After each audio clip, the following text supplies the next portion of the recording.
I have freaking like two. Yeah, so Yeah, I then you have should be enough. all right. Yeah. You have at least like if you do a speed test, you have at least 20 megabytes per second upload speed.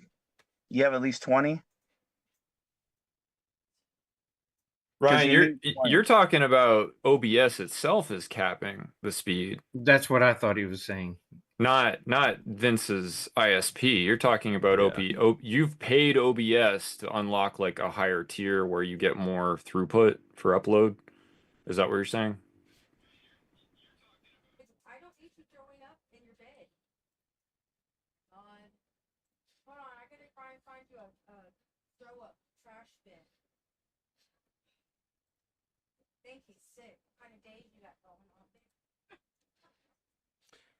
Figure that out when it comes.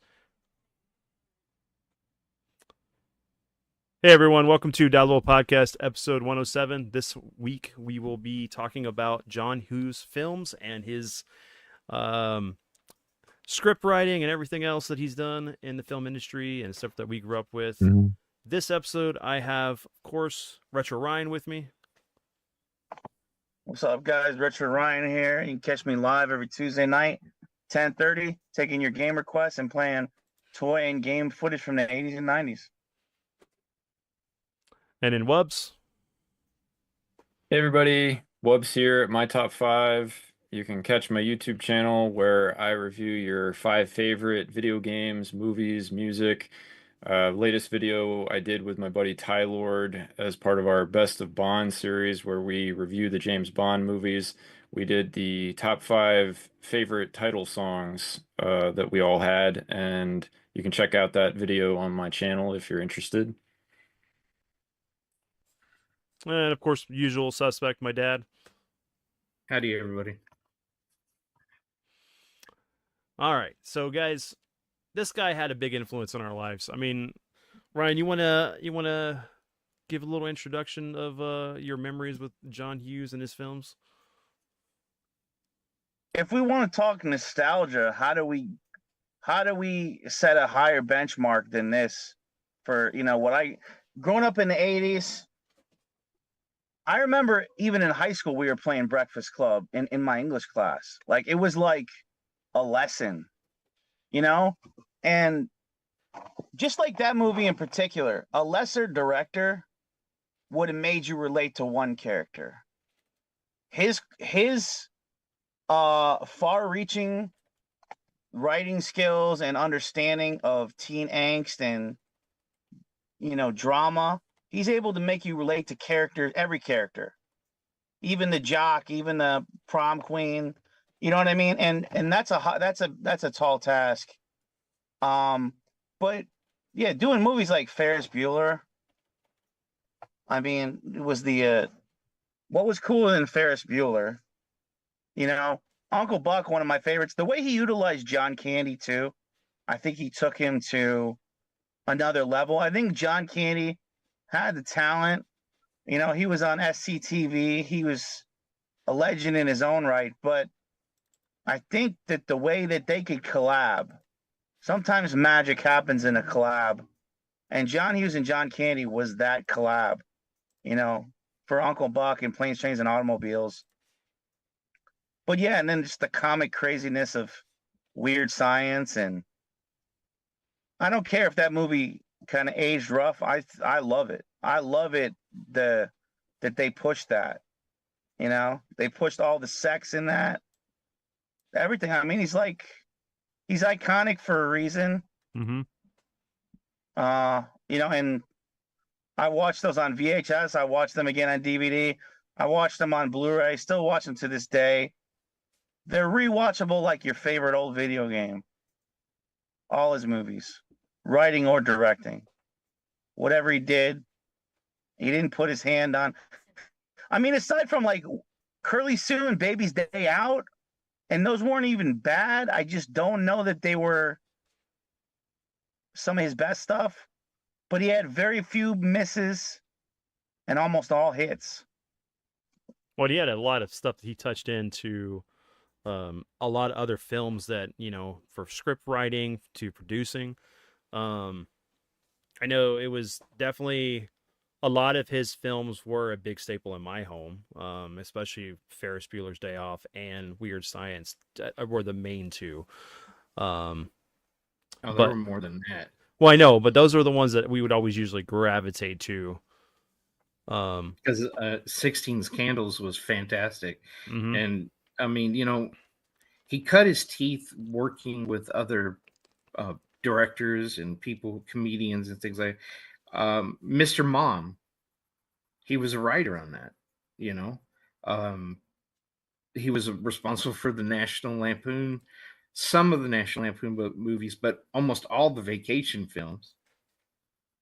So, but 16 Candles, where he was I think it was his first directing gig.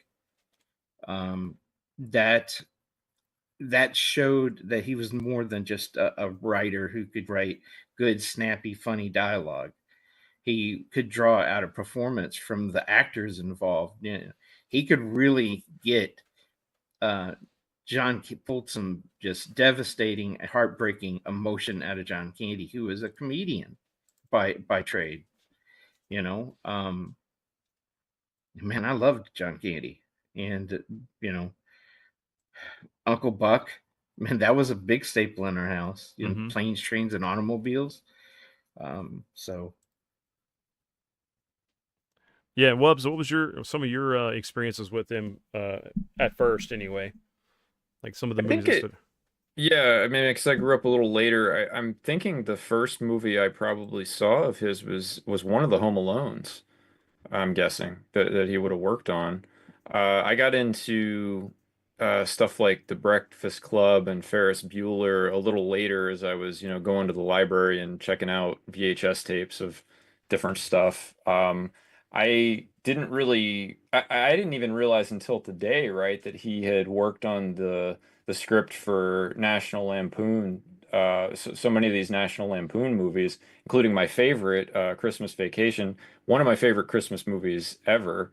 So that's a pretty big deal that I got into, when I was older, of course, kind of in high school. And but yeah, I mean, it's like Brian said, it's just a nostalgia wise, this guy really defined a lot of 80s cinema, especially.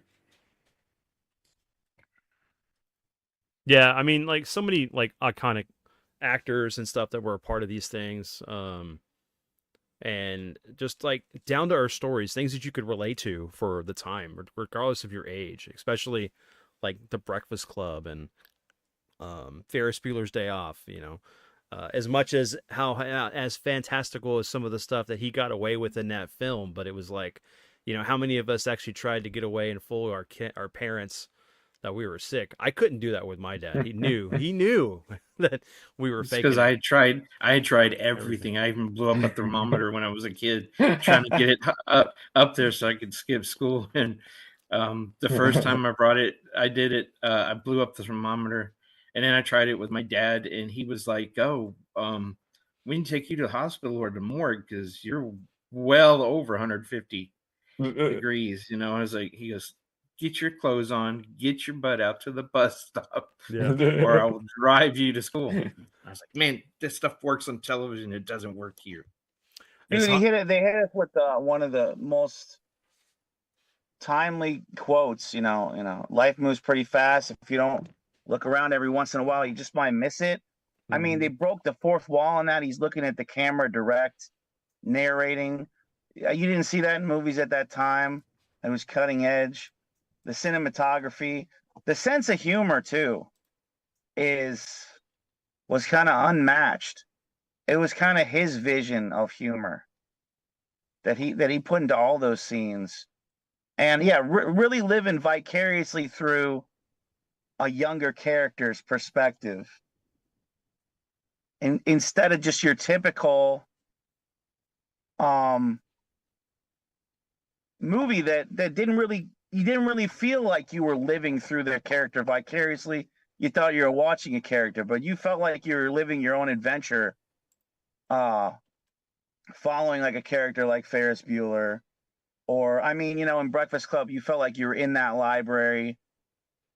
You were you were trying to, hold back tears at certain points with some of their testimonials of what they were going through, feeling like an outcast, trying to fit in the school, trying to make a mark for themselves, trying to live up to expectations. Even like Amelia, I was like never a jock, right? But I was always a musician in bands. And somehow I still related to the pressure of like Emilio Estevez's character as a jock, trying to live up to, what the team expects of him, what the coach expects, what the school, just everything, you really can emotionally connect with those characters like you never really could in other movies at that time, or still to this day, in movies. Yep. Yeah, that's very true. I mean, and that's like 16 Candles, right? Molly Ringwald. You got oh come on, John Cryer. You're thinking of Pretty in Pink. Pretty in Pink. Oh yeah, hold on. Yeah, no, I'm sorry. Yeah, I am thinking of Pretty in Pink. 16. Very easy to confuse. They are very easily. But yeah, hold on. Let's see. Well, no, was Molly Ringwald in 16 So Candles? 16 she was Candles was Molly Ringwald and Anthony Michael Hall. Anthony Michael Yeah, Hall. Yeah. because he was the Uber nerd. loser Yeah. uber nerd buddy that was wanted the girl but was willing to help her try to get the guy who was the over friendly jock, wasn't he? It's been a while since I've seen 16 Who Candles. played that? Who played that role of her the attention of her? Oh, I and know his what's name was Jake. His name was Jake Ryan in the movie. I forget his actual name, but I only remember that because his last name is Ryan, which Oh, and then who played her father? The guy from Aliens. It's not. I keep wanting to say John Hurt, but that's not him. It's that's Pretty in Pink though. That's Pretty in Pink. Is it? Yeah. Okay. And those are easy to. Yeah, see, those are we're easy to you're confuse. mixing it up too Hey, right now. Yeah, until she starred in The Stand. I didn't know who Molly Ringwald was. She was not my cup of tea, but I'm joking there. But Oh, like come what on, I'm saying redhead. about how you could relate to all the characters.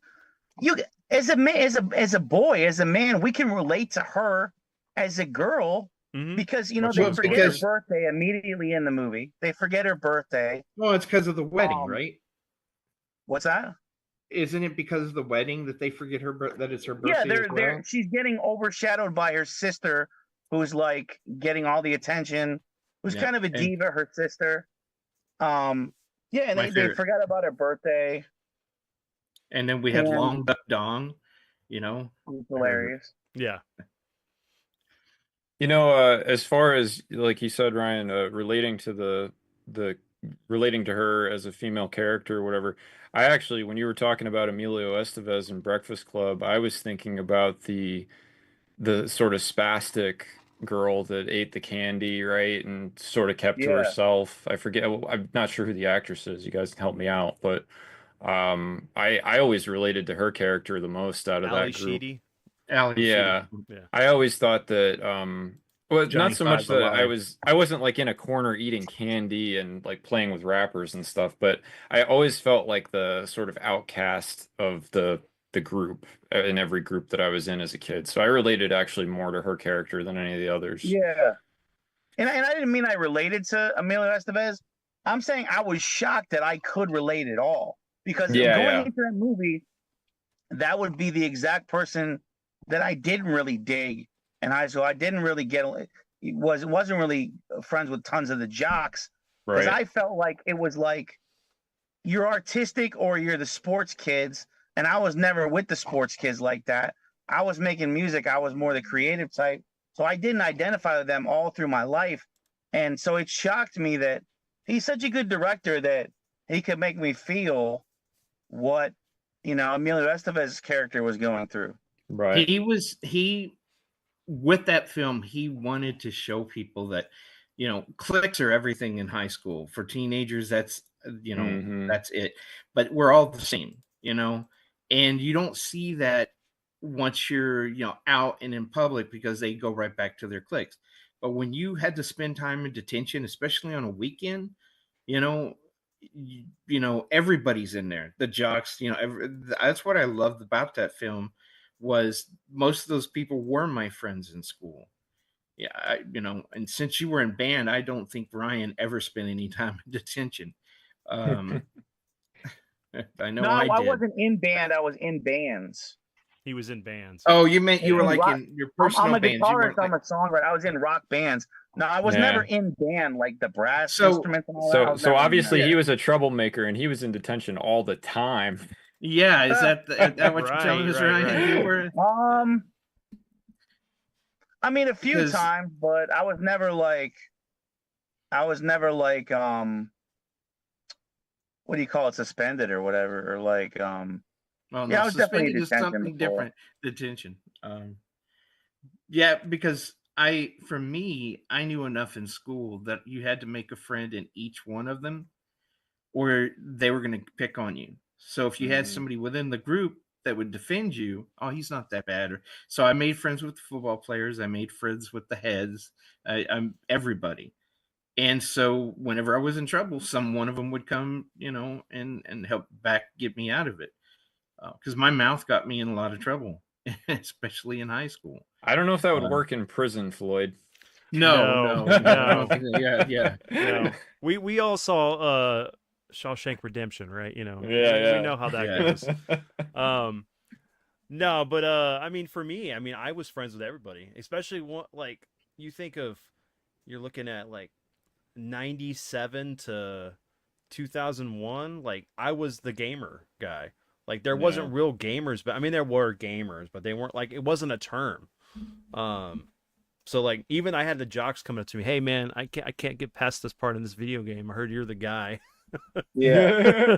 Well, there were gamers when I went to high school, son. So there had to have been Well, just like there were anime keep in clubs mind. in the film group, Well, film clubs when I not went to not school. as much, Dad. I mean, come on, you're looking at like what 80. I mean, yeah, there was some. Yeah, I was a freshman in '79, Mm-hmm. so it wasn't that long ago. Well, 79 would have Well, been I mean, Gundam. it is now. What? Now No, it's no, a no, long no. time Hold ago. on. Let's get this right. So 79 would have been Gundam, the original, and then Oh yeah, Speed Racer and Astro Boy, and a few others. Gigantor, Gigantor, but Battle not of a whole lot of. Planets. Yeah. There was Yeah. that when that stuff was very, very obscure No, no, compared no, to. no. But see, Yeah. we had friends that went to college who Right. were Right. into the imports, Mm-hmm. and they I passed know. us on a VHS, you know, and or a film, and you know, time to gather with some popcorn and drinks Right. in the school darkroom. No, but I mean, remember, there was still a time where, like, for us was like, I was on the verge of like where geek was being more. It wasn't quite as accepted quite yet. I mean, Oh we no, had because the introduction of the whole like the emo kids, the goth kids, and stuff, and which is they kind of played up a little bit with like Ali Sheedy's character. She was the outsider, Spider, yeah, she was kind and of then. what would eventually become goth. Mm-hmm. Hmm. And then like Judd Nelson's character with John Bender, he is the just a troublemaker, understood kid. Um, and all of them had like some kind of expectation that their parents had on them, or the cliques within the school that was going around. But that was what was great about this film, because you could relate to these characters, and like it was being in a detention room. And I bring this up because like I just rewatched Some Kind of Wonderful, and me and Ryan were talking about it, and how the fact that like for one, the character of Eric Stoltz is very much kind of me a little bit, but I feel I was a little bit more absurd. But the thing is like he had these guys that were like punks that he had altercations with at the beginning of the film, that he ended up becoming friends with because he got himself in trouble to be near the girl he wanted to be around, and put himself in detention, and ended up making a friend with all these gang members or whatever. And then they help him out through the whole movie, which is also a movie that was influenced and written by John Hughes anyway. So it's funny how like these moments that we get put in kind of influence the direction of the friends we end up creating or making through the process of life and in general or anything else. What was great, he definitely understood what young people were going through, but he also could film add in the moments from the parents' perspective in the film. Mm-hmm. It Yeah. wasn't, he didn't create, oh well, it's the kids versus the parents, except for Ferris Bueller. That Right. definitely had a little bit Yeah. of that competition going on. But and it showed all the way through his career. I mean, look at Harry Potter. Right. Well, When you look at something like Uncle Buck, like he nailed that. It's not easy to nail like the embarrassment kids feel from a parental figure.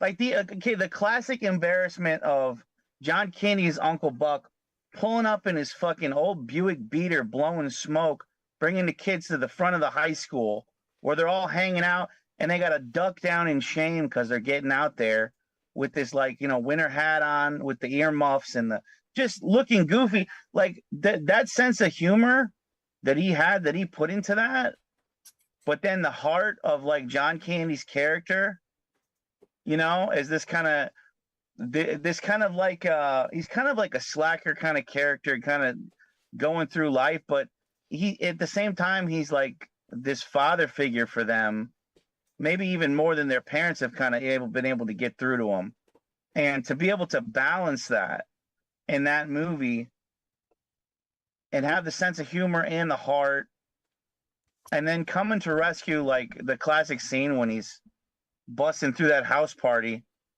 when the girl in the movie's about to get taken advantage of, yep.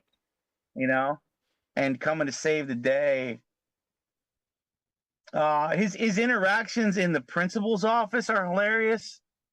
Kind of, when the principal's trying to, he was the principal or the teacher's trying to lecture him about, the kids and they're not doing enough, or just kind of like he's going to bat for him all through that movie. Mm-hmm.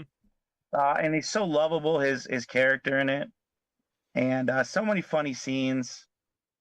I love like one in particular, Macaulay Culkin grilling him, every question of the book, and he's just answering everything rapid fire. Why are you still single? Why don't you have any kids? Why you live there? Do you have a job? What's going, you know? And he's like, what's your record for most consecutive questions in a single sitting? He's like 40 or something.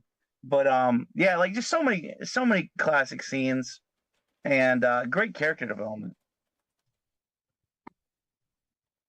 Yeah, no, what's funny is like the one thing that was so relatable for Uncle Buck, for John Candy's character in this film was like how like he reminded me of my two uncles, like Gene and Roger, like combined together. Because they would have done some of the things that were going on with the character. Because I could have seen Gene go and pull Ember out of a situation had he been around whenever she. Oh yeah, you could. Roger would have done the it same too. thing. Roger would have made John Candy look tiny. So when he came in, people would have been running out the door and diving out windows. Right. Mm-hmm. You see this guy who looks like who's as tall as Mr. X going, kind of coming through the door and the doorway of the door, not hitting the threshold there. But the thing is that children get so. One thing about John Candy's there and the writing for that is that he created a character that was still in touch with his wonder and childlike demeanor. As adults, we forget, we get too wrapped up in life and we forget to have fun, and we quit being the child that's in us, because our inner child is still there and it's just beating on the walls wanting to come out. That is what John Hughes did, and he used the correct actors to help make it happen. mm-hmm. But the how the kids at first didn't trust him because they'd heard all the bickering and the words between his was the mom his or the which one of the parents was related to him? I can't remember. I don't know if it was the dad or the mom. I don't remember. And they had to have him come visit so they could go out of town. They had to go do something. And so they didn't want him because they were like, he's going to cause trouble, blah, blah, blah, blah, blah. And that fed into how the kids approached him initially. And he built that trust up with them, and he allowed them to be kids. He understood children are going to make mistakes and they're going to be embarrassed. All of us who have been a parent are going to have a child who doesn't like the car we drive or doesn't like the clothes we put them in because they look at the cliques in school and they want to have the cool clothes, the expensive shoes, that fancy car. And mom's going to drive you to school in her nightgown and a robe wrapped around it with her hair still in curlers because she's trying to get ready to go to work. And you're like, Mom, can you drop me off here, drop me Like off 2 blocks away. 2 blocks Mom. away. Yeah, I've got this. We walk all the time. What do you mean you walk all the time? Oh, now you told on yourself. That he captured that Right. in those moments, and it felt so real. He understood like what it was, the dynamic for these characters, and that were so relatable to all of us growing up at this important time, or even now. It's like it's so relatable to any part of life that at any decade, especially now. I don't know. So I mean, but like you look at these 8 films he did, I mean, they're all great. I think the only one I don't remember watching was like She's Having a Baby and then Curly Sue. Was like his Curly Sue was cool. I mean, cute kid. Was that the one with Jim Belushi in it? I think so, yeah. I can't remember who's the male lead in it. And she's like a Yeah, little Jim bitty Belushi. con artist. Mm-hmm. Yeah. So,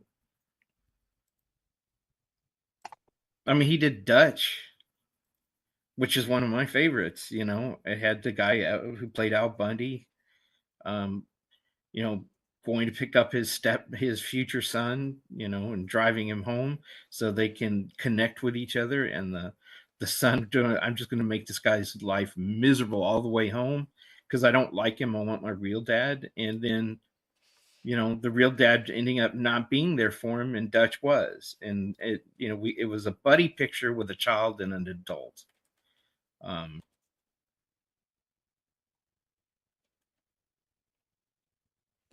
Yeah, I mean, I think we could have done without Beethoven though. but yeah, you have a lot of films like Mr. Mom, Which Michael was Keaton. one of his early films. 84. He wrote he did the characters for that, I think, for that one. He didn't write it, but he did have a hand. Yeah, he did direct and write Breakfast Club. He did the screenplay for National Lampoon's Europe Vacation. That was after. That was 85. Was that the second one? Because there's National Lampoon's Vacation, which is the great Yeah, that's soundtrack. that was in 83. So and then I then think European Vacation was the next one, and then there was Christmas Vacation because there was only 3.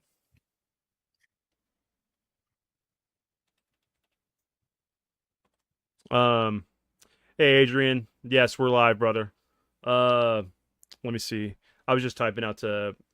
I'll just say, yeah. Thumb said something about how that Uncle Buck is underrated. Very enjoyable movie, and Some Kind of Wonderful is also very good. Which is I was typing out, but it's one of the ones I just recently watched, and I hadn't seen it in a long time. But let's see, like, yeah, because like he did Ferris Bueller's Day Off, and then Some Kind of Wonderful in 87, which me and you know what? That's hold on a second. Let me look that up. That's actually interesting.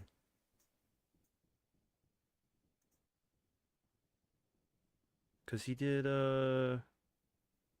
yeah, 16 Candles, and then where is yeah, Pretty in Pink. So there's kind of parallels between like Pretty in Pink and Some Kind of Wonderful. How like, in Pretty in Pink, Ducky's obsessed with Molly Ringwald's character, or it's I can't remember her name at the moment, but and he doesn't end up with her, but he originally wrote the script to where it was gonna end with him having her, but they changed it because the audience didn't believe it. And in Some Kind of Wonderful, they kind of flipped that whole script when he wrote it to be a certain way. Yeah, because he walks away from Ferris. What is her name from Leah Thompson. Back to the Future? Leah Thompson. He Yeah. walked away from what's the character from Back to the Future? I can't think of it right now. Yeah, Leah Thompson. I know that's the actress. Right. I was trying to get. Never mind. What, her name? What her character she played? No. The Eric Stoltz. Who was well, he did play was Marty supposed to be McFly. Marty. There, bingo. He walked away from Marty McFly's mama, Yeah. in that one. He could have had, it was one of those things like, oh, well, you've been invited into the world now. You could have all of this and be hit. And he realized what was important, and it wasn't that. He didn't want that. That's why I love that. He ends up with the mechanic lady, right? Yeah, Watts. The girl. Mm-hmm. Watts. Why couldn't I get Marty McFly out? He was like ducking around in my head, going, "No." Well, because so that would have been a total different thing. So like Marty, ducks out of having relationship with his mom in the parking at the parking garage, or the parking lot of the school, and then Eric Stoltz completely just like doesn't have time with his mom. He stayed in that movie. Oh my gosh, this is a weird tangent we're going on. I kissed my brother. Wubs, have you seen Some Kind of Wonderful? No, I haven't. It's another one I haven't seen. However, I have seen Beethoven, and I agree with whoever said that could have been skipped. That was not a necessary film. And the fact that there were 4 of them, or I think more than that, I was like, why does this keep being made? I only ever saw the first one, fortunately. Yeah, I think I saw the first one too. It was one of those movies that like the school would take us to, like Yeah, that's why I saw it. Because Yeah. it was like one of those they gave you tickets for the summer or something, Mm-hmm. from the school. I think that's how I saw it when I was a kid.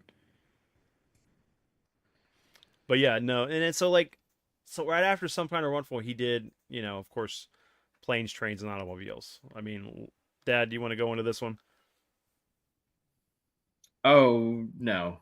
That, I mean, the combination of John Candy and Steve Martin, Mm-hmm. I mean, it's almost a layup on its own, just with the actors and their acting range, and then such a well-written story. I used to quote that movie all the time. The whole thing is, what was the one I used to say in the car? I was like, "Oh, where's your hands? Oh, they're between 2 nice, comfy, warm pillows. Those aren't pillows." And then they jump up out of the bed, and they're like, "What about the Mets?" And they're acting like masculine men because they have to recertify that they are men. That was. But that ending, and how many of us have had a friend that aggravates us so much, but we still maintain that friendship, and that we have, because you realize there's something deeper there to them. They're more than how they act, and there's a reason they act the way they do. Like John Candy's character is acting that way because he's lonely. Mm-hmm. And he's trying to impress people, and he's trying to relive the memories that he had back before his wife passed. That is such a deep movie, and I have to watch that either at Christmas time or Thanksgiving, but it fits in that place just to ground me again in society, and to understand that there's more to all of this than just the consumerism that these holidays have become. And that was another thing I thank John Hughes for, because he added humanity back into these films, and you come out of them feeling really good about yourself, and sometimes it makes you want to go out and help other people, and that's something you don't always get. Ryan, what about you, I'll man? admit there. About Some Kind of Wonderful? What do you want me to? No, You want my Planes, thoughts Trains, on it, and or what? Planes, Trains, and Automobiles. Your thoughts. I think that it was 2 characters that John Candy's character what was annoying in the movie, okay? Like he was lovable, but he was annoying, he was imperfect. Steve Martin, obviously like kind of like a cutthroat businessman, didn't feel too much. Kind of what you're saying, like they learned something from each other. It was like a forced relationship where they both kind of ended up being there for each other in a way that they didn't know they needed maybe in the long run, and they both benefited from.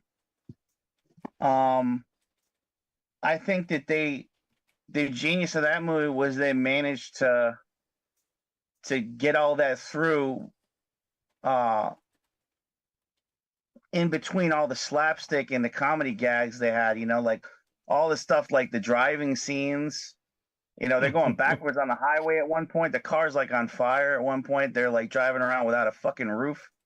Like Yeah, all it's these because like funny moments in it, but then still having like that iconic scene where Candy breaks down at the train station, letting them know, spoiler alert, his wife's been dead for years. So uh that movie does a lot. The movie still holds up. It's probably Steve Martin's high watermark, one of them, and definitely John Candy's. it was definitely a transition for Steve Martin. That was one of the big ones that, Mm-hmm. Yeah. because he had done Father of the Bride and all these other things, and they all had a really strong comedian. And this one had a lot of comedy in it, but there was a lot of heart to it. And you could see other actors playing the role that Steve Martin did. You could have um, the guy who played Santa Claus, and was in where he was the actor, played like the Star Trek movie, and with the people at the convention. I can't think. Tim Allen. Um, he could have been that character too. People who are cutthroat, all involved in the business, making the money, all superficial. And in here, he meets up with somebody who's very grounded, very who he is, and he's unapologetic about it. The speech he gives to Martin about, I have friends, I have people who like me for who I am. Those are powerful words that he says at that moment, and you can see Martin's in that role, his shield melting, and he rediscovers his humanity, and then inviting him to come home with him for I think it's Thanksgiving. It's not Yeah, Christmas. Thanksgiving. Yeah. I don't remember. Um, And understanding that he's going to help this guy from this point on. Katie's got a new family. You know, I mean, you got to watch this film. That's all I can say is, if you haven't seen it, why haven't you seen it? But if you haven't, go watch it. yeah, it's definitely on my rewatch list. I don't own it on the DVD or Blu-ray, but I'm just waiting for it to get on sale, either digital or physical, one of the two. I know there's other ways to watch it. I'd rather own it. Sometimes it's better to own stuff as we go through. But yeah, I remember loving this movie and laughing. And I can relate because it's like it's dad and Mark at times, it's or my dad and other friends, because um that's what's cool about like these movies that he did. There was just so many different aspects that you can relate to these characters, um and the perspectives that the tales that he's telling, that all these characters are going through. um but yeah, so after this you got 88 with She's Having a Baby, which is the one I don't remember watching. Do you want to, I don't know what to say about this one, Ryan? You About got, She's Having a Baby? yeah, She's Having a Baby. I definitely watched it. Nothing was. Let me think of how to explain this. Nothing was that spectacular about it to me. Because I don't think that this one really illustrated his uniqueness. It's like coming of age. They're in a relationship. They're having a kid in it. Kevin Bacon's a good actor, He's not the best actor. I think he's good in dramatic scenes. He's not the best in that. Like, I think he shined like in something like a Footloose, like where he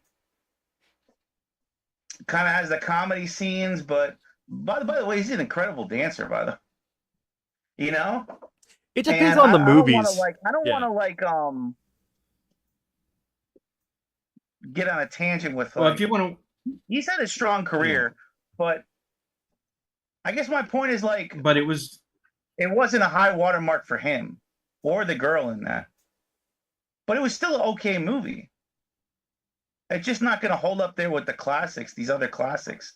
Like, nobody's going to be like, or very few would be like, I always got to say the fucking thing that's, because somebody's going to tell you, play devil's advocate with you, fucking right. Whenever you make a fucking statement on a show, I was going to say that I want to make a statement like nobody's favorite movie from John Hughes is She's Having a Baby. But then somebody in chat will be like, "That's my favorite." But but I'm just gonna say that. Just say it, Ryan. Just say it, man. We're like, don't hold back, brother. Don't hold back. Don't beat around the bush. Say what. Tell us what you mean. Say what you mean. The joke would be nobody says She's Having a Baby is my favorite John Hughes movie. There's too many other ones that are better, but it's not a terrible movie. It's watchable. I think it's like a 2.5-star movie. Yeah, it was like a very targeted audience, at the time. If you look at when it came out, the baby boom and everything else. It's more of the drama with the comedy elements, as Thumb said. It's pretty good movie showing the staleness of having a family. And then he says it as the boredom, as also the boredom of the suburbia. Which I understand that, because like if you have nothing going on, it's like you're worried about the mundane of things sometimes, or you go to work, come home, spend time with your family. Your drama is the stuff at home. It's not anything outside of your. So I feel like I need to come to Kevin Bacon's defense here. I mean, was it Silver Streak? What was the one where he plays the stockbroker who loses everything, becomes a bike messenger runner? And then makes all these friends, and then in the end, they pool the money to make them rich because one of the guys ripped their pension off or something like that. So they all get rich, and he goes back to being a stockbroker. I can't remember what it was called, but I love that movie. Just the scenes shot with him on the bike racing through traffic in New York was fantastic. Let me go through his filmography real quick and find out what that movie is. I don't remember what that is. I don't think it was Silver Streak. I think that was the Gene Wilder. He played a wide variety of roles. Oh, yeah. That just wasn't one of his best. She's Having a Baby. But I got to go back. I think we kind of glossed over, man. Weird Science was fantastic. It was. I love that movie. Yes. Right? If breast augmentation surgery could be done with a few keystrokes, more women would have it. But the fact that Weird Science isn't meant to be looked at under a microscope, right? It's fun. It's a childhood fantasy. Let it fucking be that. Like, if you looked at under today's lens, it's sexist, it's misogynistic, it's, looking at women as objects. Yeah, but she's more than that in the movie. If you look at towards the end. She is more than that. Oh yeah, she's a genie. They basically they pull her from like another dimension almost. You think about it, right? Yeah, she's like, and she has all the power. Mm-hmm. She has all the power in that film. But I wanted to talk about Bill Paxton's character. Oh yeah, Chet, and how many people watch that movie. Bill Paxton is such a prick in that movie, and don't realize exactly what he is when she transported, because she tells him he's such a shit, and that's what he becomes. He becomes a toad. A toad shit. Yeah, that is a toad. Crap. He's a toad. And then when he eats that fly, and then he realizes, oh, what have I become? Man, that was hilarious. but it's still a great That movie. was It's when right. we, It's like yeah, that was when we this is a aired movie. a lot of times in the house. Right. This is a movie about two nerds, right, that are picked on, that get to create this ultimate woman that is like everything, but it's like so beyond what their comprehension is for her. And then she just takes them on this magical ride and then pulls all these other things going on. It just gets crazy as it goes on. And But then all the actors that are pulled from like the horror movies of yeah, that right. of the 80s. Yeah, that one actor who's actually was like a teacher. Vernon. You had. Let me go pull that up. I'm gonna pull these names out, and I know them, and I can't think of it, but Bill Paxton. Let me see. Yeah, but yet you had, of course, Robert Downey Jr. in the film. Yeah. You had Vernon Wells as the person we're thinking of for one. That's Mad Max and many others. Commando. You had Michael Berryman in it. But those are two characters that are only in that one scene. But it was just like this awesome weekend these two kids had while their parents are out of town, and a nuclear missile just shows up out of nowhere. How it freezes the grandparents. You're right. Sticks them in a closet. Dude, it's his most random movie too. Weird Science is fucking random. Yeah, it's all him, man. He directed and he wrote it. So right. You know what the wheelhouse Weird Science fits in? In that Better Off Dead One Crazy Summer world. It fits in well with that. You know what I mean? It's weird like that. So what are your thoughts on that reference? I was trying to remember what reference. You remember Better Off Dead? I want my $2. Yeah, John Cusack. Mm-hmm. Yeah. It's like a lot of imaginative, creative, kind of almost dream-like scenes sometimes. Yeah, I was gonna. I had. There were other films that fit that same genre. This is fantasy, a dream come true. And I was trying to think of them when you put me on the spot. And then they all went out of my head. They'll come back when I try to go to sleep. Oh, it's more sci-fi, but Explorers. Right. Well, Explorers got crazy too, but I love Explorers, and River Phoenix River Phoenix. That's Ethan what I was Hawke. about to say. Yeah, I mean that movie right there. I mean, that's a whole other episode. Like we need to do is talking about like kids movies that we enjoyed back then from the 80s. Explorers is definitely one of them. Oh, and the one that the Stephen King knockoff. Wasn't the bot? It was Stand by Me. Stand by Me, which is the body. Yeah, the body from Stephen King's short story. Yeah. But I get that, Ryan. I get the whole thing. It's like it's just like it's very out there as far as like, for movie. Yeah, exactly. Very, very surreal. I mean, dude, they're bringing her in like kind of like a smoky, almost like gangster club, and they're kind of like living out that fantasy in it.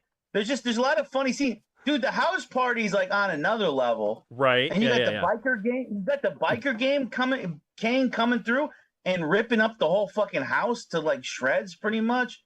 There's some out there shit in that movie. Like it's not all reality based for sure. So, okay, I gotta say, wait. Okay, go ahead, Dad. Go ahead. I was gonna say, My Science Project. If you think this was wild, you need to watch My Science Project, which Hughes had nothing to do with, but that was the movie I was going to try to associate it with. The events in it are just so out there, but the characters are so grounded that you believe what they're doing, and it's got Dennis Hopper in it. So anything with Dennis Hopper in it, I'm going to watch. Well, so. That's where the whole line that I always say sometimes is why do you wear sunglasses at night? Because when you're cool, the sun shines on you. The sun shines on you 24 hours. Yeah, but hey, whoa, hold on, McLeod. Right. The freaking guys are dressed up as stormtroopers. Yeah, I mean, yeah. Oh man, yep. They fight T-Rexes and stuff and aliens. And cavemen and aliens, and Yeah. even in Vietnam War. So, Dad, Thumb said Quicksilver Quicksilver, that's it. is the movie. Yeah. Yeah, man, I love that movie. That and American Flyer and Breaking American Away. Flyers was really Great. good too. Yeah, that's the one with Kevin Costner. Yeah. Okay, so after that you have 88, of course, again with The Great Outdoors.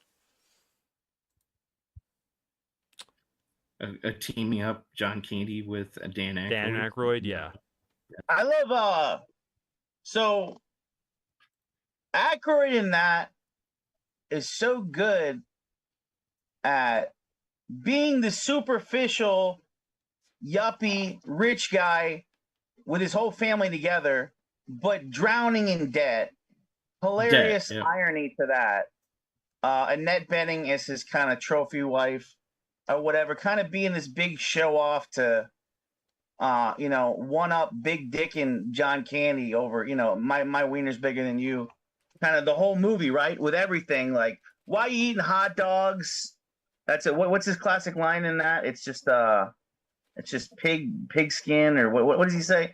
He's shaming him about everything that John Candy does in that. He's like, you gotta do it bigger. He's kind of the show off. It'd be like spending the summer with Trump in a log cabin, right? He'd be showing off all his shit, and John Candy'd be like the everyman who just wants to have his. John Candy be more like the Clark Griswold, giving his kids just the old right. Well, and it has moments from that. I mean, the bat that gets, is it a bat or a squirrel that gets into the cabin with them, and they're trying to hit it with the broom, and it's there's a bear that gets in. Well, no, the bear is like they set the bear up with all the stories from the people in the town talking about that bear, and then John Candy and his father had run into it, and how. Was it his dad had shot it, or it was Candy who'd shot it, and the bear was missing the hair on its rump, and so when you see the bear when he gets shot again and he's running off, he's got that no hair on his butt, so it's supposed to be the same bear. But there was like Summer Rental, which was a similar John Candy movie. There was a period of time where it was always the rich versus the poor, the show-offs versus the more humble people, the jocks versus the nerds. Yeah. I mean, and that was a staple for this time frame. But I think back to whenever he takes them for the lobster dinner in town, remember, and then doesn't have the money to pay for it, and so he tells Candy, if you pay for it, I'll reimburse you. And then he's trying to sell everybody on that timeshare thing he's got going. You knew that was going to be what's at the heart of it, and then eventually his family leaves him to stay with them. And John Hughes was great at tugging at your heartstrings. He would set it up subtly, kind of play it through the narrative, and then hit you with it when you really want to hate somebody. You really wanted to hate Aykroyd, and you find out he's broke and he doesn't know what to do. They're going to lose their home and all of this stuff. And all of a sudden you start feeling sympathy for him. And that was another staple of John Hughes movies. He could create a villain that you would detest, but then make them human, and you'd be like, okay, I can see why this guy's this way, and I'm going to help him. I love that about Hughes. Sorry, Ryan, keep going, man.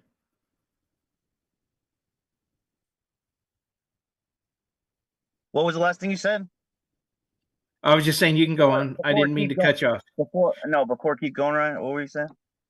Oh, I was just saying that because of the way Hughes can take a villainous character or somebody you want to despise and humanize them, you start to care for them and understand that sometimes it's circumstance that puts people in bad situation. And that's something, everything Hughes does is humanize the characters in the film. They may not start off that way. You may want to hate them, but at the end, you at least understand them and why they act that way, and he kind of gives them a redemption arc in the film. Nobody's By the way, ever anybody that what I would say about Great Outdoors too, this is just a side tangent. Anybody that likes Great Outdoors, you got to see Summer Rental. It's Yeah, like that's what. the Florida Yeah. beach vacation Right. version of that. And I instead agree. of like getting a house in the woods, they're getting a beachfront place in Florida, and all the it would have fit like in a National Lampoon's Vacation kind of setting too for that. But John Candy's in that, and that's a classic. And he ends up like becoming like a sailor. Learning The Rip Torn, porn. the former Yeah. sailor who has turned his boat into a restaurant. So for on the anybody that water. likes Great Outdoors, you gotta also see Summer Rental. That's just a side note. But this is a movie that's a classic for a reason too. It's well cast. You know, the only I don't want to pick on those two redheaded girls, but they're very. I mean, did they ever even speak in the fucking movie? Like the I was two gonna say Aykroyd's okay. daughters. I was gonna say how good the cast is, but just they don't even have any lines, dude. Remember? And even when he's like, even he as a dad is like, he's like trying to get them to speak, and they're so traumatized by John Candy's story over the fire that he doesn't know if they like got PTSD now. And he's like, "You guys all right?" Or he's like, "Good talk," or I don't know, something. So I get that they were playing that up. That these are like that these daughters are that John Candy's kind of like the good dad, and like Dan Aykroyd's the dad that doesn't know like what he's doing. But yeah, I don't even think they have any lines in the movie. I can't remember any. But yeah, the cast is good. And the fact that Great Outdoors came out before Uncle Buck. Yep.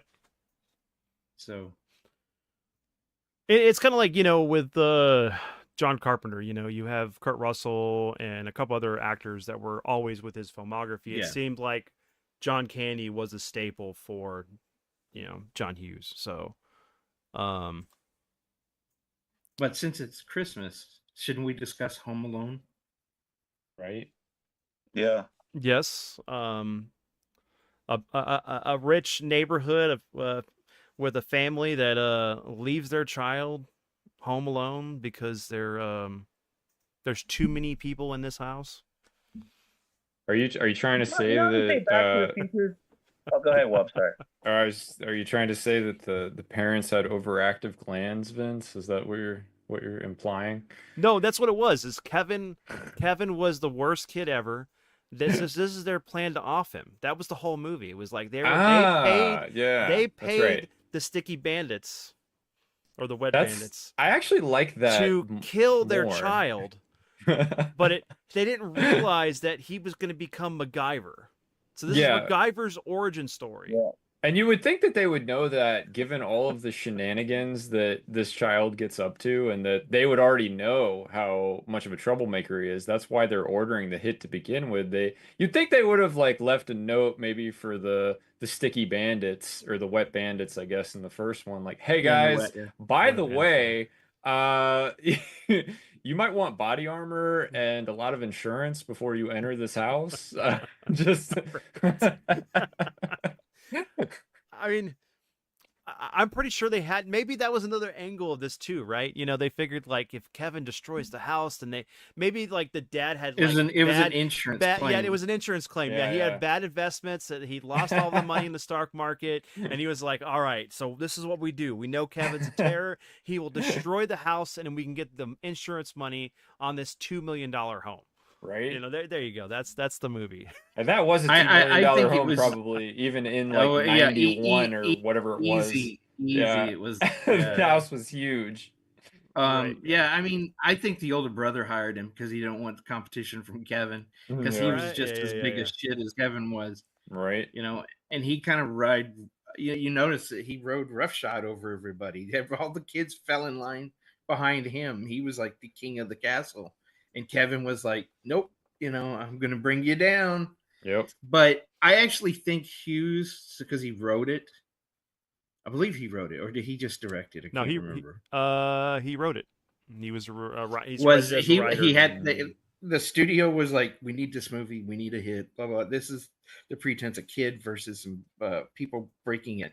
It could have been like gone to like Eddie Murphy's Beverly Hills Cop turned into Cobra. This could have been a total different movie with Kevin versus the Killers. Wait, the band, the but Killers? No, sorry.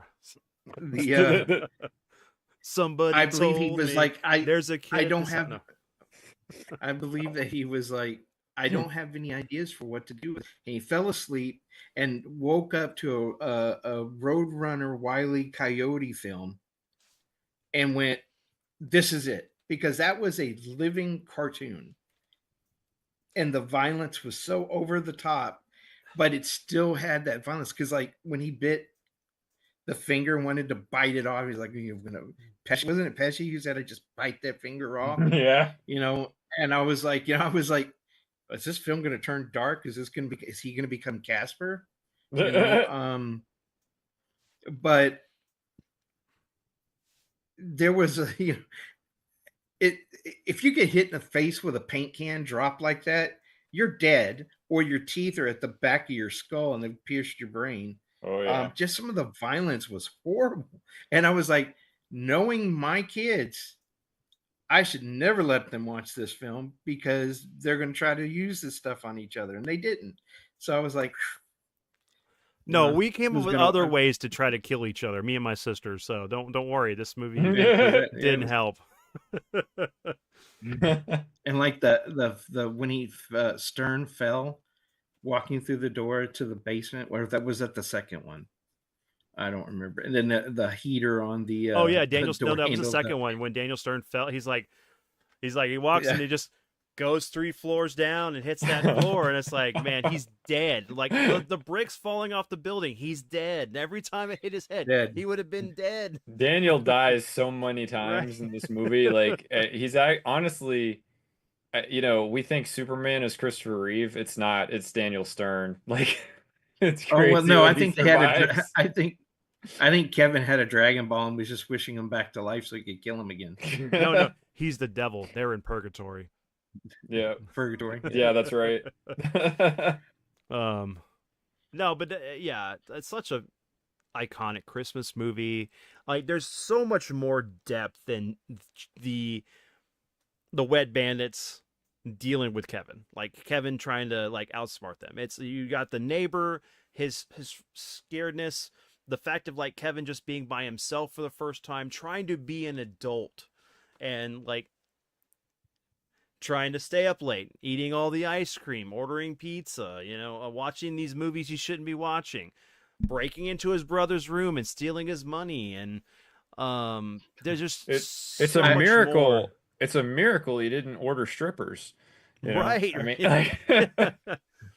and I'm like, when he has that whole scene in the movie where he's set up like there's like a big party, it's like, where did he get the Michael Jordan, Stan, all the other like mannequins and stuff that he had posing and doing stuff through the the disguise that they're because he lives in the biggest house in the history of the world, Vince. That's why they were storing half the things in the city in that house. No, he was stealing from other people's houses and bringing it into his because they were all gone. That's the other twist I've always thought. The dad is in the mob. That's what it is. That's how he affords all this stuff. Like they never go into what the parents do, right? It may not even be the dad. Maybe the daughter is like the daughter of a mafia boss, right? And the dad just married into the family. But that's why they have this massive house. They can go on these exotic vacations, take 20 children with them, pay retail. Like somebody's got a lot of money coming in. Yeah, I thought it was like old money because the uncle was kind of wealthy too. Yeah. So I was like, yeah, this is a family with a lot of money. You little shit. But that was the punchline at every time at the end of both of them when the dad got the bill. But man, the second one with the room service and all that other stuff, The third movie would have been Kevin hanging on the side of the building and trying to climb down or up to survive after his dad threw him off the top of the building. Right. You know, So I mean, because but you had like you would have to Tim work. Curry as a foil for Kevin. I mean, you had what, Rob Schneider and Oh yeah. Tim Curry, Rob Schneider. I forget the girl's name mhm. who was on the All at the administration for the. Well, she was part of management for the management, the hotel, the Plaza Hotel. I mean, you got to wonder what Kevin became after this, because like, you know, he must have been like a secret agent. Elon Musk. That Uh, actually makes perfect sense. but like, okay, so we did forget a movie real quick that we need to go back to 1986 To the beginning. 86.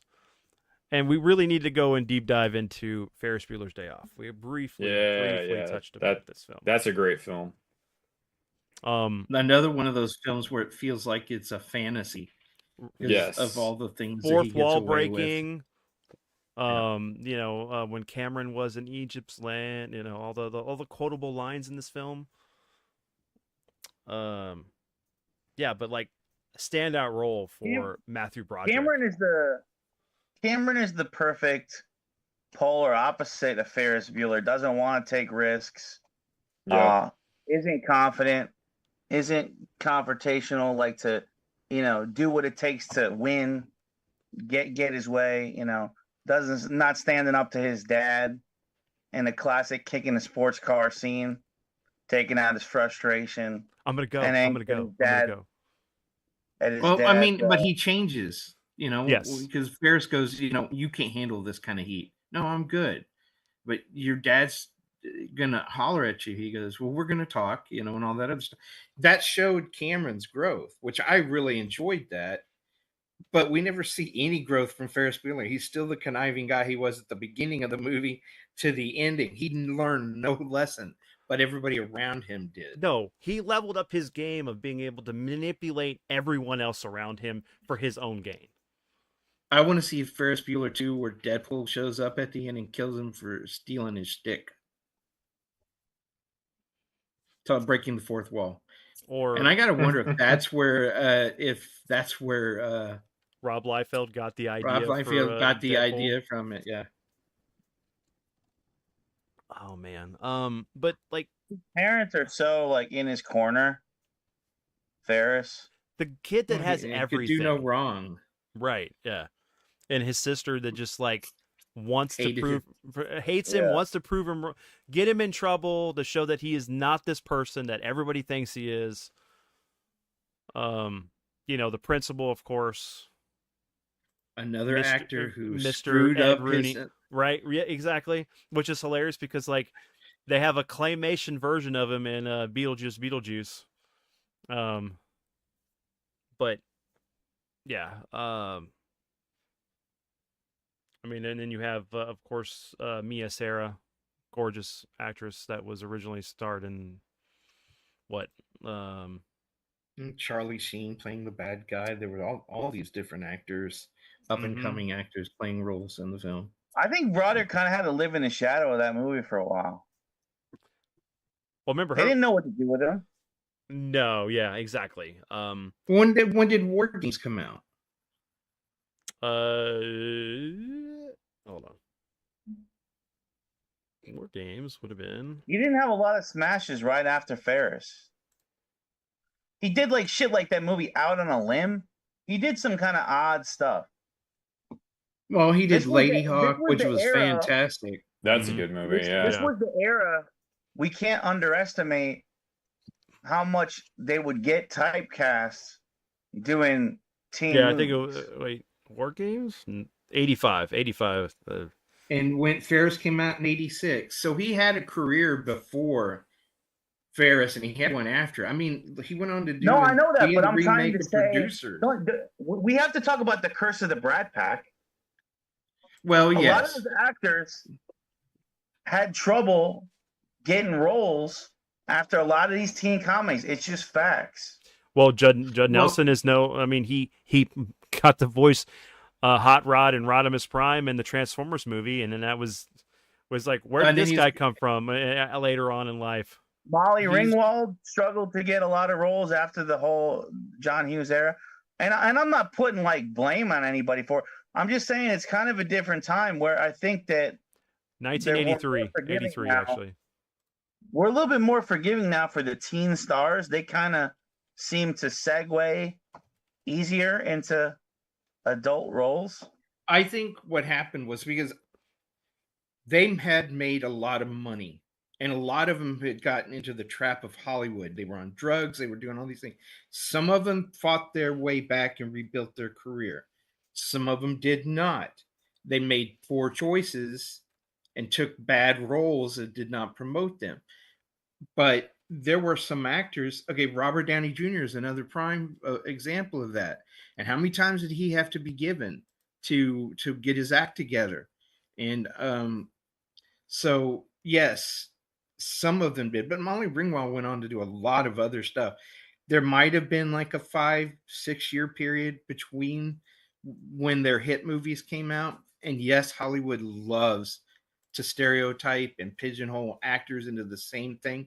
They did it, they even did it to Bruce Willis when he wanted to branch off and do other things. They did it to Stallone when he wanted to get into comedy with Oscar. They had to finish these films with their own money because studios just had no faith in it. Mm-hmm. But then if those films hit, man, they were racing around. Now they had all these roles for them. Yeah. So the Brat Pack suffered the same way the Rat Pack did. Well, Macaulay Culkin fame- didn't act after a period of time. Like he just completely left. I think.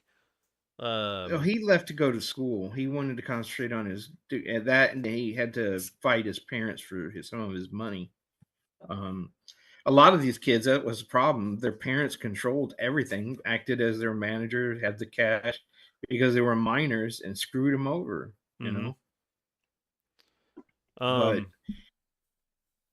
What else? So, what else to say about Ferris Bueller? Anything else? I mean, it's a movie that needs a sequel. It's going to be hard to do considering the fact that like John Hughes passed in 2009, but I think it can be done. Especially what you need to do and go ahead, Ed. what we talked about. We've talked about this, right? Yeah, we have. We've written this in our head in conversation. It needed to be Ferris as the father and a son who was identical to him, but can't get away with the things because Ferris is there, but he's made it his mission to get one over on his dad, and it's them in competition with each other. Mhm. I would pay to see that as a movie. And there you introduce a whole new generation of it. You know how And good these movies Broderick- have to be? That every 10 years they get a new generation of fans and that it translates. It does very, very Yes. well. What these movies were to the people that saw them in the theaters in the 80s, they became I was watching these in the 90s. So because I was too fucking young. I wasn't watching these at 3 years old, bro. So I was watching these in the 90s and they were having a second life to me then. And I mean, every generation gets to re-experience these and they still translate. And once again, a lesser director, writer, this shit would not translate as well. And it would look dated. And they don't really look dated, man. They're so stylish that you look at even the wardrobe and shit that Broderick's got as Bueller, he still looks cool. I mean, you look back at some of this stuff, it's not that easy to do, have stuff translate generations. And I'll give you an example. You look at Seinfeld in the 90s, they look like clown. Bro, I love that show. It's one of my favorite sitcoms ever. They look like fucking clowns, the clothes they wear in that, dude. Jerry's got like these fucking tight acid washed fucking jeans on, fucking corny ass polos, the whitest of white grandpa shoes on. They look, dude, I'm just saying, like, it's amazing that the styles, the wardrobe on all these John Hughes movies, think about it for a second. they still fucking translate, man. They They do? still. Ferris Bueller is very retro in his style. Okay, same way with, but Kelly LeBrock, which was in Weird Science, that's definitely 80s. That workout outfit, the crop top, and all that other stuff, the hair. You watch that, you know exactly when that film takes place. You watch Ferris Bueller, it could be a 30-year period of time. So some of the movies Yeah, from were 80 to like 2010. early, Yeah. So I mean, sometimes the stuff does date it, but you know, another thing is what you're saying, Ryan, is because of there was cable had come in, right? So people who missed things in the theater, they got to watch things on cable, and cable introduced these characters to generation after generation, and they were always on. And Or the great TV thing about edits. John Hughes movies, yes, and the great thing about John Hughes is you could watch his movies over and over again. You could watch it and then it come on 3 or 4 hours later. I'll sit and watch it again just because they're that good. You know, another aspect that we haven't But you talked about gotta, is the music from these films anyway. Like some of this Yeah. just iconic stuff. Thumb brought up Oh, the yeah. fact that, you know, Don't You Forget About Me from Breakfast Club, which is the anthem of that film. But like, and then, like John Williams did a lot of this stuff, and I mentioned earlier that like it's going to be a sad day once he passes. Like he's touched so many of our lives as far as like films, and like his music and just most of these films have such great iconic The like music taste. Yeah. Like when they go to the city from the school, and it's like that big city now. They drop the top in the convertible. That's a vibe, dude. And that's created half with the music. That segue from they're yes, getting out of the high school after that prank, you know, fooling the principal that it's her dad picking her up. that's They're how cruising into the city, getting that's ready how for it their is in big that family. Oh yeah, yeah, yeah, yeah. their day adventure. Yes, And that's how it is in that family. yeah, man, it's like the music is like so well curated. Mm-hmm. Well, think about, okay, Star Wars when I was gonna the say two almost to the extent that like Quentin Tarantino chooses the music, like you can't separate the two. Like Hughes chose that music. Like you can't think of it without the music. Like can you think of Pulp Fiction without the fucking surf rock Dick Dale song? No, you can't, no, because it's no. right on the opening. Can you think of Reservoir Dogs without that? You know, looking back on the track for a little bit, you know, that song. So it's like it's tied right with it. You can't you can't hear "Don't You Forget About Me" on the fucking radio without thinking of John Hughes movies. Period.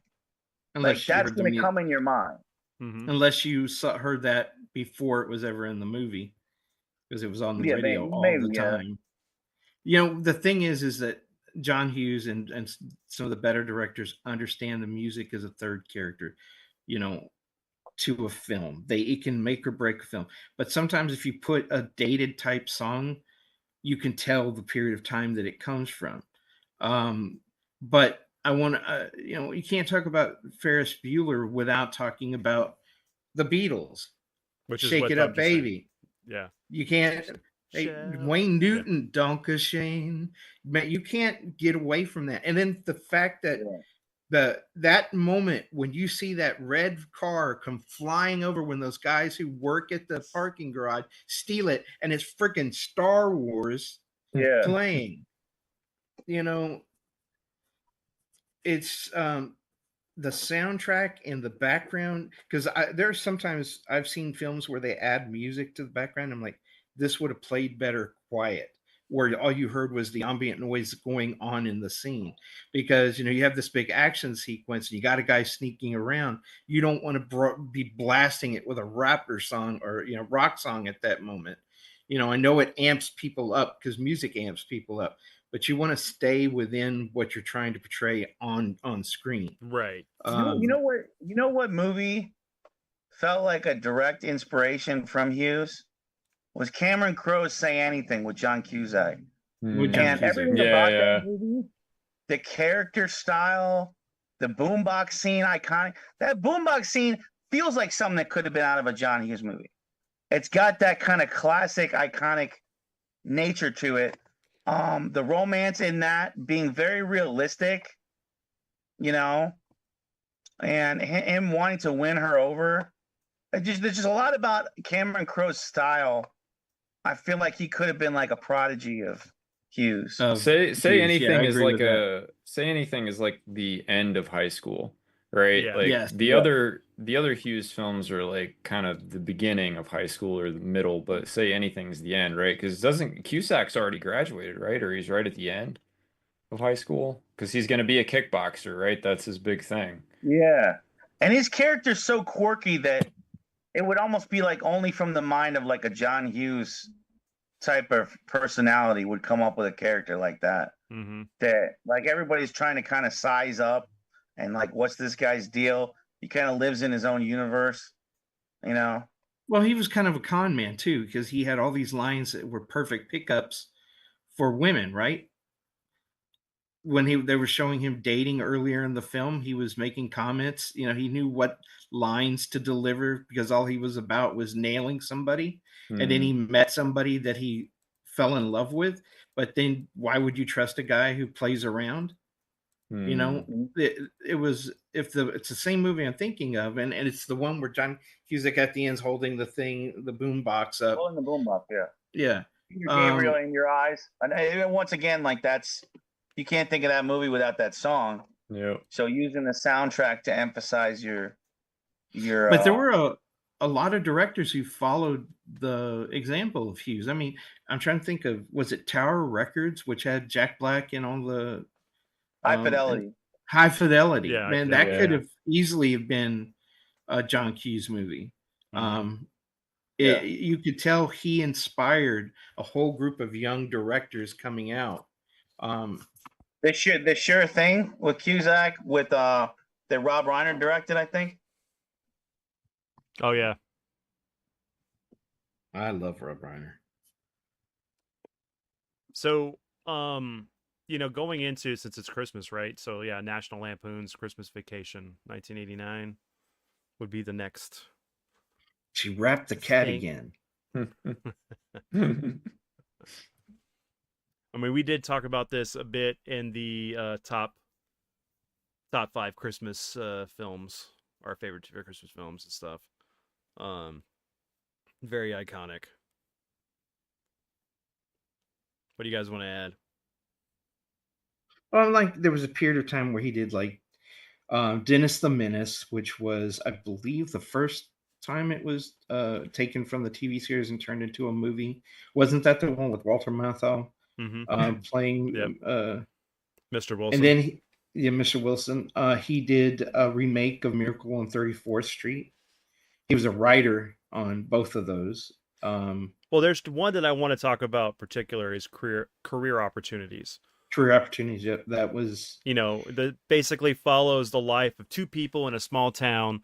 One is the liar of everything who can't keep a job, and then the other is the daughter of this millionaire in town that has everything but doesn't feel she has anything.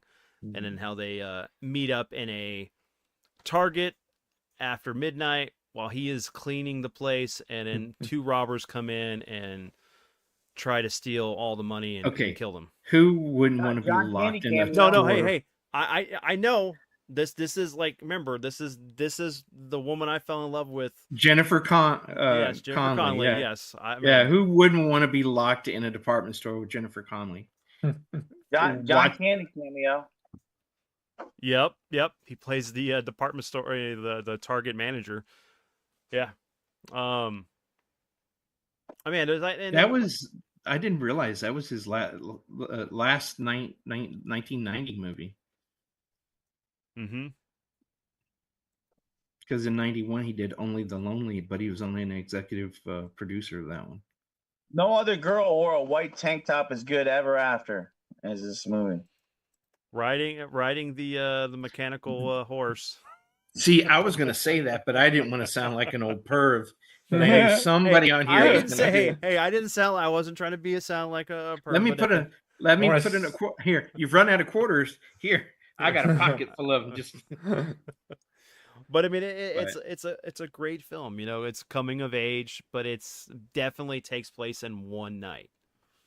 You know, wow, I did not realize he was noble. he wrote Flubber, Yeah. Robin Williams. Wow. Wow. Didn't know that. Yeah, I want to see career opportunities. Now, that's been on my watch list for a while. I didn't know John Hughes wrote it. I actually just picked it up on Vudu, so we can Oh, always do a cool. watch party at some point. Yeah, that'd be awesome. We could actually do that now that I got good internet. I'll bet it would work well. Yep. No, we'll set that up sometime. Cool. So there was a period of time where he did Beethoven. Gosh, man. Going back to Beethoven. Baby's Day, Dennis the Menace, Baby's Day Out, Miracle on 34th Street, 101 Dalmatians, Flubber, and then he went back to Home Alone 3. He wrote he Home wrote Alone that 3. he wrote on it. So now I know who to blame for that film. But he had ties with all 3 Beethoven movies. It's like, how do you go back to this? It's like, can this dog get rabies and we can have Cujo? No. That's how it should have ended. It should have ended like they pull up and they give him to a guy who runs a gas station. You know, Yeah, it and doesn't then kill they the leave family, him. right? It only goes for that movie or the book. The one thing I don't remember was, does anybody remember Reach the Rock? What was that one? Is that the journey of them getting to the Rock with the movie The Rock? No, it's 1998 Reach the Rock. I recognize all of these films. That's the one I don't know. I don't know what that is. Is that Sam Rockwell? No, sorry. The picture of the person in this film looked like. Oh wow, it had William Sadler in it. I don't think I ever saw that one. Wow, there's a movie I haven't seen. Yeah, there's a lot of movies that somehow we've never seen. Like, you know. Not many. I know.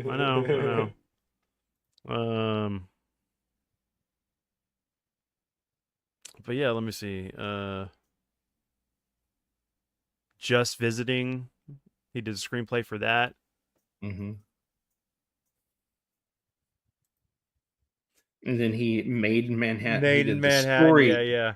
He did the story treatment for that one. And then you Drillbit Taylor. Oh, come on.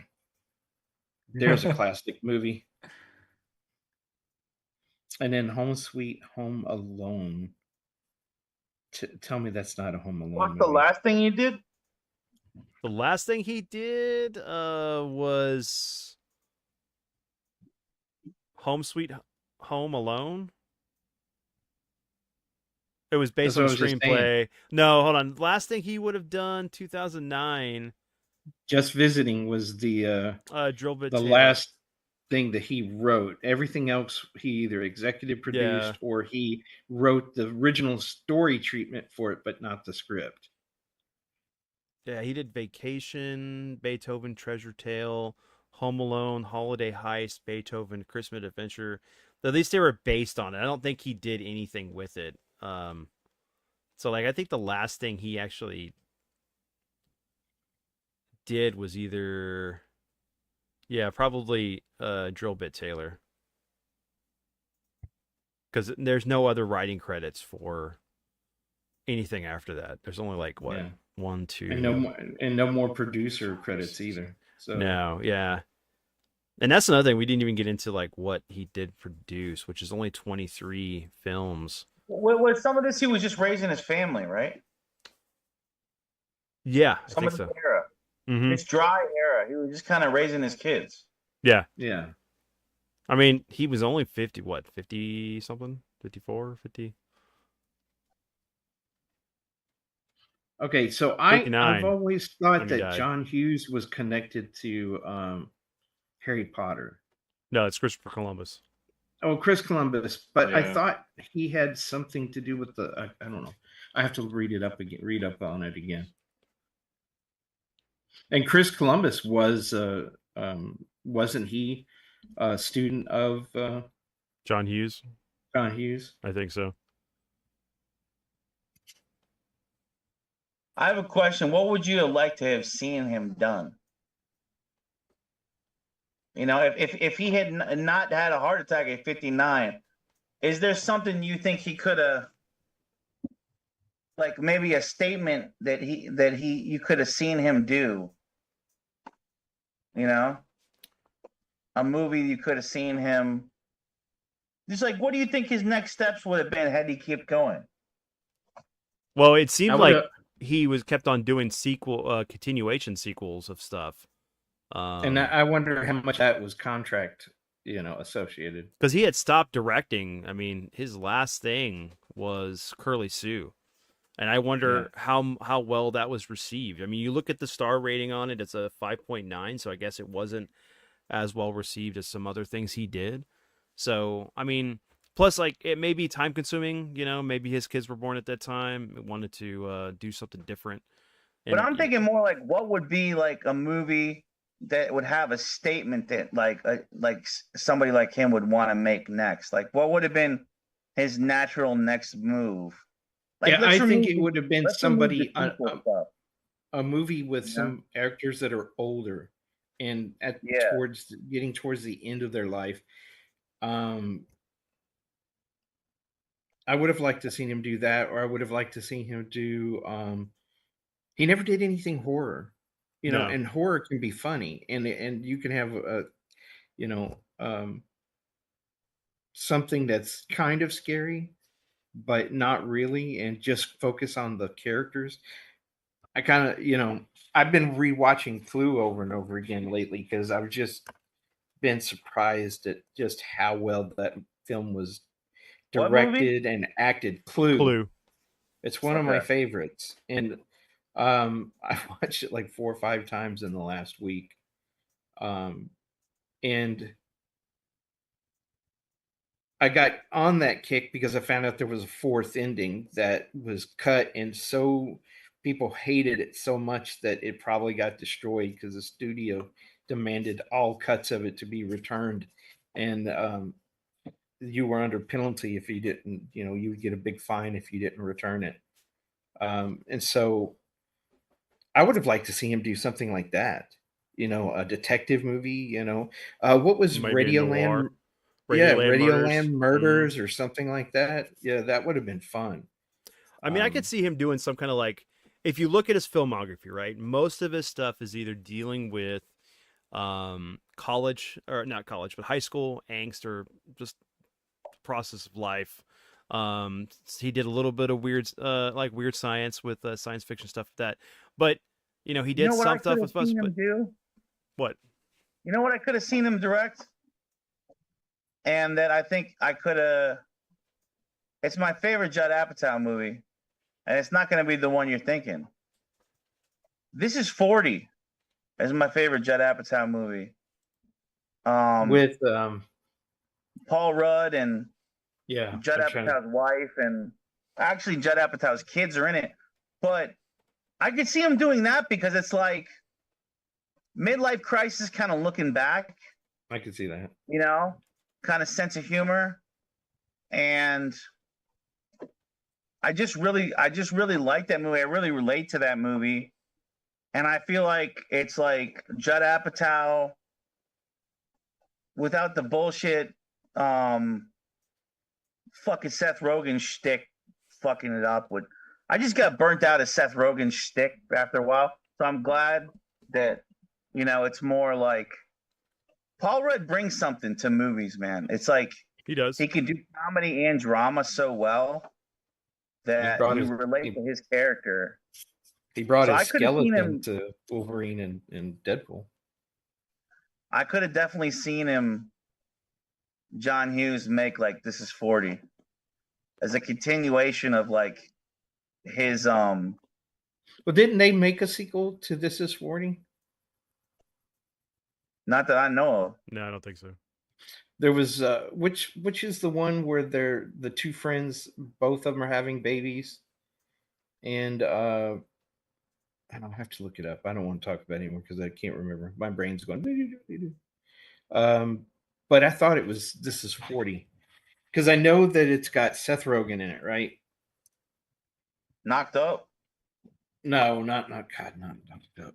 Or This Is a Miriam and whatever makes a porno and any of that other garbage. That's Kevin Smith. I'll look it up. We can talk about it later. I mean, Kevin Smith kind of has, like, you can see the influence of him. Don't you with John, dare say that. But he's not nowhere near John Hughes though. No, you can see it. Yeah, you're out of my will. Whatever. Oh, is this why you won't do the movie with me, Vince? Is that No, what it is? no. It has nothing to do with that. Does Floyd not like Kevin Smith? I love Kevin Smith when he was Kevin Smith. Yeah, now Yeah. before he became Hollywood Yeah. and like pandering to whatever. You mean crap like what the fuck was that Bruce Willis movie he made that was dog shit with Cop Out. Bruce Willis and a Cop Out? Yeah, Cop Out on his fucking directing skills. What the hell happened in that movie? Kevin Smith is at his best when he's doing indie and he's right and it's his own stuff. You know, Kevin Smith died in the 2000s. The minute he started selling his soul to, he has to pay for a big house now. Let's leave Kevin Smith in the 90s where he belongs. I never really liked Jay and Silent Bob Strike Back. I don't know. Maybe I just need to watch it again. But to me, like Dogma was his last great film. I love, Dogma. Yeah. What's the matter? Your Schwartz is I'm ripping off Mel Brooks here. Your Schwartz is not as big as the whole lightsaber. Why do they call you cock knocker? Well, you see, it's a long story. Oh, yeah. No, but I mean, you can tell, like Thumb said, you can see where like Clerks has influences, like a Breakfast Club and Ferris Bueller. It's like, you can tell like he had that inspiration of these great films, and that's what I mean. Oh, go ahead. Because like when he got into like, he kind of played up even more on that with like Chasing Amy a little bit and Mallrats, but after that it got a little weird. Like everything kind of went a little bit more exaggerated, a little bit more. Well, he created one of the first connected universes with his films because early on all his films were in the same place, in the same world. You can even say that with like John Hughes in a way. Some of his films seem like they're almost could be connected in a cinematic universe. But what were we going to say, Wubs? Sorry. Oh no, I was just going to say that I feel like John Hughes movies are obviously like more refined and more traditional Hollywood, I guess, for lack of a better term. You watch a Kevin Smith movie and it's his early stuff anyway. It's not traditional Hollywood at all. And I think that's why I prefer it, honestly. Like you were saying, I don't think Wubs, I don't think that Hughes would have said every time I kiss you, I taste 37 other guys, right? Yeah. Yeah, no shit. I was going to say, I don't think Hughes would have wrote the line, you ever get your ass licked by a fat man in a trench coat or some shit? Wasn't that one of the lines? I don't think that would have made it in the Hughes script. Maybe this is bad for like how I grew up or whatever, or like my childhood, but I'm gonna say it anyway.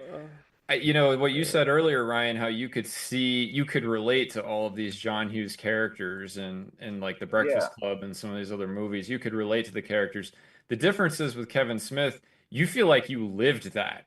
Like, correct. I have been in Clerks. I know all the people in Clerks. I knew them in high school, all of them. Like it's just there's no relating. Like I know those people. Like Clerks, Mallrats, I knew those people. Yeah. Like I those two films, like because of my dad and everybody we knew those guys. It's like, well, I worked in a at 7-Eleven for a while as a part-time job on top of my other job to make extra money. Yeah. And then I run a comic shop. And I mean, Clerks is straight up. You could just take all the stuff out of there and put the comics up there. And then all the conversations like Star Wars, where, they were just contractors, I think, that Luke was the bad guy because he killed all these people who did nothing but show up for work and all this stuff. We had those conversations, We did. and we had customers who would come over and join in the conversations. And It happened when I I was worked at Game actually, Crazy and Best Buy. I mean, yeah. when I work retail, you work retail, you're going to have these experiences. Remember Go when ahead. Nina called me in? Nina called me in on my day off. So I'm coming up to the shop and Jason's standing there and he goes, "Why are you here?" I said, "Nina called me. She says she's got to go do something." He goes, "No, you never come in on your day off. You're going to get fired." And I'm like, "What are you talking about?" And he starts cracking up. And all day long, he's reciting lines from From the freaking movie. Clerks. Yeah. And I'm like, what are you doing? And so he comes over to me. I was counting up till so we can go home. I was closing everything out. And he comes in and he goes, "Go see Clerks and then we'll talk." And I went and saw, came back, and I was like, "That is me. That is us. Are there cameras in here? Are we being watched?" Because everybody experiences that. If you've worked in any of those environments, you know exactly what that was. We've all known people like Jay and Silent Bob. Brody. Brody. Yeah. Yeah. I mean, Mhm. the Hell, I am Brody. um, but it's funny because like both these guys wrote films and characters to what they experienced. Like Mhm. you can, depending on where you are in life, you can connect to one of these characters or the situations that are going on, and that's what's marks a good storyteller, because you don't care about like the surface level stuff. You want the deeper things, the deeper meanings, and experiences you get from these, and um and I don't, that's why I brought up Kevin Smith, because like there's a parallel with what he was doing at the beginning, not now, because like his He-Man revelations and all that stuff that can go to hell. But um, and Wubbs, we will write this film, we will, don't worry.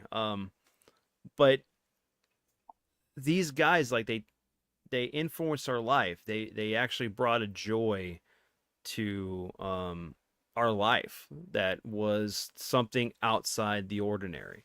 And it's amazing that you can watch a film like Ferris Bueller's Day Off, or 16 Candles, Breakfast Club, any of his filmography for John Hughes, and relate to a situation.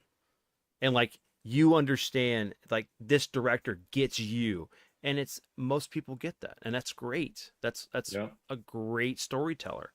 Um, You know what I'm amazed by when I look back at a lot of these movies? It's hard enough to make a good movie on its own merit. It's hard enough to get the cast right, the writing, everything.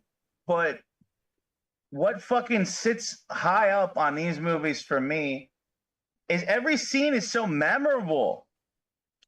From the sets to the quotes to the characters and because you see movies that are just forgettable and you don't hold on to those iconic scenes like this. Like these are movies from John Hughes that we can quote like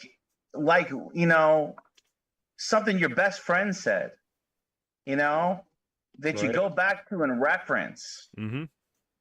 And you can't get that with a lot of other movies. And yeah, Well, it's it just wasn't. Go ahead. no. That's all I was gonna say. I was going to say it's not only that you could get the reference to it, they created trends. People started imitating the things they saw in the Yeah. movies, you know. Fashion choices, Uh, you know, mannerisms, like becoming like wrapped up in the role of this character because you related to him and you wanted to emulate yeah. that. Um, Yeah. That's why I was going to bring up like Fast Times at Ridgemont High was one of those films for Oh me. yeah. Mhm. Great music, all the characters I knew from high school, the hanging out in the mall.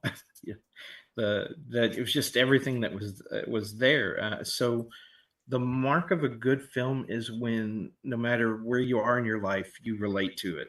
That's because you can either see yourself there now, or you could see yourself there, have been there in the past, or you recognize people in it that you have known. Um, the worst other thing I can do is watch a movie and I can't relate to anybody in it because I was like, I don't know any of these people. Who talks like that? Mhm. And so you're like, you have to know your target audience. You have to understand human nature, and you have to draw upon your own past and your own experiences to give these characters life. You know, but I can tell you, John Hughes has affected a lot of people's lives, just like other people have.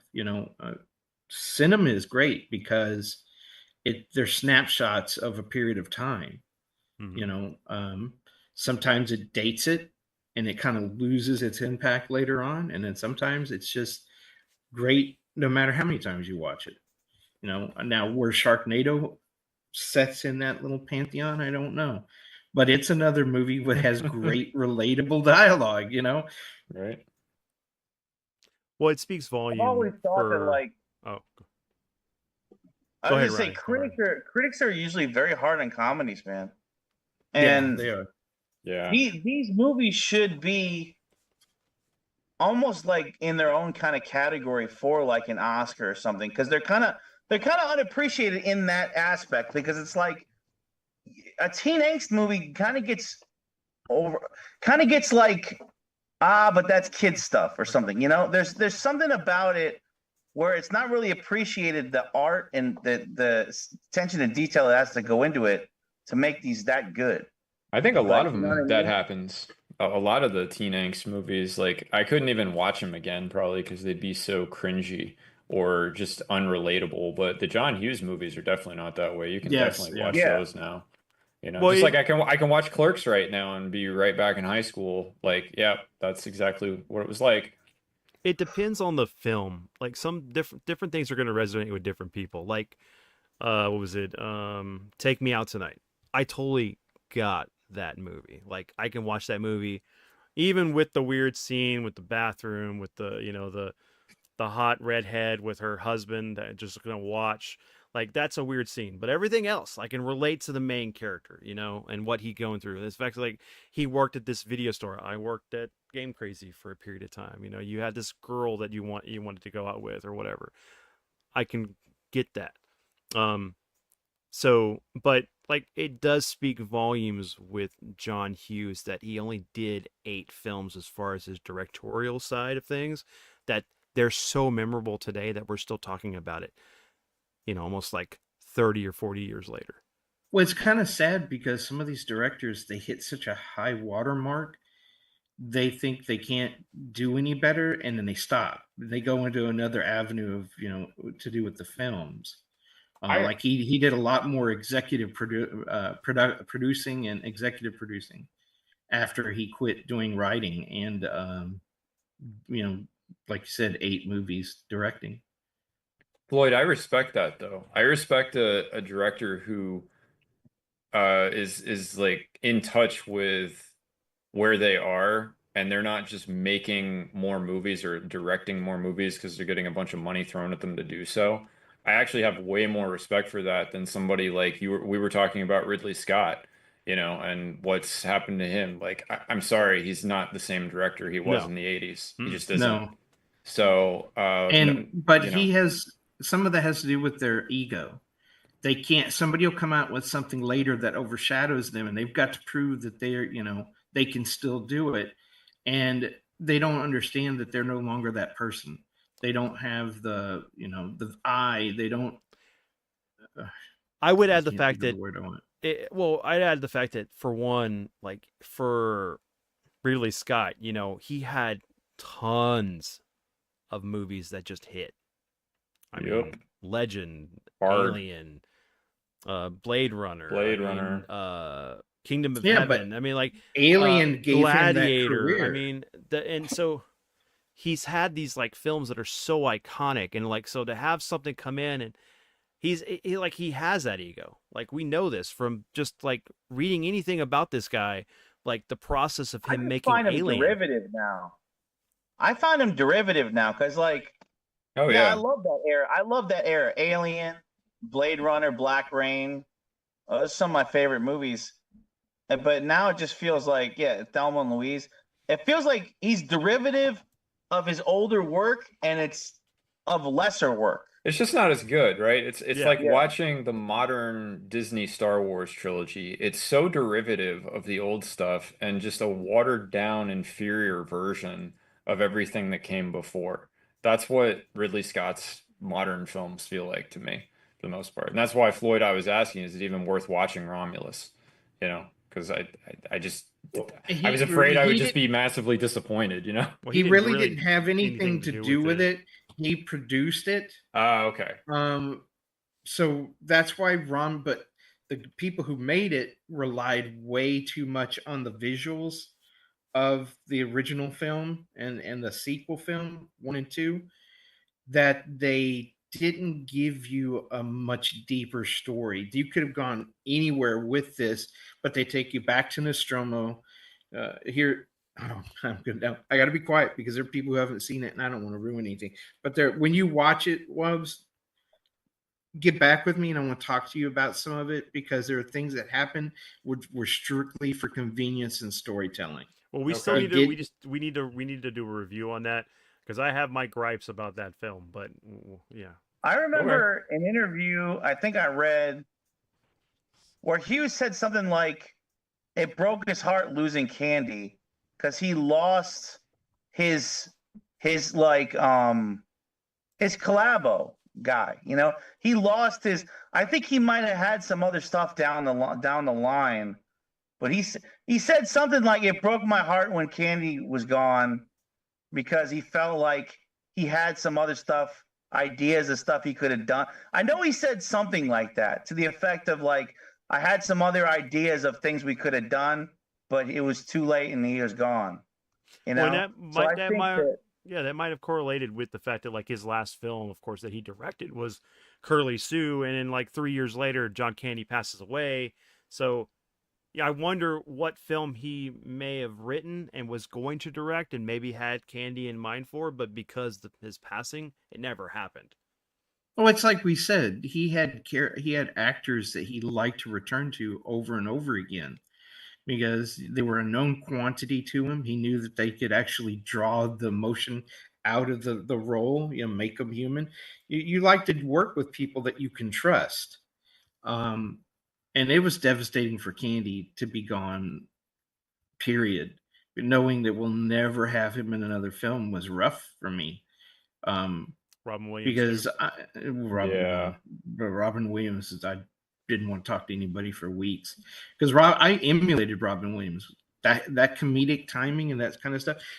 Whenever I was being picked on or was having problems in school, I would fall back to him or George Carlin. That was what helped me through a lot of things in my life, and I felt like I knew them, like they were my family, but I didn't know them. I just knew the roles they played, and when they were in interviews and the like with Robin Williams, all his acts. But they were more than the roles they played. They were very human people, flaws and all, but we loved them, and they gave us everything. And now they're gone. There's some movies that they've made that are my favorites that I just can't simply watch because it breaks my heart, you know. It was hard to watch Hook again with Edward. I mean, I enjoyed it, but it was like it was hard not like we haven't had Robin in a long time and stuff, and Yeah. and it's sad He we've should. lost so many actors and stuff that were like staples for us growing up, and they're gone. Well, he was Robin was one of Christopher Reeve's best friends, Yeah. and he flew to his side, when he had got his neck broken. And they just recently have done a documentary called Superman, which is the Steve Reeves, Hercules, no, Kevin Sorbo. Christopher Reeves, Christopher, no, Christopher Reeves. And there was just watching them two and knew how that when Reeves wanted to go, Robin said, "There's still things you need to do. There's still, you can help people. There's things to live for." And I could see that, if you're trapped, you're an actor, and your whole life has been portraying people. For the first time in his life, he had to be himself. And Robin was one of the people that helped him get that. And these guys I grew up with, they were some of them were my age, and to know that they're gone reminds me of my own, mortality. I just was watching Billy Crystal on an interview, and I was like, dude, I remember my first ever seeing Billy Crystal was on Soap, which was a late night comedy parody of the soap operas from during the day. And he plays a character he's a ventriloquist, and he has a dummy, and him and the dummy don't like each other, and it's hilarious, them going at each other. It was just, man. And now seeing him in his later years and realizing all the great movies he made.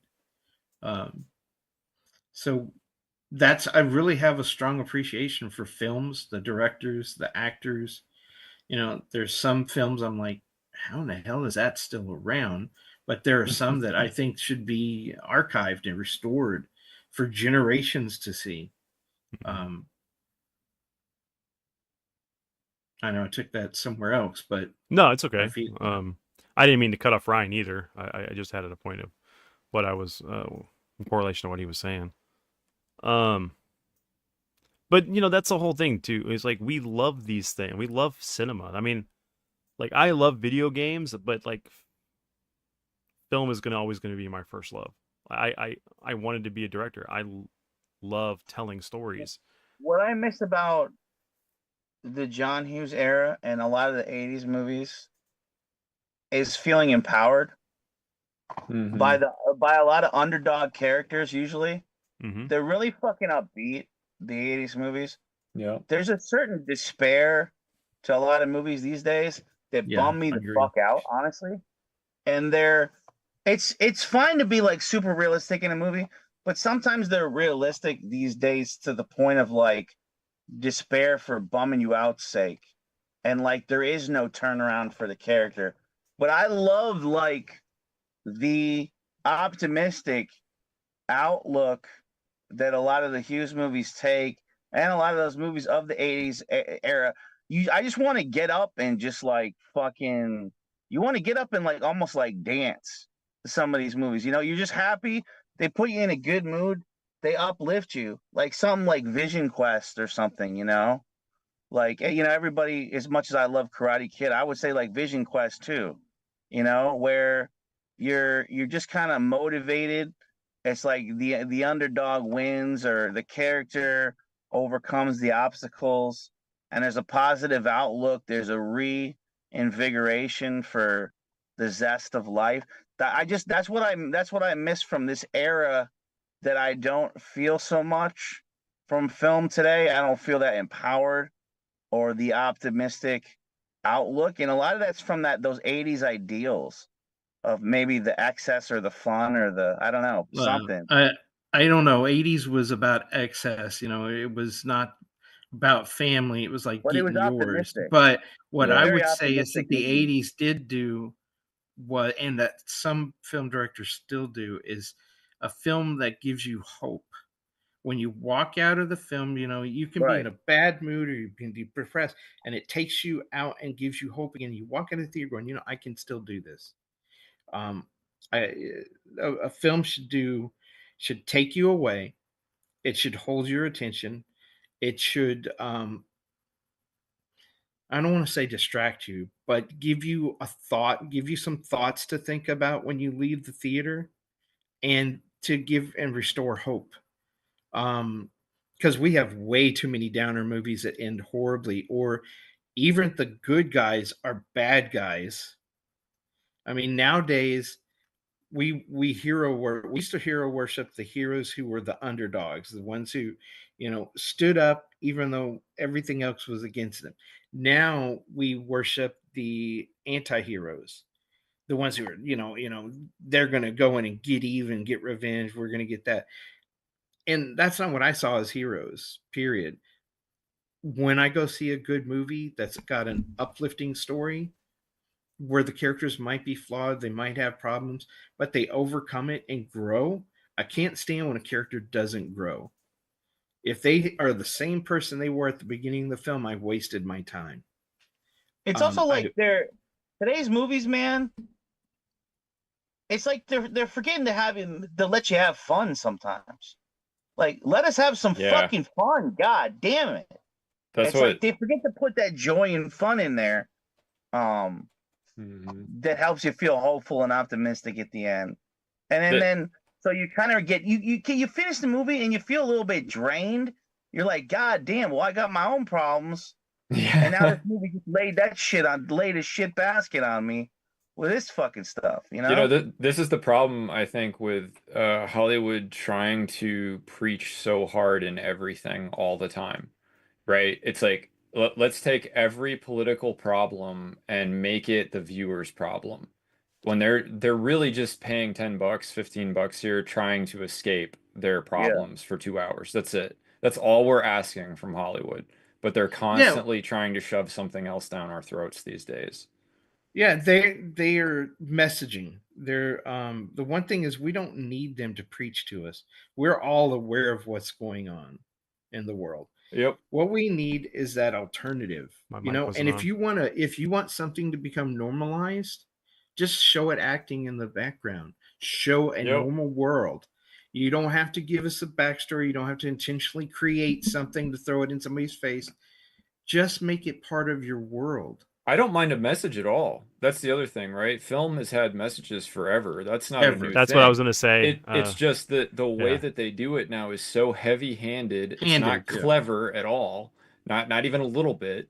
And we're expected to just go eat it up, you know? And it's like, no, you actually have to try to entertain people. Like you can't just have your little checklist of things that you want representation for in your movie and write an AI script in 5 minutes and think that that's going to be entertainment because it's just not. Well, a lot of times too, it's not just the AI stuff. It's people that don't understand the fundamentals of writing a story. They don't all they're trying to do is make their mark in society and want to tell this whatever story they're telling. But Right. remember, what I was going to say, I didn't realize my mic was off, but there's always been a message, but in any medium, video games, books, movies, and it relates to the times of the situation depending on what's going on. Who goes there? The Thing. What's it about, Dad? Well, it was like the scare of the communist scare, and like you don't know who's who, Well, and Mm, it's about paranoia. It's about right. yeah. targeting enemies.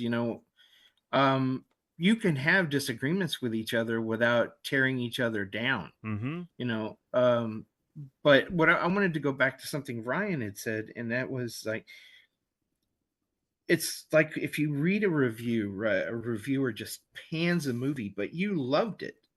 Remember, that reviewer is just giving their opinion, and they're programmed to give that type of opinion. They want controversy. They want Right. you to think that they know better. Go see a movie and enjoy it yourself, Yeah, because find out like for yourself. Ryan was saying, Decide. that the we don't have an appreciation for certain types of movies in Hollywood. Well, that's always been the case. Musicals, when we went from no to sound, they were adverse to sound. When we were having musicals, they said normal movies won't last. Then once normal movies became a hit, no more musicals. Um, Animation is not, it's how you sell toys, and it's for commercials, it's for television. No, we have great cinematic animated movies. The Japanese understand that. They've been doing it for decades. Um, Comedies don't get a good representation. They do now, but they didn't. They weren't taken seriously, and so were science fiction. If it was science fiction, it never got an award. It would get, the Right. only award it would get would be like special effects, sound, or something like that. But there were some great science fiction movies that had well written stories, well acted. You know, Oh, well, Floyd, regarding that, let's talk about the fact that Rocky won Best Picture the year Star Wars came out. came out. Yeah. You The know, I movie mean, that everyone kept going to see, that yep, was being talked about in the news, and Rocky won. yep. So Not that it's Rocky isn't a great movie. Rocky's a great movie. I no, love no. Rocky. There's nothing wrong with that film, but you're talking about a movie that broke special effects. Everything. It changed Everything. everything. It changed everything. And it became the thing that things emulated, and that's what, like, it gets me, because this goes into like something we just had the other day, right? We had the video game awards. Yeah.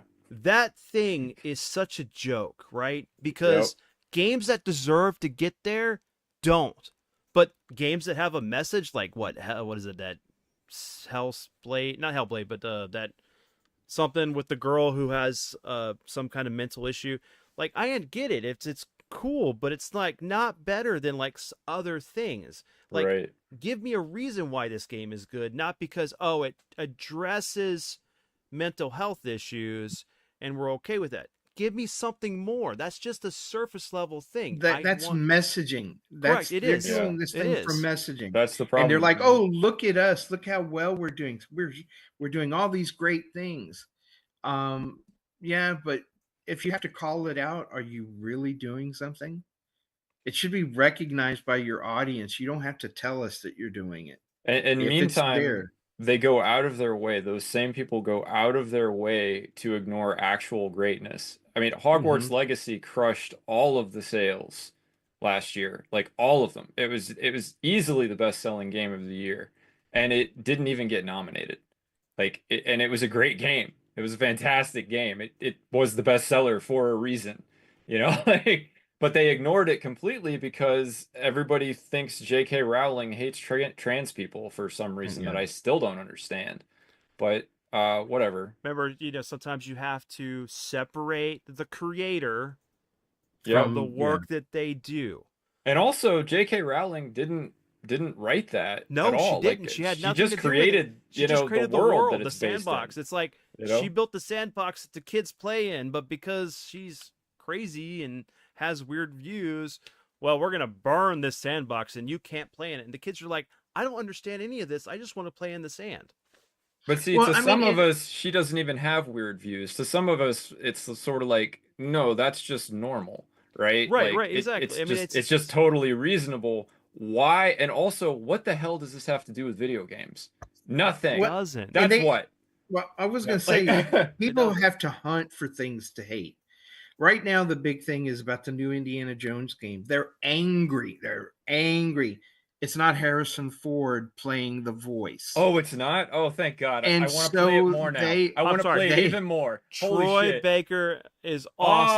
Oh, yeah, baby. As awesome. And even Thank Harrison Ford God. came out in the Game Awards and said that he is amazing at doing the voice. So but there are Fantastic. people saying they're not going to buy it. Well, That that's like the they're opposite for me, canceling. Floyd. I've wanted Harrison Ford he's in his out of 80s. Star Wars, out of Indiana Jones for the last, well, how long has it been since when did Kingdom Skull come out? 2005. 20 years. It's been 20 years. I've wanted Harrison Ford out of my favorite franchises because It was he time just to. phones it in. He's been phoning it in for 20 years just Well, for that Well, he does paycheck. in the new Captain America film.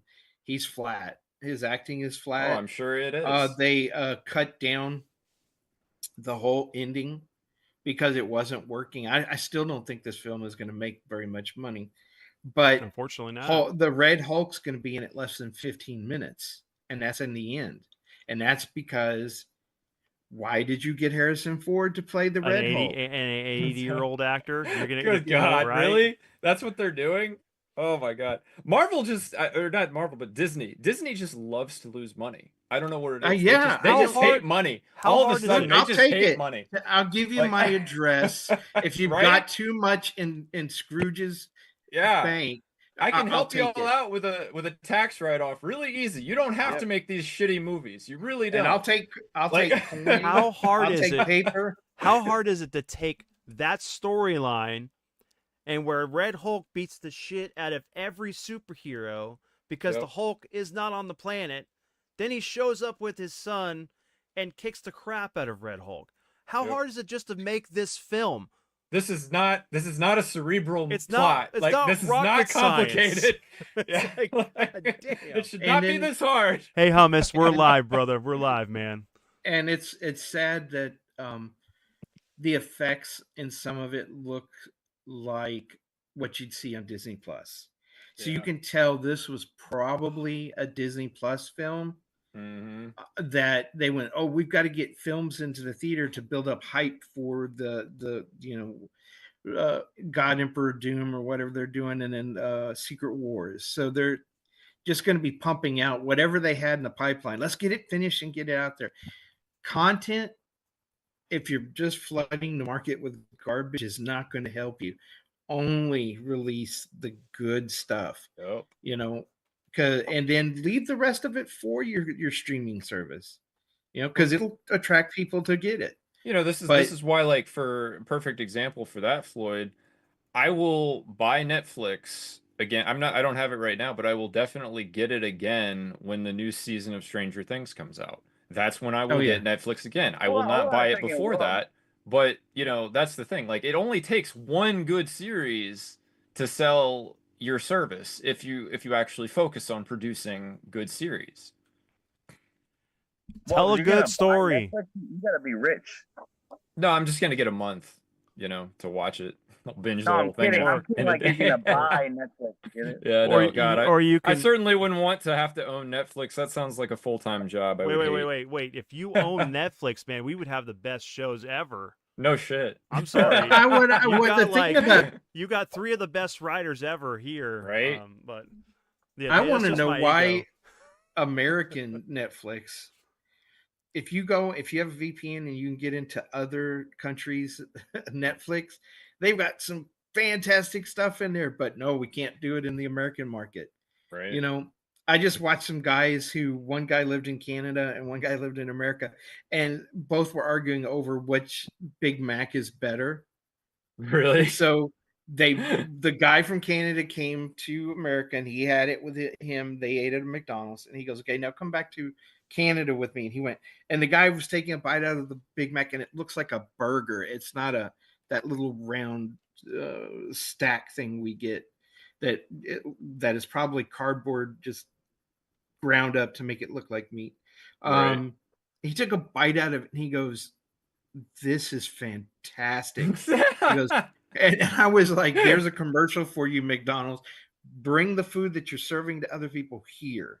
And it's Right. because we'll buy anything. That's Oh, yeah. because other countries have standards and they don't allow certain things that we do here because it's okay. Not really, but yeah, that's a whole other topic. But the thing is that when you tell a story, have a good, believable, deep, rich story that has intrigue and believability, of why the character is what they are. I don't need to know that there are fill in the blank of this, and that's the main focus point of what you, as the audience, should be focusing on. That's not how stories work. Tell a good story. Yep. That's why Star Wars has been sucking lately. And I made this joke in the chat, but it's like when I think it was Wubbs or Dad was making something, I said, and I'm looking at you, Ray, quotations, Skywalker. Yeah, I saw that. Because the fact is like this character is the Mary Sue. She is the definition of a Mary Sue. She never goes through a journey to get the strength that she is rewarded with at the end. Luke had to go through a process, and there is tons of books that archive his chronicles of the journey that he went through to become the Grand Master of the Jedi Council, rebuilding the Jedi Order, losing his nephew and both of his nephews and other stuff, and like how My hard man is it? lost his hand How hard fighting is his it? father. I How? mean, Yeah, he had to kill. Yeah, God. basically, he had to beat his father down to free him from the, the from the dark side. To He gets realize mutilated in the Wait a minute. process of just He learning how to fight his father. Right, Like, right. he even fights himself in the end. Yes, yeah. yeah, that And too. the But this is not about like this is the problem with storytelling. You have guys that don't want to take something from ground level, flesh out the world, flesh out your characters, make it believable, and then introduce it to the world. No, why they when you can want steal somebody else's valor? exactly. You want to Right. change things. You want to manipulate this. You just want to worm your way into being like the writer of Superman, and then like ruin, these characters or Batman. And like, if you want to do something unique, do it from scratch, like all of these other great pantheons of characters that come before. Yeah, they didn't become great overnight. No, they didn't. They had to They actually Um, go through a journey. They had to actually yes. go through some sort of event that developed their characters.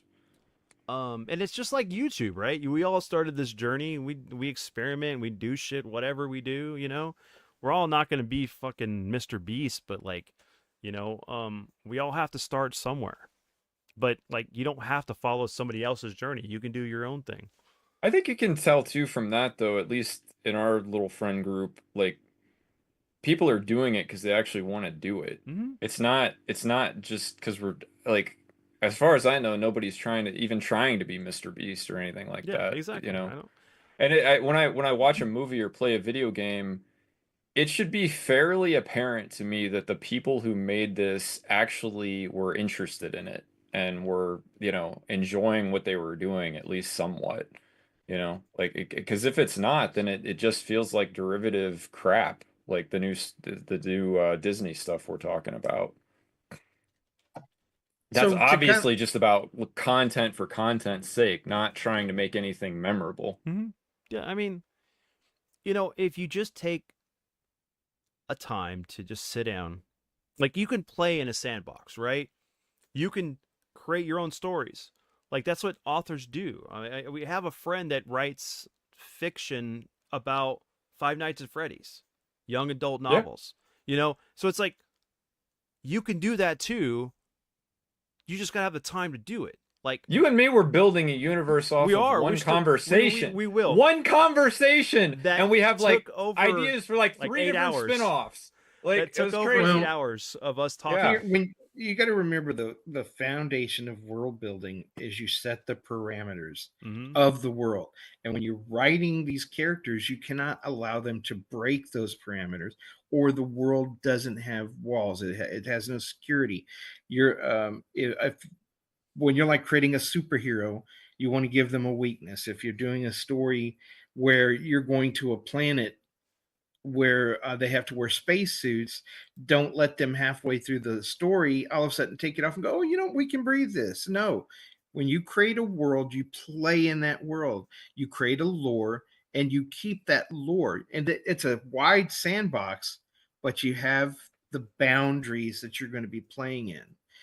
And that's what they lost with Star Wars. They started trying to make the Force available to just anybody, forgetting that we're human. We have emotions. We get angry. We get upset. And so when you have this kind of power and you can't can learn to control those emotions, you can become dangerous. Mm-hmm. So you can't have a kid sweeping the grounds and all of a sudden he takes the broom and has it do the sweeping on its own, because first of all, he's becoming lazy. Well, it's also And it. second, Go ahead, Dad. he's going to shortcut things. You can't shortcut it. You have to walk. They have to live that. I've done it with comics. We've done this whole thing before. And when you want to start breaking your own rules, you're not going to survive. It's not. People are going to see it and they're going to go, you know what? This makes no sense. I'm out of here. Being a person that grew up playing D&D with my dad being the DM, you'll learn the rules of the world and like how things work as far as if you get wishes, you can't just wish for this item to happen, right? Like I wish for the Enterprise. How is it fueled? Do you know how to fly it? Luckily, everything can be manufactured within inside the ship. You're good. But say you wanted the Mach 5 or something that's a little bit more complex, like a Veritech from Robotech. Do you know how to fly it? Did you wish to make a manual appear so you can learn how to fly it? Do you have the fuel source to be able to fly it for a continuous period of time? It's like you have to like understand how things work. Like Because if it transforms and you're in it, do you like figure out how to make yeah. it transform, or do you become a bloody you have pulp a on the power armor. inside? As It's like getting the it's like the power armor that like Daniel gets in Transformers the movie, right? You know, he doesn't know how to do anything. He's just pushing buttons trying to save his dad. He does all these things and finally shoots a laser out. Luckily, you know, the roll was in his favor that he didn't like shoot Bumblebee in the heart or his dad or like completely miss and then like they fell into the lava juices that Unicron used to eat the things he would devour, or when he transformed into the vehicle, like how he didn't get crushed when he transformed. You know, you got to know these things. If not, it's like they're useless. and I can't stand convenience writing just as a plot to move the plot along. You know, oh wow, that just magically appeared. Now we got the car keys for that car. Where'd you find them? Well, I was in a coffee can in the kitchen. Why'd you search the coffee can? Oh, I don't know. I was going to make a cup of coffee. I don't know. Yeah, You know, you just like you have to learn things. You can't just go, yeah, I want this. Okay. Well, what do you do with it? It's just a brick. It's a paperweight now because you don't know how to use it. It's like giving a computer to a toddler. What are they going to do with it? They're going to knock it over. They don't know how to use it. They have untapped potential that they can't even optimize to learn anything from it. it's like I had a friend want a gun in the game. So I gave him a 6-shooter.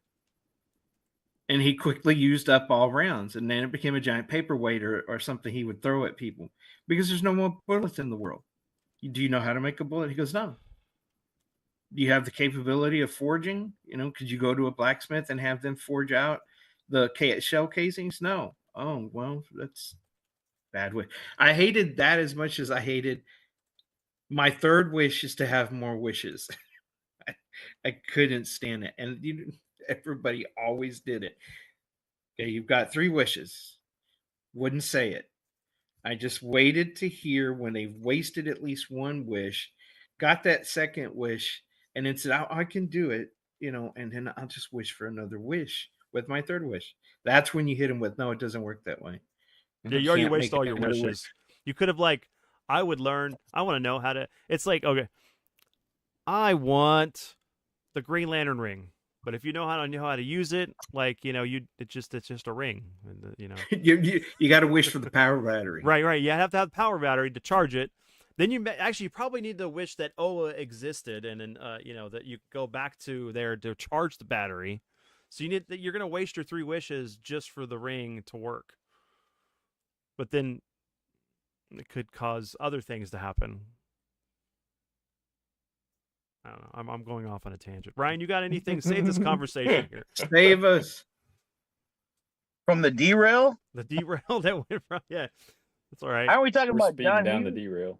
We were talking about John Hughes. The conversation just kind of evolved into Star bad Wars? writing in Star Wars. Yeah, well, we were talking about. You got to go back and look. We were talking What about how about a John John Hughes Hughes created Star good Wars stories. What about a John Hughes Star Wars movie? You know what? I would watch that. I would, because You know, Star Wars Yeah, is it would more be than Jedis. It's more than Jedis. It's like It would be what is the new one? Skeleton Crew. The There's Skeleton- yeah, already that's a what I John was gonna say. there's John Hughes already would a be great John Hughes. at doing that. The Skeleton Crew one. Oh, and then, okay, So- I was going to type this out, but yeah, the Acolyte is trash. They killed the legacy of the Jedi. They made them idiots, bumbling idiots. It's like this is the worst group of Jedis that I've ever seen. they have the Smilo Ren in the film that, or in the show that like gets naked and tries to seduce one of the sisters. It's like, oh yeah, hey, this is great. This is a show that didn't have any of this in it at all ever, or in any of the books. Well, we know they had it Well, because yeah, we of had little course. children. We know Han that had some Han had children, sex with Leia, and he Luke gave had they some had 3 children, so kids. we I knew get that it. was going on Right. in the background. But you don't need to be on the nose about it. You don't need to go, hey, we're gonna remake Psycho, and we think that through public testing, they don't understand how we have to show everything basically. So we're actually going to show the knife going into her versus like Right. implied violence. Because no one has an imagination anymore. We're subverting everyone's expectations. So let's go for it. Did you guys ever read any of the Young Jedi Knight Oh yeah, stories? I have them Uh, all. yeah, those were great. Mm-hmm. How about John Hughes directing a TV show or film adaptation of the Young Jedi Knights? Oh yeah, the early books Yeah, before they started. You know, when the Dark Jedi Academy was created, and I'm it talking when became they're more about the kids. Yeah, like wars. Luke's When they training first them Yeah. started off, on yeah, Yavin 4, yeah. right? Like Luke's training them at his new temple on Yavin 4. Like, and Oh, well, they're and then young and, th- teenagers. and then adapt it to the Holy shit! one The where Breakfast Club with Exarch, Jedis. Exarch Let's do with it. Exarch We can write Sheen. this. We can write Right? this. 100%. Yeah. Oh, And please it like don't! I don't want to see Jedi's dancing. Luke is the principal and stuff. You're gonna Yep. get the And horns. they're all getting into shenanigans, trying to like do tricks with the Force to fool him, right. you know?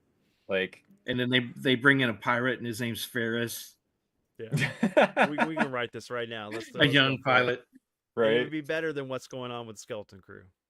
Instead of like, hey, look, it's a bunch of kids in suburbia. They find a ship on Earth and they just fly Right. out wherever. I'm trying to stick with it though. Like I'm enjoying it just because it's different, and I hope that it's worth it. I don't know if it's gonna be yet. I've watched the first 3 episodes. Okay, so you've been watching it. I've been watching it, yeah, but I agree with you. At first, I was like, this is boring as shit. Like, what? Yeah, okay, cool. There's suburbia in Star Wars too, awesome. But it was sort of, I felt like they didn't really do much with it. It was just, oh yeah, this is here to be lame, and the kids want to get away from it. Okay, cool, I get it. But that's basically, I felt like I was watching, like kind of any sort of middle school preteen kind of movie in space a little bit without much of a purpose until I guess they're doing like Pirates of the Caribbean meets Stranger Things. Stranger Things or E.T. before E.T. lands on the planet. I don't know, just the Well, kids in originally suburbia. the concept was to show how the Empire was going around and taking younglings and then training them to be Dark Jedi and using them as Inquisitors and other Ooh. people for Vader. The original plan was to introduce them in a ending of New Hope. not New Hope. No, what's his name? The Ahsoka series or whatever? Or Mandalorian? No. Oh, well, it was going to tie in. The Mandalorian and Ahsoka were going to tie in because they were all going to meet up on this planet where Luke was there to do something. Grogu and Mando were there. Ahsoka had showed up, and then we get introduced to Jude the Law's character. Jude Law's character, and he's trying to help these kids escape and setting up that they now know that the Empire has been kidnapping these children to turn them into something much darker. We need to start helping them. And so that was going to lead into a whole other areas of these 3 series. And that all went away because of she who shall not be named. Yeah. And I'm going to end it there because we can go on a rant for this. But I wanted to get back because Ryan was right. We kind of derailed it. We did. I would ask the question of each of you, what is the question I would ask you is, how did watching John Hughes movies affect your life growing up? What did you take away from them, and can you give an example of it?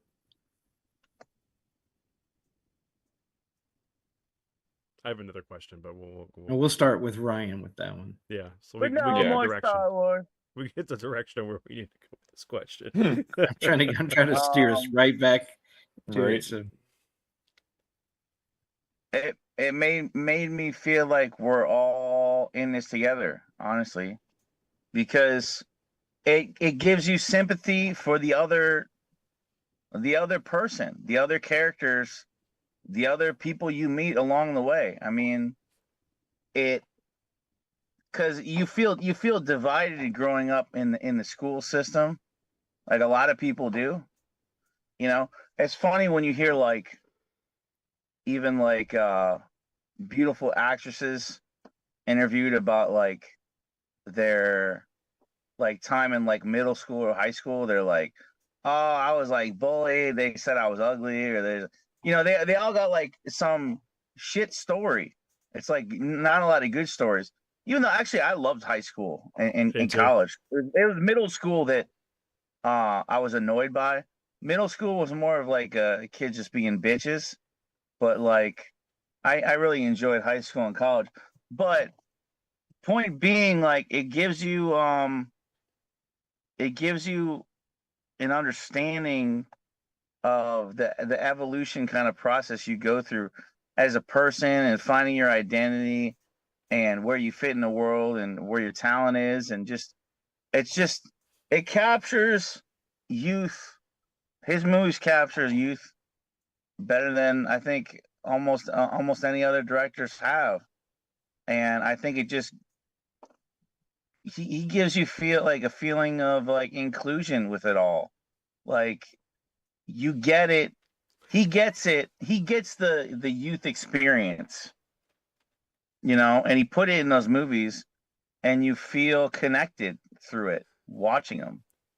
I think that's what it gives you watching these movies as an adult or a kid watching these. so in a way, he helps people understand that everybody has insecurities. Even when somebody's bullying you, we don't know what goes on in their life. They could be being bullied at home. They could be having something going wrong. One time with my daughter, one time she was having problems with another girl in class who just hated her for some reason. And so that made her immediately hate her. And I was like, when she attacks you, have you tried to talk to her?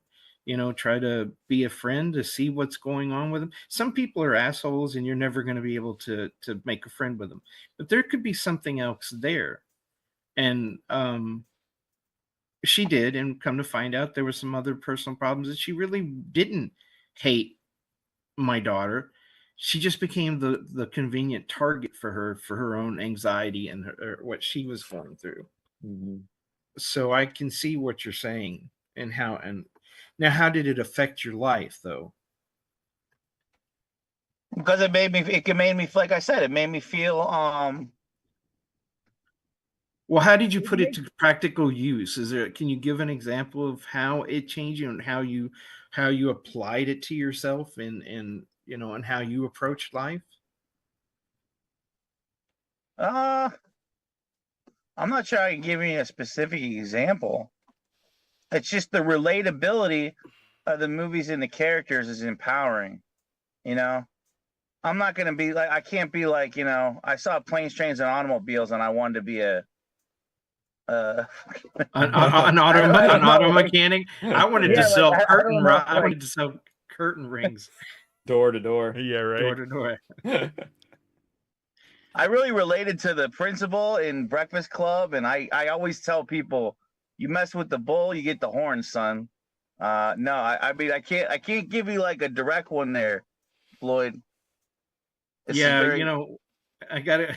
The principal in that is the same bad guy from the police chief. Yeah, And, he was a he Die wasn't even Hard. a bad guy. He was just he was Just like yeah, middle if you're not management. That's all he was. He was Yep, middle middle management management. because it was like he was like, look, I'm in a rock and hard place between like the FBI who like are hot shots, and then the my people that are under me, and then John McClane who's just like wrecking Oh, shit wait up. And no, What? he came in with an attitude saying, "We're taking over. We've got this armored vehicle over. You don't even know if that guy up there is one of the terrorists." He Yep. wanted to take over. Okay, don't sugarcoat it from he was a dickhead.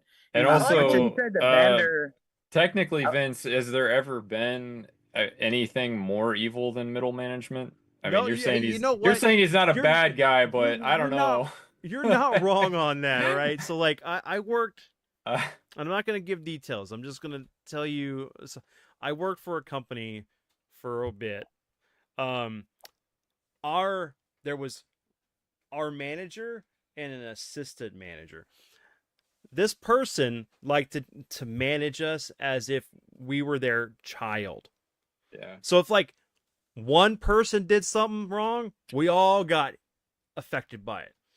Um, this person would also be like, "Hey, if you are having trouble, let me know." But then when you go tell this person, "Hey, I'm having some issues," they're like, "Well, we're all having issues. I know you can do it." But the Right. worst thing is that they like to leave early on Fridays. Hmm. So they would tell us, "Hey, if you get all your work done, we can all leave at 4." Well, but the problem with that is that we had to work 40 hours that week, every week. And if we didn't make the 40 hours, we would get in trouble. So like I remember sitting in my review with my manager and this person, and they're like, "Well, you kind of left early like on Friday, so you weren't making your 40." And I said, "Well, that's because you were having us like hurry up and leave early." So I wasn't that person got pissed off because I called them out on their shit. Right. I was But following orders. Yep. yeah, I was just doing my job. Like, well, you can't get on to me when it's your fault for well, I didn't get my 40. That's Um hilarious. but yeah, You're I part. did You're everything I not. could to not say who this person was and their gender at all. No, but if the person who you're talking about ever sees it, he's gonna know exactly who you were talking about. I doubt they'll ever will. Like, I don't even think they would have got some past some of the jokes we were making. Look, pal, you're not part of. You're part of the problem. You're not part of the solution. Get off the phone and put the other guy on back on the Right, phone. right, right. It's like you don't see them fucking each other over for a percentage, huh, Burke? Percentage. Right. Yeah, I say we take off and nuke them from orbit. Orbit. That's the only way to be sure. Okay, same question for Wubs. Yeah, I mean, I think one of the nice things about seeing the movies when I was younger was just at least like the stuff like The Breakfast Club and Ferris Bueller. Ferris Bueller was definitely an inspiring sort of movie, right? Because it was about a kid who overcame all kinds of different obstacles. Like it didn't matter what happened, he always had a solution, right? Or he would find a way to get what he wanted somehow. And very independently too, right? Like he couldn't really rely on his friend because his friend was sort of just the wet blanket he was dragging along through the whole thing. And I'd say that Using. You yeah, mean yeah. using? Using, yeah, right, right. I don't know how, as far as like a practical example goes, but I was an only child. I grew up in the country, so I was very used to doing stuff on my own from a very young age and figuring Independent. out, what I like to do, how to fix problems, stuff like that. So, um, yeah, I'd say like I actually kind of relate to Ferris in that way because he was always the problem solver, figuring stuff out. And up to no good, perhaps, depending on your point of view, but still, he was a very clever character. So, I always like that. Like I said earlier with the Breakfast Club, it was more so I could relate with the awkward girl more, just kind of feeling like the kind of always the outcast in groups after a certain point in time, you know. Which is funny because I'm a pretty social person when I'm in groups, but I also lose energy pretty quickly if the conversation is boring or if I feel like I can't do small talk very well. I usually like things to, flow better or like I need to How's be the weather? engaged. How's the weather there, Wubs? Right? Exactly. That sort of stuff will just put me Oh to my sleep. god. I think most people are that way, so I'm not really unique in that. And then I guess as I got older, saw Christmas Vacation. Um, that has just been like a family tradition forever, right? I've seen that movie probably 20, 30 times, in life. I wouldn't be surprised. I've seen it a lot. It's one of my favorite comedies, one of my favorite Christmas movies. And so I think maybe the best thing you could take from, or at least that I've taken from the John Hughes movies, is just having a sense of humor and not taking life too seriously, enjoying it and focusing on the things that really matter. Christmas Vacation is a ridiculous, silly movie, but the message, its message is that, family is more important than anything, really. And same with Home Alone in a way. Hold on, Webs. I just I took from I Christmas Vacation. To me, I thought the principle of that movie was you gonna get your bonus one way or the other. Well, if I think if Randy Quaid had his way, that's exactly what how it would be. But but and to be fair, I do think that that's also a big part of it, right? Like it's a big illustration of the rich versus poor there at the end and the entitlement of middle management versus the people who actually get shit done, and the expectations that corporate America put upon you, where, it's illustrated so perfectly, right? Something as simple as, hey, we get a bonus every year. If you don't want to get bonuses, fine. But when people depend on it as part of their salaries, Exactly. like what you That did was was a, just horrible, that was the you know? best line out of the movie. Yeah. It was. And everybody can relate with that. Everybody's had some shitty job where they fucked you over in some way, for the most part, I'd say. So that as far as like relatability goes, that part of it too, the more hardcore part of the his job issues were very relatable as well, I'd say later in life for me. Um Not to that extent. Fortunately, I didn't over mortgage myself to the point where I was dependent on a Christmas bonus. In part because I'd seen what happened to Chris Griswold or to Clark Griswold there, So that's the other thing I'd say. I learned from John Hughes movies. Don't financially go into debt before Overextend you, yourself. yeah, Right. before the check's in the bank. You might Yeah, get screwed. don't count your chickens before they're hatched, Yeah, that's or some the good check, good advice, right? or as my dad used to say, drop the check to make sure it doesn't bounce. Well, the other thing too with that movie that's so good is like here's a man who his heart is so pure, right? He wants to give his family the Christmas of his dreams. That's his failing, right? He wants to give them the Christmas of his dreams. He's not paying attention to what his family actually needs and wants in the moment. But his heart is in such a good place. He wants his family to enjoy Christmas as much as he does, and all these things. He wants it to be just so big and He wants it and to be epic perfect. and perfect. Yeah, exactly. And they just want their dad to be there and present, Yeah. You And I also just wants to fuck. He also wants to fuck that chick in Macy's, though. Let's be real. we all want to fuck the chicken Macy's, Ryan. All I right, think that's not a unique thing for his character. I think Okay. he just wants to see Beverly D'Angelo topless in a swimming pool again, like he did in the first movie when he Yeah. finally realized how beautiful his wife was. Right. Well, We it's also sometimes you wrap yourself up in other things. The minutia of like dealing, of helping other people that are not as important as your family. Like, you do all this flashy things, you worry about the Joneses and stuff instead of like thinking about what is more important. And he misses out on a lot of the stuff because he's so Yeah, wrapped up in doing yeah, other things he's for trying others. so hard to make it a perfect Christmas Yeah. that he's ruining it. Hmm. Yeah, but he also wants to show Julia Louis Dreyfus where he's gonna put a tree that big and she's Tree gonna that bend day. over. Yeah. Yeah. So And did anybody actually believe that dude was married to her? That's the kind not of guy really. No. that's the kind of guy you watch out for when you're at the gym and you walk in the shower. When you see somebody like that, you're like, I'm gonna go home and shower. Um, Yeah, like just that's the scene. that Like she's like before she's gonna bang him. She's like they got to shower first. I'm like I still bang her sweaty. Yeah, but I that's tell how her when prissy first she say was, bend over right? and I'll show you. She didn't want you know, she didn't want to touch the guy all sweaty, right? While she Oh, was sweaty. sweaty. That's how like just fucking prissy they both were. Where, Yeah. yeah. But I agree with you, Floyd. I wouldn't shower with that man. I'm just like, No. there ain't no way they're married. Don't drop the soap near that guy. But okay, son, your turn.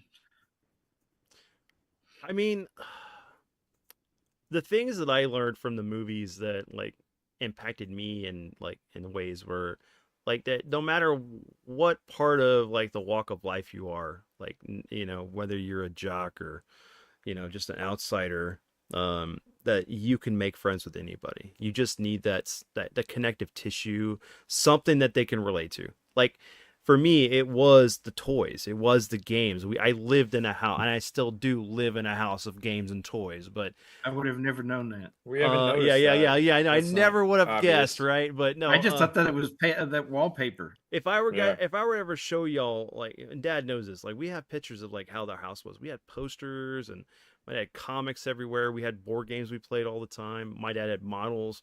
We had, and it was a good welcoming home. And like anybody who came over, it was like instantly a conversation starter of wow, this is cool. I remember this as a kid. So like seeing like how they all become friends like in Breakfast Club really kind of influenced me with like I never wanted to not I don't know, like kind of move myself out and narrow like my path as far as who I was friends with. I tried to be friends with everybody. Um you know, I did have people that tried to pick on me and I would do my best to fight them back, especially as I got older. But I worked towards just being myself.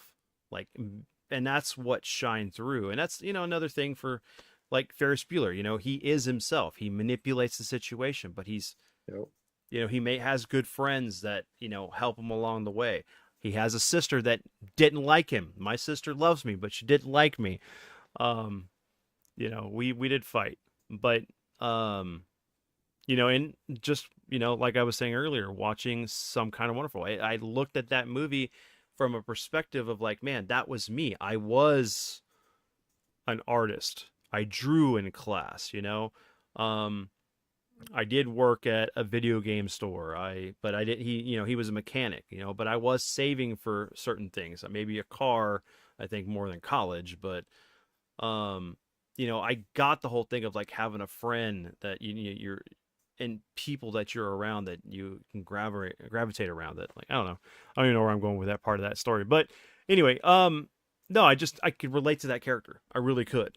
And like making friends, like I made friends with like gang members because they were like I was drawing stuff. I remember drawing like an Oriental dragon and like one of the guys like, oh shit, that's awesome, dude. Can I have this? Or and he would ask me, or he later one of his friends came over, hey, can you draw this? And I was drawing different things for people. And it's just He like was a tattoo artist, but he didn't know it. right, yeah, exactly. I'm pretty sure there's somebody with like a Yakuza tattoo on their back that I drew in class somehow. But no, I mean, but the thing is like what's great about his films is that like you can like get lost in the story. You know, you can sit down, forget about all your problems and watch somebody else's struggles and then them overcome them, you know. And then I guess another one I'll make a reference to is like Molly Ringwald's dad. Well, and Pretty in Pink, how that she was had a single father. I had a single father as well, but it was me and my sister. You know, we grew up in a single parent home, and we were really close. And Dad would sit down and talk with us. So I got the parallels from that, and I could appreciate where he was coming from with the story there, and how it, you know, mirrored my life in a way. But I don't know. I don't even know if I answered that question. I think I rambled. I think I wasted all your I time. think you did. You did. But Where do you see yourself in 5 years after watching the where do I see? I'll be playing Onimusha. I'll probably be playing Final Fantasy Final Fantasy 7 Part 3. Well, I think All we're right, gonna have tell to me work. a time that you had a trouble at work when you utilized something you learned from a John Hughes movie to fix the situation. Well, I don't work at I that. don't feel. I don't work at that company. I don't know if I can talk about this. I might get in trouble. I don't I even work got at that one. job anymore. But I got one. Yeah, I utilized Ferris Bueller's Day Off whenever I didn't want to go to work. Yeah, you got. Yep. he set up the keyboard. Yeah, pretty much. Had a second TV going with Family Guy, bag of chips, and yeah, Filthy bastards. I'm right. sorry. He does say that, right? Yeah. The villain, the gangster on the TV. Oh yeah.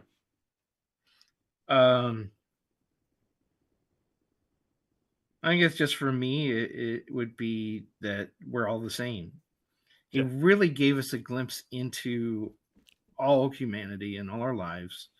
These are flawed people with with problems, but they overcome them, and that you can talk to people and get to know them and have friendships with people that you ever looked at somebody, you're like, man, that guy looks like cool, but you're afraid to go and talk to them. We don't have anything in common, but we do. We a lot of us have a lot of things in common. It's our own barriers we put up that separate us, and John Hughes kind of just carved right through that. You could not walk out of a John Hughes film feeling bad. Just you know, Yeah, and feeling power. again, I knew everybody in most of his films. I'd met somebody or was related to somebody like that, and we, like today, we can sit together and we can talk as a different group of different age groups and backgrounds and have something to associate with his films. Mhm.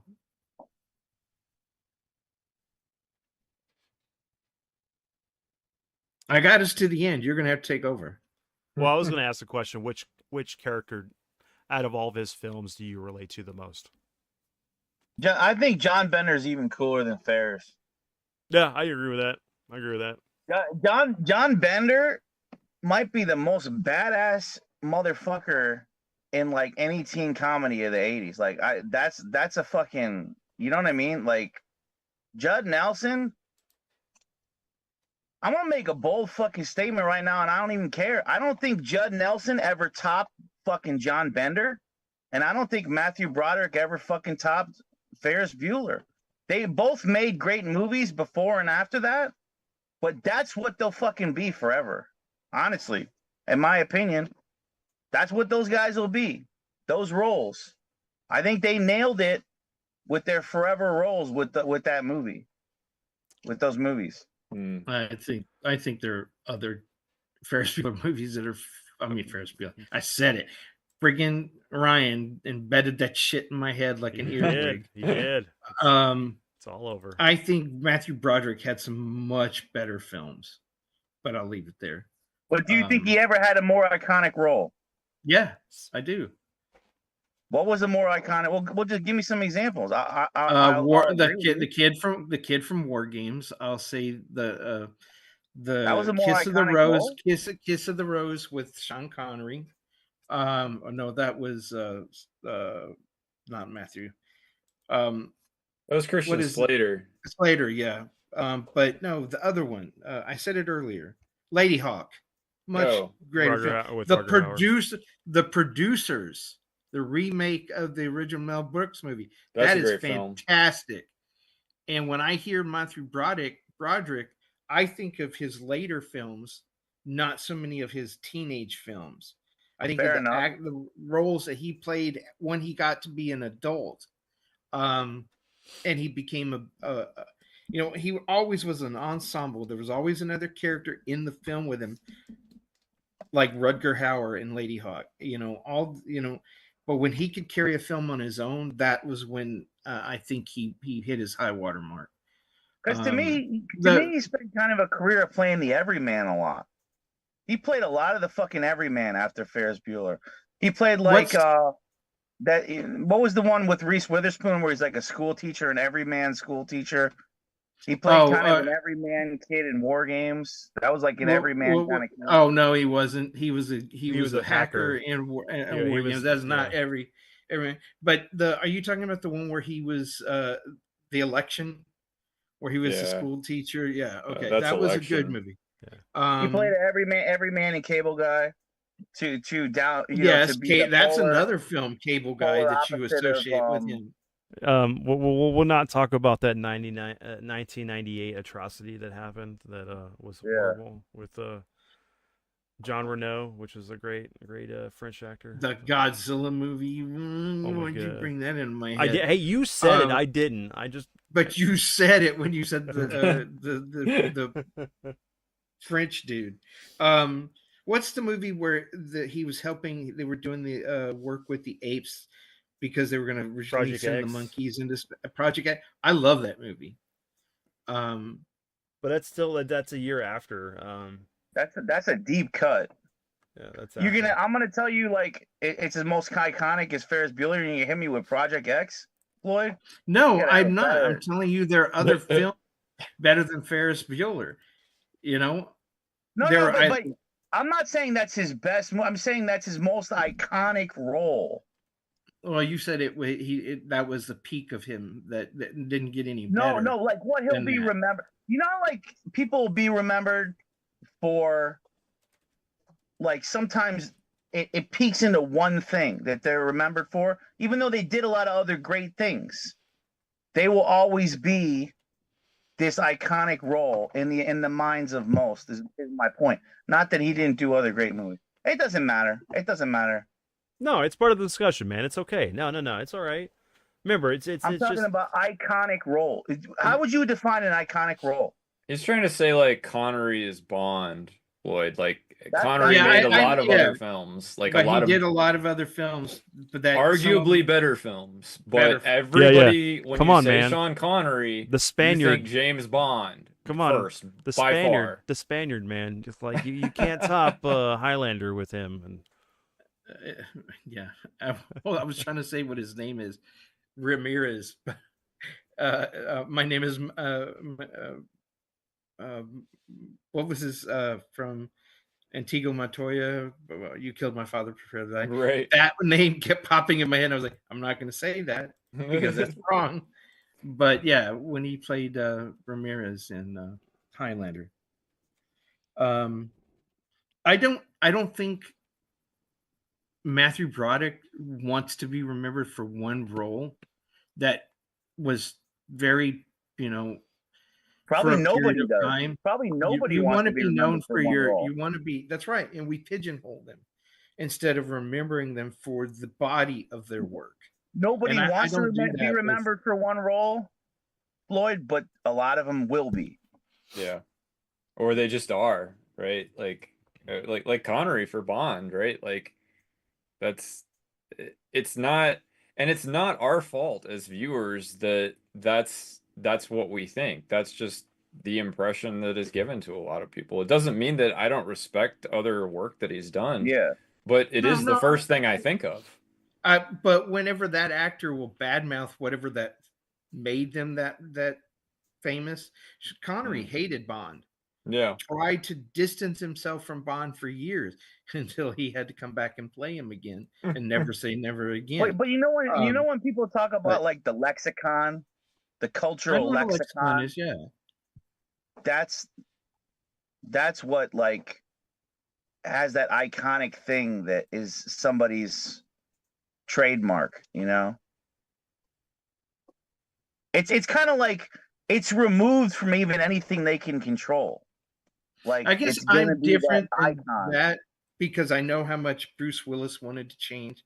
I know all these actors that wanted other roles and how that because of people who thought like that, they weren't allowed to attain anything else. And people just wanted them to replay those type of roles over and over again. And it stifled their careers. well, like Yeah, but that's the fault of Hollywood, though, Floyd. That has but nothing to do with us. it's also Hollywood public follows opinion. the audience. It follows the audience. Because like Jim Carrey is another example of that. If he didn't do Liar Liar and Truman Show, that he would have never broken out of all comedy. And he has a much deep, richer filmography outside of Ace Ventura. Well, I can appreciate that, but at the same time, I'm kind of like, if you've made it at that level, if we're talking about these ultra famous people who have been, as you say, pigeonholed into a role or whatever, they've made millions and millions and millions of dollars being those characters. That will Well, never They sometimes change. can produce whatever the fuck they want and star in sometimes it it's the themselves studios if who've it's made that that important. money. Yeah, sure. But I'm just saying in They might not general, have made money off of it. I'm This is also so I've watched so many documentaries on actors and musicians that maybe they had that one hit they can't escape. You know what they all say though at the end of the day? They all say if that's what I'm remembered for, it could be a lot worse. Like yeah, they're you proud of it. you What could have happens been is they get flipping to the end burgers of at life. McDonald's your whole life. Like that's what could have been happening, right? These people have Yeah. unbelievably privileged lives. You're right. You know, there's a joke about being known for. Never mind, I'm not going to go into it. Being known for what? No, just being known for doing something stupid. You know, you do this, you Oh. do that, That's that's the internet. but you No, but I really have think that sex I've with one heard so sheep, and many. yeah. That's the I've joke.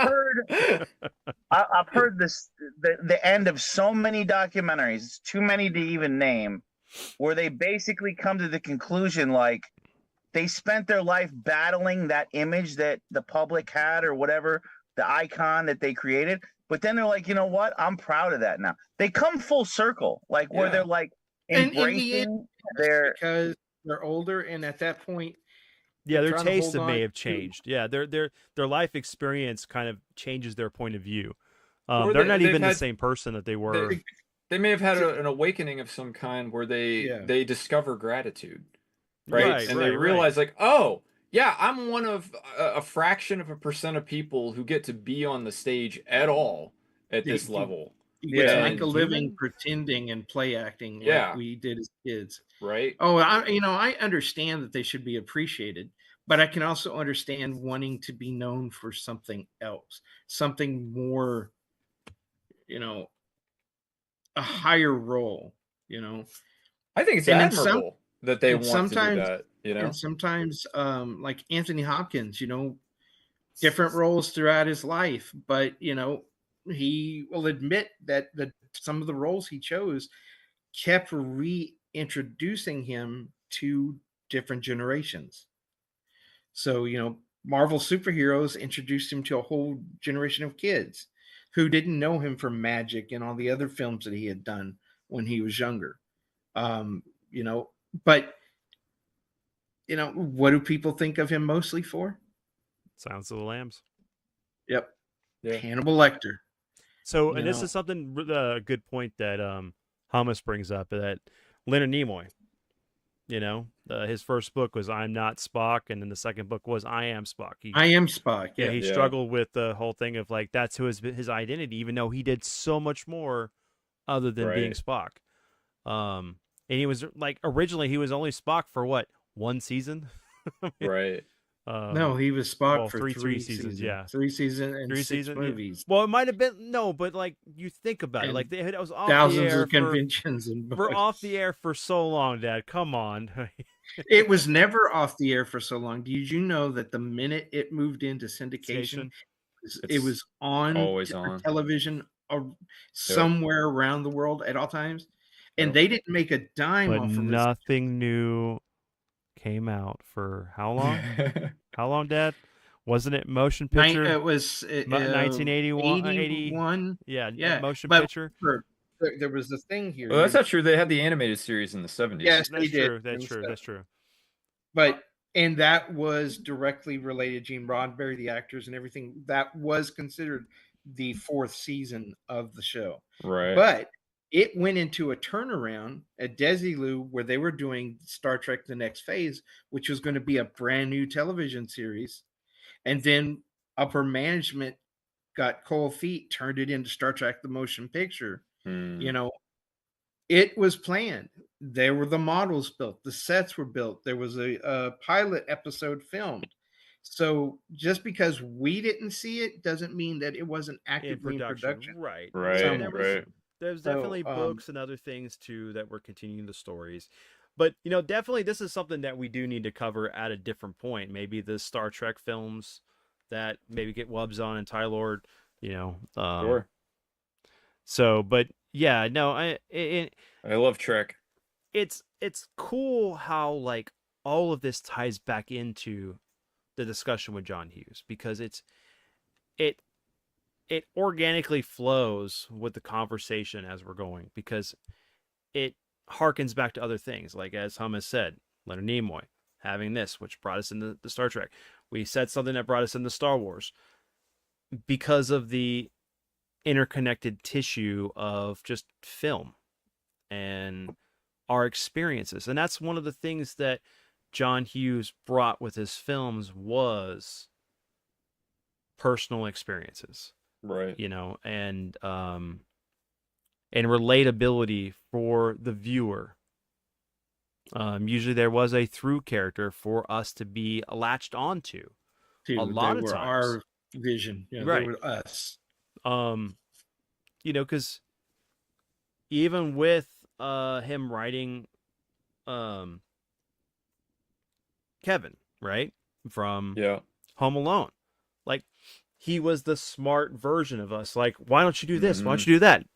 And it didn't play dumb to us or down to a certain level. You know, the later ones did, but he was writing it for a different audience and a different time. So, but yeah, no, we appreciate his filmography, what he brought to all of us. I mean, we've had like a 3-hour conversation just talking about his movies, plus other things that were probably influenced by him.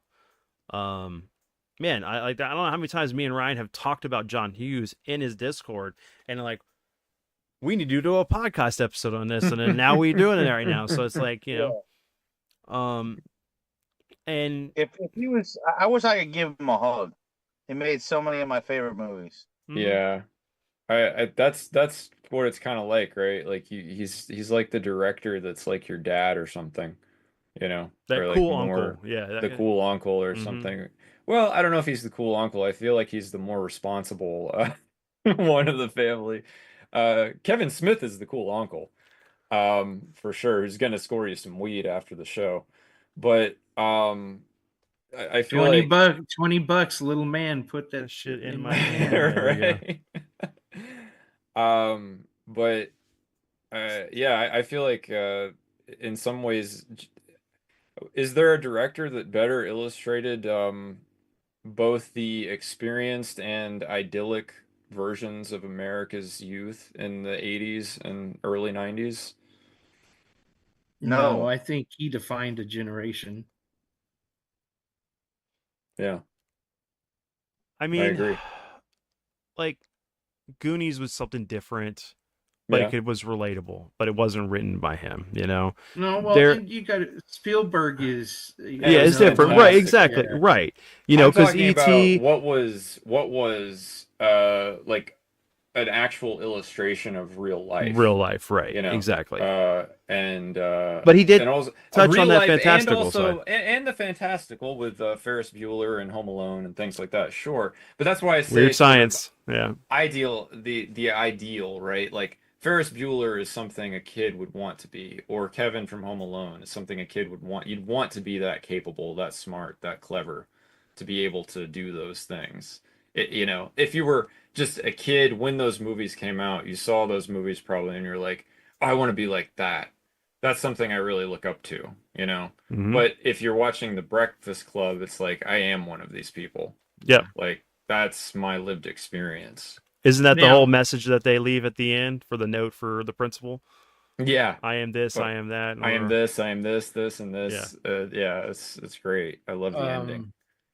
I think that Ferris Bueller was fantasy because I don't think anybody of that generation knew who the hell Wayne Newton was Right? and would never have started singing that song at a Right? parade.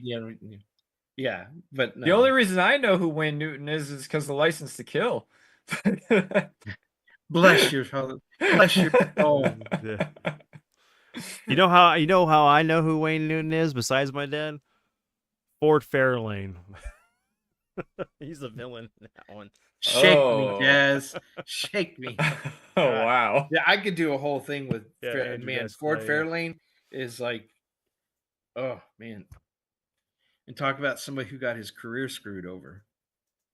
By stuff we were technically talking about, which Andrew is Dice changing the Clay. industry. Andrew Dice Clay. Yep. That movie sucks. I'm sorry, guys. I like Dice Clay. You did not like Ford Fairlane? We can no No. longer be friends. That- And I used to I love love that movie. I don't think I've seen it. I used He to love probably all got his upset because he killed the friggin' koala. I'm We joking, didn't. guys. The They line killed the from the fucking movie. koala. Yeah. No, go ahead, Ryan. Sorry, man. What was your? I mean, Oh no, I loved all his stand-ups. I hated that movie. so what did I gotta ask? What did you hate about it? I mean, it had Freddy Krueger Everything. in it. It had Freddy Krueger in it. It had Everything. It would about it dealt with the rock industry. It Bro, was it so stupid? That's what I didn't oh like. yeah, okay. It even had the guy from the Warriors come out and And play. like He sometimes played I a- like Oh sometimes I wow. like a so stupid it's funny movie. But that was just like a so stupid it's stupid for me. Like sometimes like I can't get with it. And I Yeah, want to. I got you. If anybody's listening, go watch it. Don't listen to Ryan. hey, tastes are different. I get that. You know? What's the IMDb score on Ford Fairlane, which is the consensus? It's probably pretty bad because the people who hated him and were talk about being canceled before cancel culture was there. That's what happened to him because of Really? certain things he said during his sets. He was very misogynistic and how he treated women and how he talked to them, and that got him killed. But then Oh, and they love to then do the oh. he played a painter maintenance man on one of the best most beloved TV shows, and I cannot remember what it was called. It wasn't Lauren Bacall, but it was about a newscaster. And Okay. So, Wubs, let me break this down for you, right? You got Andrew Dice Clay, you got Lauren Hawley, Wayne Newton, Priscilla Presley, Morris Day. Yep. You got Gilbert Godfrey. You got Robert Englund. You got Ed O'Neill. I mean, the thing is fully stacked with rockers and actors. Great cast, Zuzu pedals. Great cast, but it wasn't funny. Oh, it was funny. It was funny. Come on, man. It's okay. It's all right. We can all have differences. It wasn't funny. Oh. It was a 6.4. You know what? We'll come back to you know what? We may come back to this another time. We'll rewatch it. It's not the worst movie I've ever seen. It is definitely over the top. I gotta hear. What was the worst movie you've ever seen? Probably Cool as Ice or Cold as what's the fucking Vanilla Ice one? I hate that movie so much. So bad. I would have never watched it anyway. Don't defend the Vanilla Ice movie now. Are you going to defend? No, that I've too? never seen that. I'm like, I didn't want to see it. And I'm like, he ruined Ninja Turtles too. What are you talking about? And one of the lines in that, he's like, "You got to drop that zero and get with the hero." It's full of like terrible like lines like that in Cool as Ice. All right, I'm gonna do this for everyone here. So here's a link to the trailer for Fort Fairlane. Watch the movie. You judge it for yourself. Yes. And then come back on here. To be fair, it did. To be fair, it did bomb. Oh yeah, it wasn't. It wasn't bomb because of what it was. He was being canceled at the time, and there were so many people just hating on it because of him. That's not giving the film. Again, we said this before. Separate the person from what they're doing, what the art they're doing. He was a good actor. He was a better comedian. I'm sorry. Yeah. But he was racy. He was up there. I mean, look at Bill Maher now. Bill Maher was just as racy as he was back in the day. And now he's on friggin' political HBO doing politics stuff. So, but give it a shot. Watch it for yourselves and come back and let us know what you thought of it.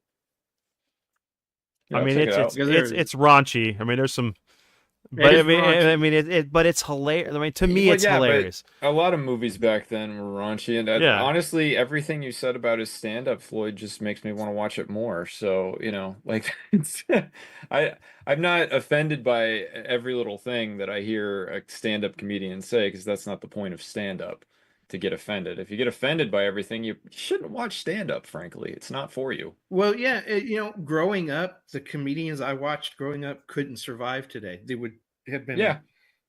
off the air or, lost their careers long ago. I look at what they Um, did to Groucho Marx forever ago, with the mhm. cigar thing on TV. He got canceled before canceling was a thing, just for making a Thing, really yep. great joke. I mean, hell, Benny Hill would be canceled today.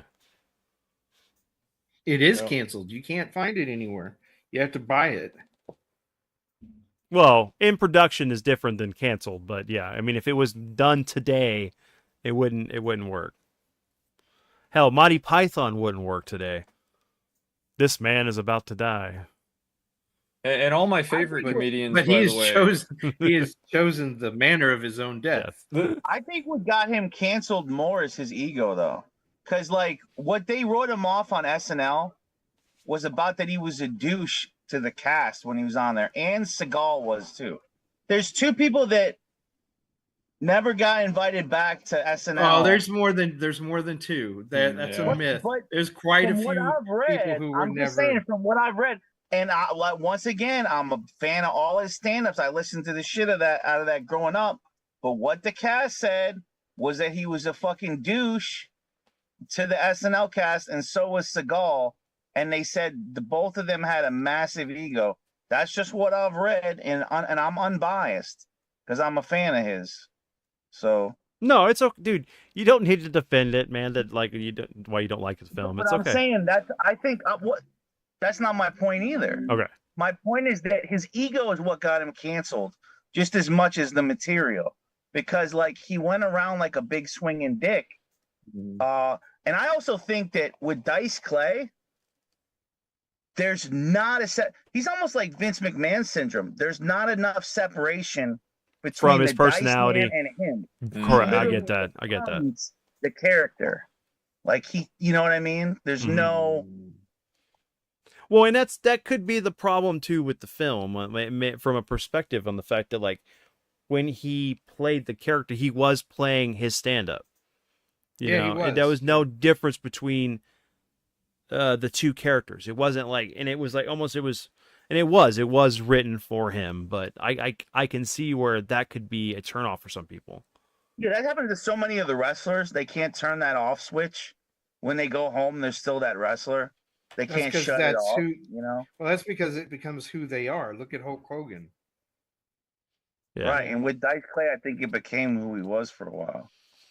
I Hummus think he doubled down when people started trying to curb him and cancel his concerts and everything else. He started doubling down and became even worse. But he was going broke and he had to change. Trying to find the TV series that he was on forever. What's funny, the performance I like him in is the Pretty in Pink bouncer, bouncing Ducky. Yep. I really liked him in that. Mm-hmm. And Pretty in Pink. Yeah, it's a cool character. With the movie we mentioned tonight. Hummus mentioned that Chevy Chase actually ended up getting banned from hosting SNL. He also Yes, had he was. problem. He actually had problems being on the show anyway. With a lot of the cast. Yeah, with the regulars. And Chris Columbus I know Belushi hated him. And Chris Columbus quit Christmas Vacation because he couldn't work with Chevy Chase. Mm-hmm.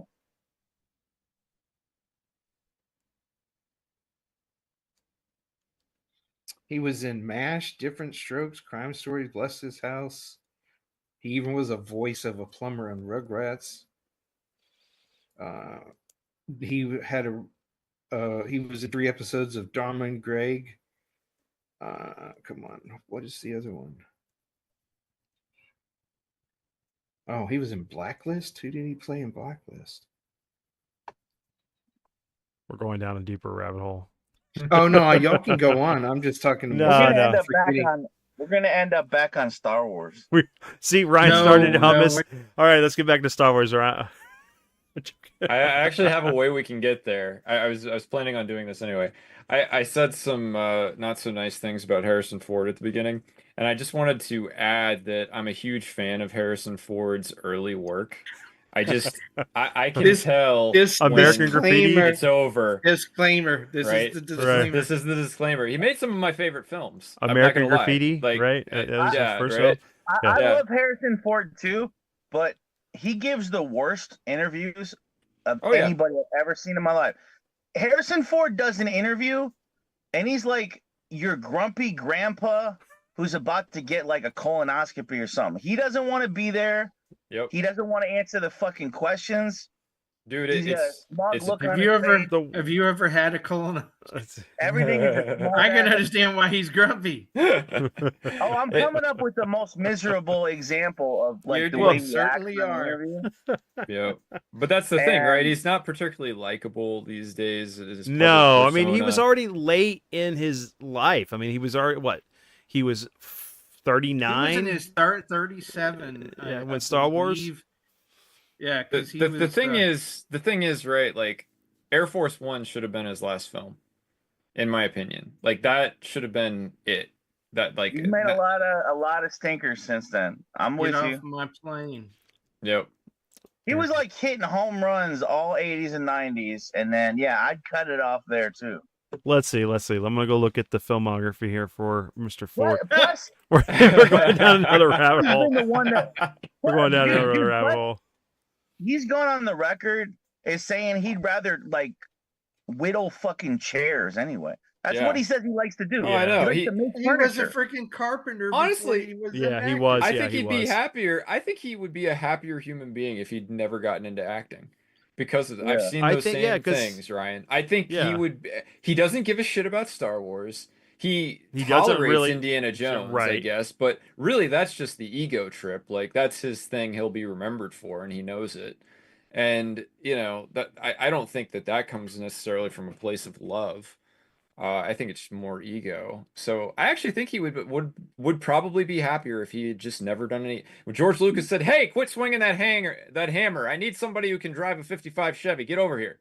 You know, he So should have believe said, it or not, "Go blow yourself, George. I'm gonna keep swinging my hammer here. I'm having a good time." Yeah, I don't need to. I'm just gonna build the sets of the Millennium Falcon. I don't need to fly it. Yeah. Could you imagine Right? though? Because Kurt Russell read for Han Solo. and now we're back to Star Wars.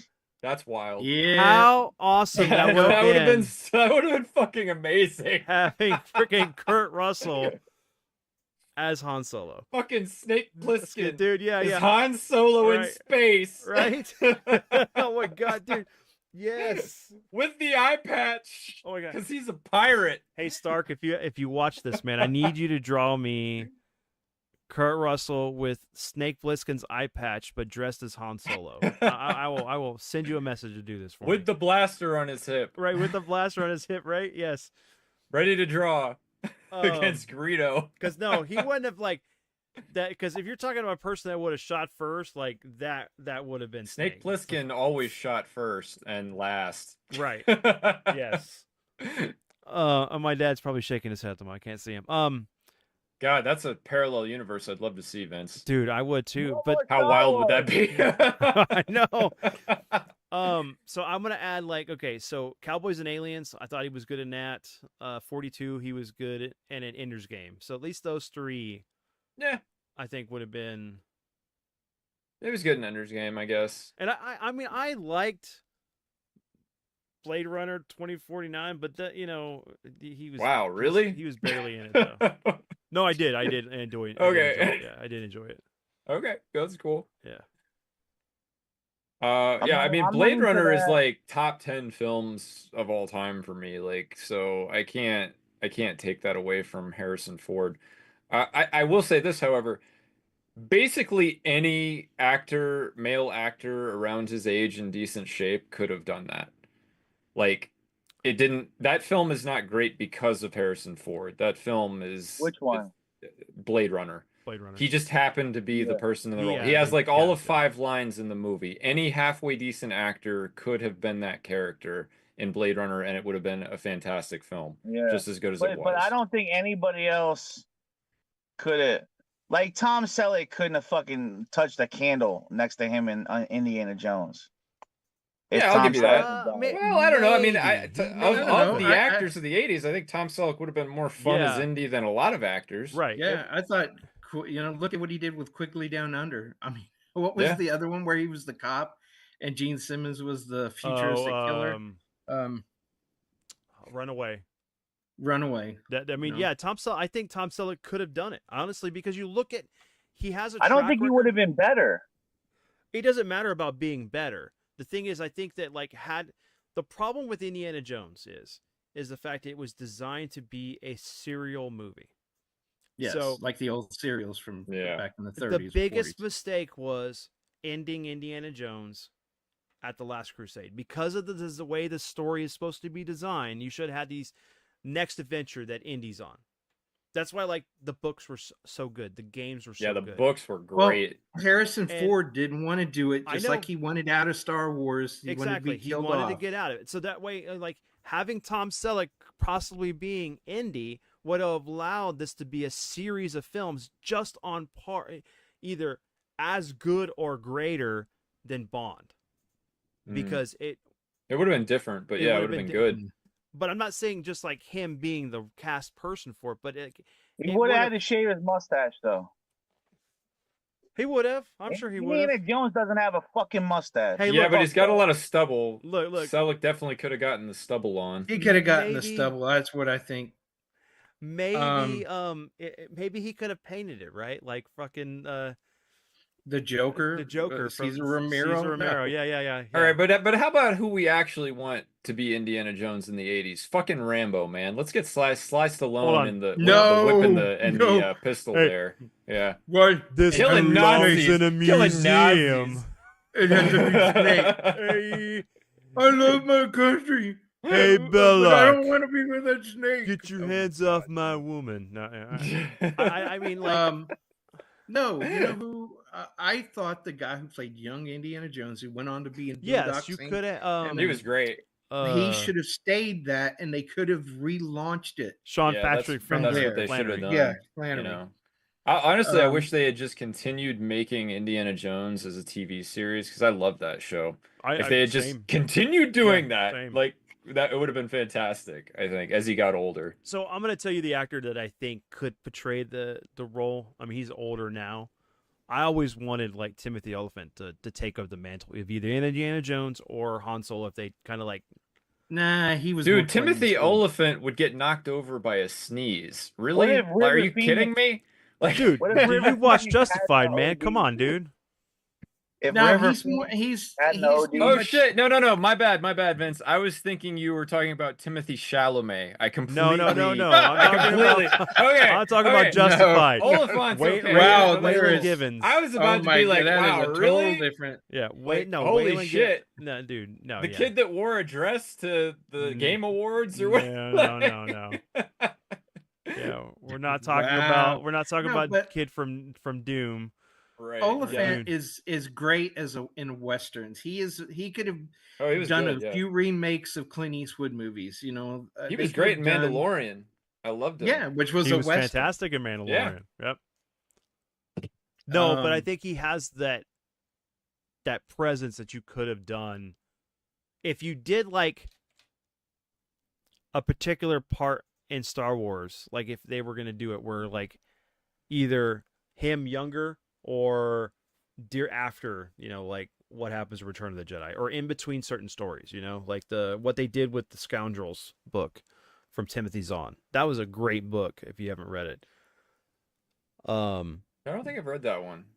It's basically a heist. It's got Lando. It's got a bunch of characters that Oh, nice. they basically they get hired by a guy to rob a vault and steal an item from it. And it's Han and Nice. Lando, and it's the reason why they stopped talking. And it's really good. See, I actually think that the no. kid from what was it? What was the one shot movie that Solo? The guy that played Solo in The played guy who Han played Solo in that. Speed. The Speed guy who Racer? played Speed Racer. Is that the same guy? Yes. I've never Yes, seen same Speed guy. Racer, so I don't know. Speed But I Racer's It's a actually good thought movie.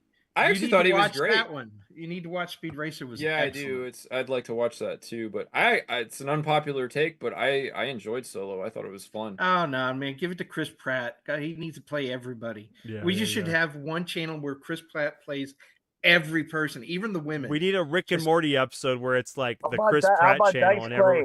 he plays Dice everybody. Clay is Indiana Jones. No, he's too old now. He'd That'd be be going, funny oh, though. but then What it'd be was my hip followed I by. hate snakes. Oh, But no, I liked Solo. I thought the kid that played him in that was fine. This is the thing. This is like I think I enjoyed that movie because I have so divorced Harrison Ford from both Indiana Jones and Han Solo in my head that I was ready for it. The rest of America was not ready to see someone else be Han Solo, but I've been No, ready for they 20 years. again. So I was You ready. could have. Again, as I was saying before, the audience sets the expectation because they want, and only one person could play Han Solo. Yep. Only one person could play Indiana Jones. So even if they'd gotten somebody, can you imagine the pushback from audiences who you can't do this, you can't do this, and I understand that because I was that way with Michael Keaton and Batman. Mm. And then I sat down and watched Clean and Sober, and I changed. I was like, this guy can act, he can get depth, and I said, okay, I can see him playing Bruce Wayne. But up Christian until Bale I was another watched one. that movie, I was Mm. like, this dude can't. I don't want him to be Batman. Christian Bale was another one. It wasn't until Equilibrium came out that people started saying, "Oh my God, he can be Batman." I really say from American Psycho, but that's just me. Yeah, but yeah, because I just didn't like him in American Psycho, but I didn't like the character. I like Christian Bale, but But that's why he did such a good job acting. You weren't supposed to like the character. like him. Here, Ryan Hummus says this: imagine the success of the film, how success the film would have been if Steve Gutenberg brandished the whip. No, Nice. no. I would totally watch that as a lampoon. Right. I'd be into it. Yeah. And then you could get the guy who makes all the. Are we still talking about Star Wars or Indiana Jones? Indiana Jones. I'm about to Look, rewatch Steve Police Academy Gutenberg. soon. If Steve Gutenberg was in Indiana Jones, I just want that bald, muscular fuck to just punch him for 2 hours. You don't like the Goot, Ryan? Just beat his fucking face in. Damn. And then Gutenberg ends up in the plain blade. They'd have to put him in a cocoon to let him heal. No, the thing about Harrison Ford, you just got to give him his acting chops. He shows strength and vulnerability at the same time. And Andy never felt like he knew what the hell he was doing. He was playing it off the cuff. He's shooting from the hip, everything. And half the time his plans failed him, but he overcame them in the end. That's why you would have had to had an actor who could do what Harrison Ford could do. So, and I don't. Dookie said that he wants. I wanted to see Pee Wee Herman as Indy. Paul Rubens. Paul Rubens. That would have been different. How about as Han Solo next to Kurt Russell? That's a little different. Or Pee Wee Herman as Han Solo. Right, yeah. He's got all these gadgets. He's a gadget guy instead of just being a smuggler. So what happened? I thought you had a career with the Empire. Well, they caught me in a movie theater, and I was. What about Sam Jackson as Indiana Jones? I've had it with these motherfucking snakes in this motherfucking temple. Ham in my whip. Which is your whip? The one that says "bad motherfucker" on it. Also, what's written on my lightsaber? Oh my gosh! Oh man! Like now we're into. We're into John Hughes After Dark. This is the conversations that we used to have back at the house after we've been up for playing 3 o'clock in the morning until 3 a.m. when everything's and we're funny. just everything is hilarious. So like, we're just coming up with everything we can to make us laugh. Everything becomes funny. Well, to help Ryan, we could go back and look at Matthew Broderick's filmography. Yeah, guys, you ready for another 3-hour conversation about Matthew Right. Broderick? Yeah. Man. And see, we should have ended when I got us around to that final question. I could see maybe Pratt playing Indy, but I can't see him playing Han. He's gonna be fat Indy, if anything, right? Indy right. beginning. He'd be buff Indy. Come here, Marion. Let's. Oh, I want to see Schwarzenegger in his prime playing Indiana Jones. Jesus.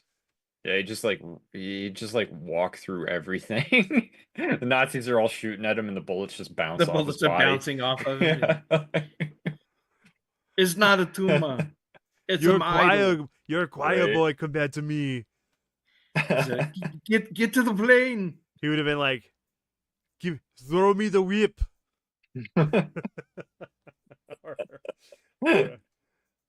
Shit. Well, no, it would have been like, what was it? Man. There. Hey, Balak, look at this. He's got the missile launcher, and it's actually a nuke because everything's got to be bigger. But when it blows up, it's just like a small explosion. Right. How they survive. I just rewatched friggin' we were just talking about it. No, Donald Schwarzenegger, the one where you go into the film. Last Action Hero. Last Action Hero the other night. Jack Slater. Yeah, Jack Slater, and that was just great. Rubber baby buggy bumpers. I bet you didn't think I would say that. You'd say that. Yeah. But yeah, sometimes we wait too long to do the right things when it comes to a movie, and then I can't do anything. You know, it's just like I would love to see what's his name play RoboCop one more time. Peter Weller. He was Peter originally, Weller, but he's too old. Mm-hmm. Yeah. You know? Well, and that going back to John Hughes real quick, it's like there's such a missed opportunity of not having Macaulay Culkin come back as an adult now, being like a sequel, like to the first two movies, you know, completely scrap the other ones and have John Hughes write and direct this. Of him being the parent. Yeah, him being in his mom's shoes. Like Kevin, he's like on the beach in the Bahamas drinking Mai Tai with this beautiful woman, single dad, and then goes, screams, "Oh, my David!" And you see him trying to get back to mainland. Yeah, that's nothing about. Yeah, it has nothing to do with the kid. It's him getting back to. It's him trying to get back to. That'd be funny. Yeah. I mean, I would watch it. Yeah, it's just such a missed opportunity to rely on films that have come out that could have had good sequels, depending on certain aspects of it. Like we know that Zemeckis won't do either a reboot or a sequel to Back to the Future, but it would be cool of like, this was the idea that me and Dad played around with, was like you have the movie about Marty's kid having to find his dad through time. Yeah, he stumbles across the DeLorean and ends up meeting certain people that influenced his dad's life, and it has to go through this struggle to find him through time. Well, and I would have loved him to hook up with Jules and Vern. Yeah. Doc's kids that were, because we never get to see them grow up. Movie. We did a little bit in the cartoon. We know that they hung out together because we had the cartoon. You remember? Because they moved back to and were best friends, and so they looked up to Uncle Marty. Which I might have a good idea for a movie that'll satisfy your desire for a horror John Hughes film, Floyd. How about this, Vince? John Hughes directing the film adaptation of Zombies Ate My Neighbors in suburban early 90s America. That was never made, but God, I wish it had been. Just imagine what he could do with that. Squirt guns and holy water from soda cans. And the kids have to save all the neighbors in the neighborhood, and at the mall, the fucking temple of the 80s, the mall, all the mall episodes, right? where they fight all the demons and ghosts and shit and all the skeletons. That's your perfect movie right there, Floyd. Copyright Voice- Dad Level Podcast. We will be writing this script for a movie. Right. We will Produced look- by Lucasfilm Right, in we'll- 1997. Right. Yes. Yeah. We 'Cause will. when they still we will owned write it. this. Yep. I would Boy love to Scouts write that. versus zombie stripper hookers. Well, that's a double feature. That's the later film after Right. prime time when the kids are asleep. Yeah. Where the kids are asleep. Oh, they. By the way, really I'll did direct that great. one. We don't need John Hughes for that one. I Right. can handle that one myself.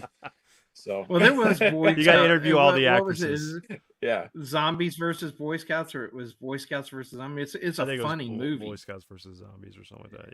Yeah. It was kind of raunchy. It had that 80s feel to it, but it was Right. in the 220s. I still want to see that movie, Vince. Zombies Ate My Neighbors. We'll write this. It'll No, be the yeah. next film we write after we finish the one we're already working on. Okay. Yeah, because that's literally been a dream of mine since I was a kid. Like, God, I wish this was a movie. Hey, I'd See, love to make like- this a movie. Yeah, I'm a YouTuber, right? Yeah, I do YouTube. Me and you are YouTubers. I want to Right. do a movie, but I don't want to do the low-hanging fruit of doing a video game movie. Right. I want something with a little bit more substance. No, I think what our idea is way better. Oh, Like, yeah. we need to build a multiverse of our own stuff. And then once we hit Kevin Smith fame, we can sell out just like he did and get an established property like a Lucasfilm forgotten video game like that, produce a massive Hollywood budget film for it, totally sell out, Yes. make a fuck ton of money, Yes. do all of the drugs, do all of the hookers, and then have all the the whole come to Jesus arc where we're like, oh God, success destroyed my art. Oh God. And I'm calling you at 3 Yeah. a.m. from the other side of the world, like, man, the money ruined it all. We needed to just stay true to our hearts and make No, films together. 'cause Like what we were would doing. take over Hollywood. I'm sorry, because Well, as Right. long as you need to have Ryan doing your soundtrack, okay? yes, Yep, Ryan 100%. will have to do that. There you go. I'm He's pretty gonna- sure Ryan could he'll get be the next John early Williams. early 90s suburbia, like correct. I'm pretty sure on music because he kind of lived it, right? Yeah, of course. Yep. I mean, Yeah, wow. it is such a missed opportunity that we don't have more people doing films and stuff on YouTube. A platform that is perfect for getting something to the public to watch. Well, that's Oh. part of why I sent you those Dungeons and Dragons movies, because those are like things that were made a little really at the beginning of YouTube was when Gamers Darkness Rising came out. I think it was like 2008 when that came out, and it was released as a web series actually. So remember that? Remember back when what's her name was doing that series? come You know what on. I'm talking about. It was like D&D. Felicia Day and her when they were playing Yes, the MMO. yes. Oh, what was The it? It was called webisodes. but they were called the It was the Guild, is what it's The called. Guild. Guild, right, the right. Guild, yeah. Remember, it was like the webisode time. Everybody was doing webisodes, and now it's like just Such make a an YouTube easy movie. thing to do. There's no reason you couldn't do something like that right now. I know. Just like Well, even let's fucking do it, man. There's no reason we can't do it. no, you're not wrong. I just need to find time, but it will have to make it. That's the thing. It's don't give up on your dreams. You just got to do Isn't it. it funny? I feel like our I'm constantly bugging you to make this movie, to write this with me. You have all of these actual responsibilities and shit in life because you've done things. And here I am essentially living in my parents' basement with limitless time. I'm fucking Brody and you're I'm what's his TS. name? I'm TS. Well, you're TS but I'm you're better than TS TS. 10 years. You're TS 10 years in the future when he's married with kids. Right, Right? That's what it is. I'm sorry, but that actress who plays the girlfriend. Right? Oh my god, the one from Meet Joe Black and Shannon or no, the other one. because that's Brody's girlfriend. Right. What's No her name? libido, no libido to attack. Look, Right. Claire Claire Forlani. Claire Forlani. Look, Is you've that got it? to go to Yes, sleep. yes. At some, you got hey, you got to go to sleep at some point. and your wife's in that house. Hey, look, no, I am happily married. I am happily married. She knows about all of yeah, his fantasies. yeah. So- Hey, I know that Probably. if she could get with George Strait, she would. So Oh, that's your what do you call it? The elevator? no, the hall Or the hall pass or Hall whatever. pass. hall pass, yeah. Yeah. That's funny. Elevator spiel, hall pass. But no, I think it's funny, Vince, like we're essentially living the characters we talked about. We are. I mean, I Well, don't. if you're serious about writing a script, you first do an outline. Then you have to set up the boundaries, the character sheets, and everything for them, so you know Yeah. the personality types and all that. Then you write a script, because until you know what the characters say and how they're going to react, Oh, we they all started it. they all We they gotta, all sound like the same person. we Each one of them gotta. has to have their own voice. Hey, so would you say that Brody gave Shannon Doherty the elevator pitch?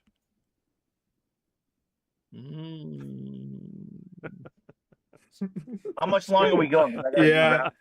I think that's fair. I I think that's fair to say, Vince.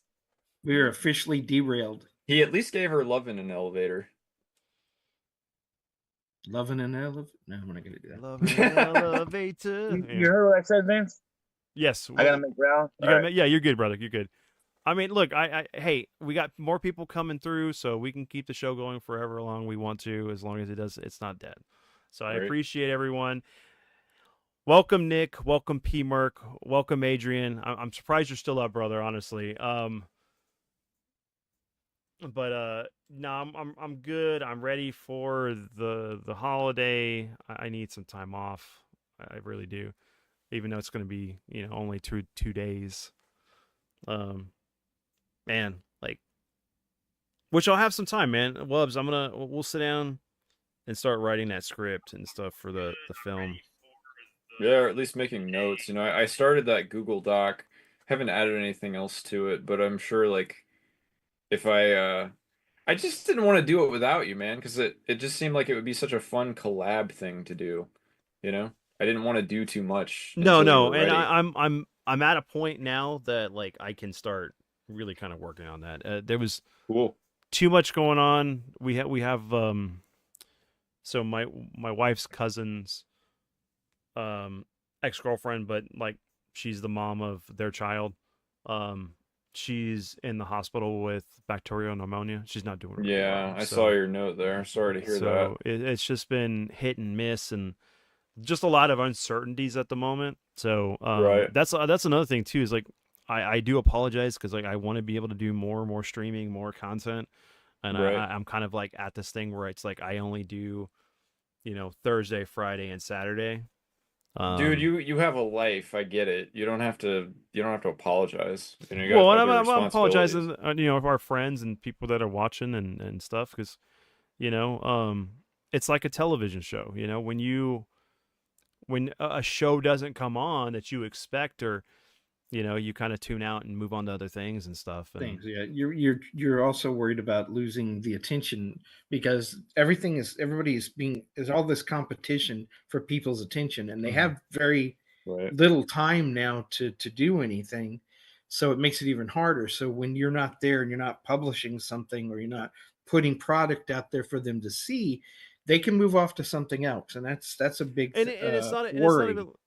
it's not even just that. It's like I'm not worried that like people may not be able to come through because life happens. Like we're all busy. Like we either have a family to take care of, we got work to do, we just got stuff going on, so we can't make everybody's like streams and stuff.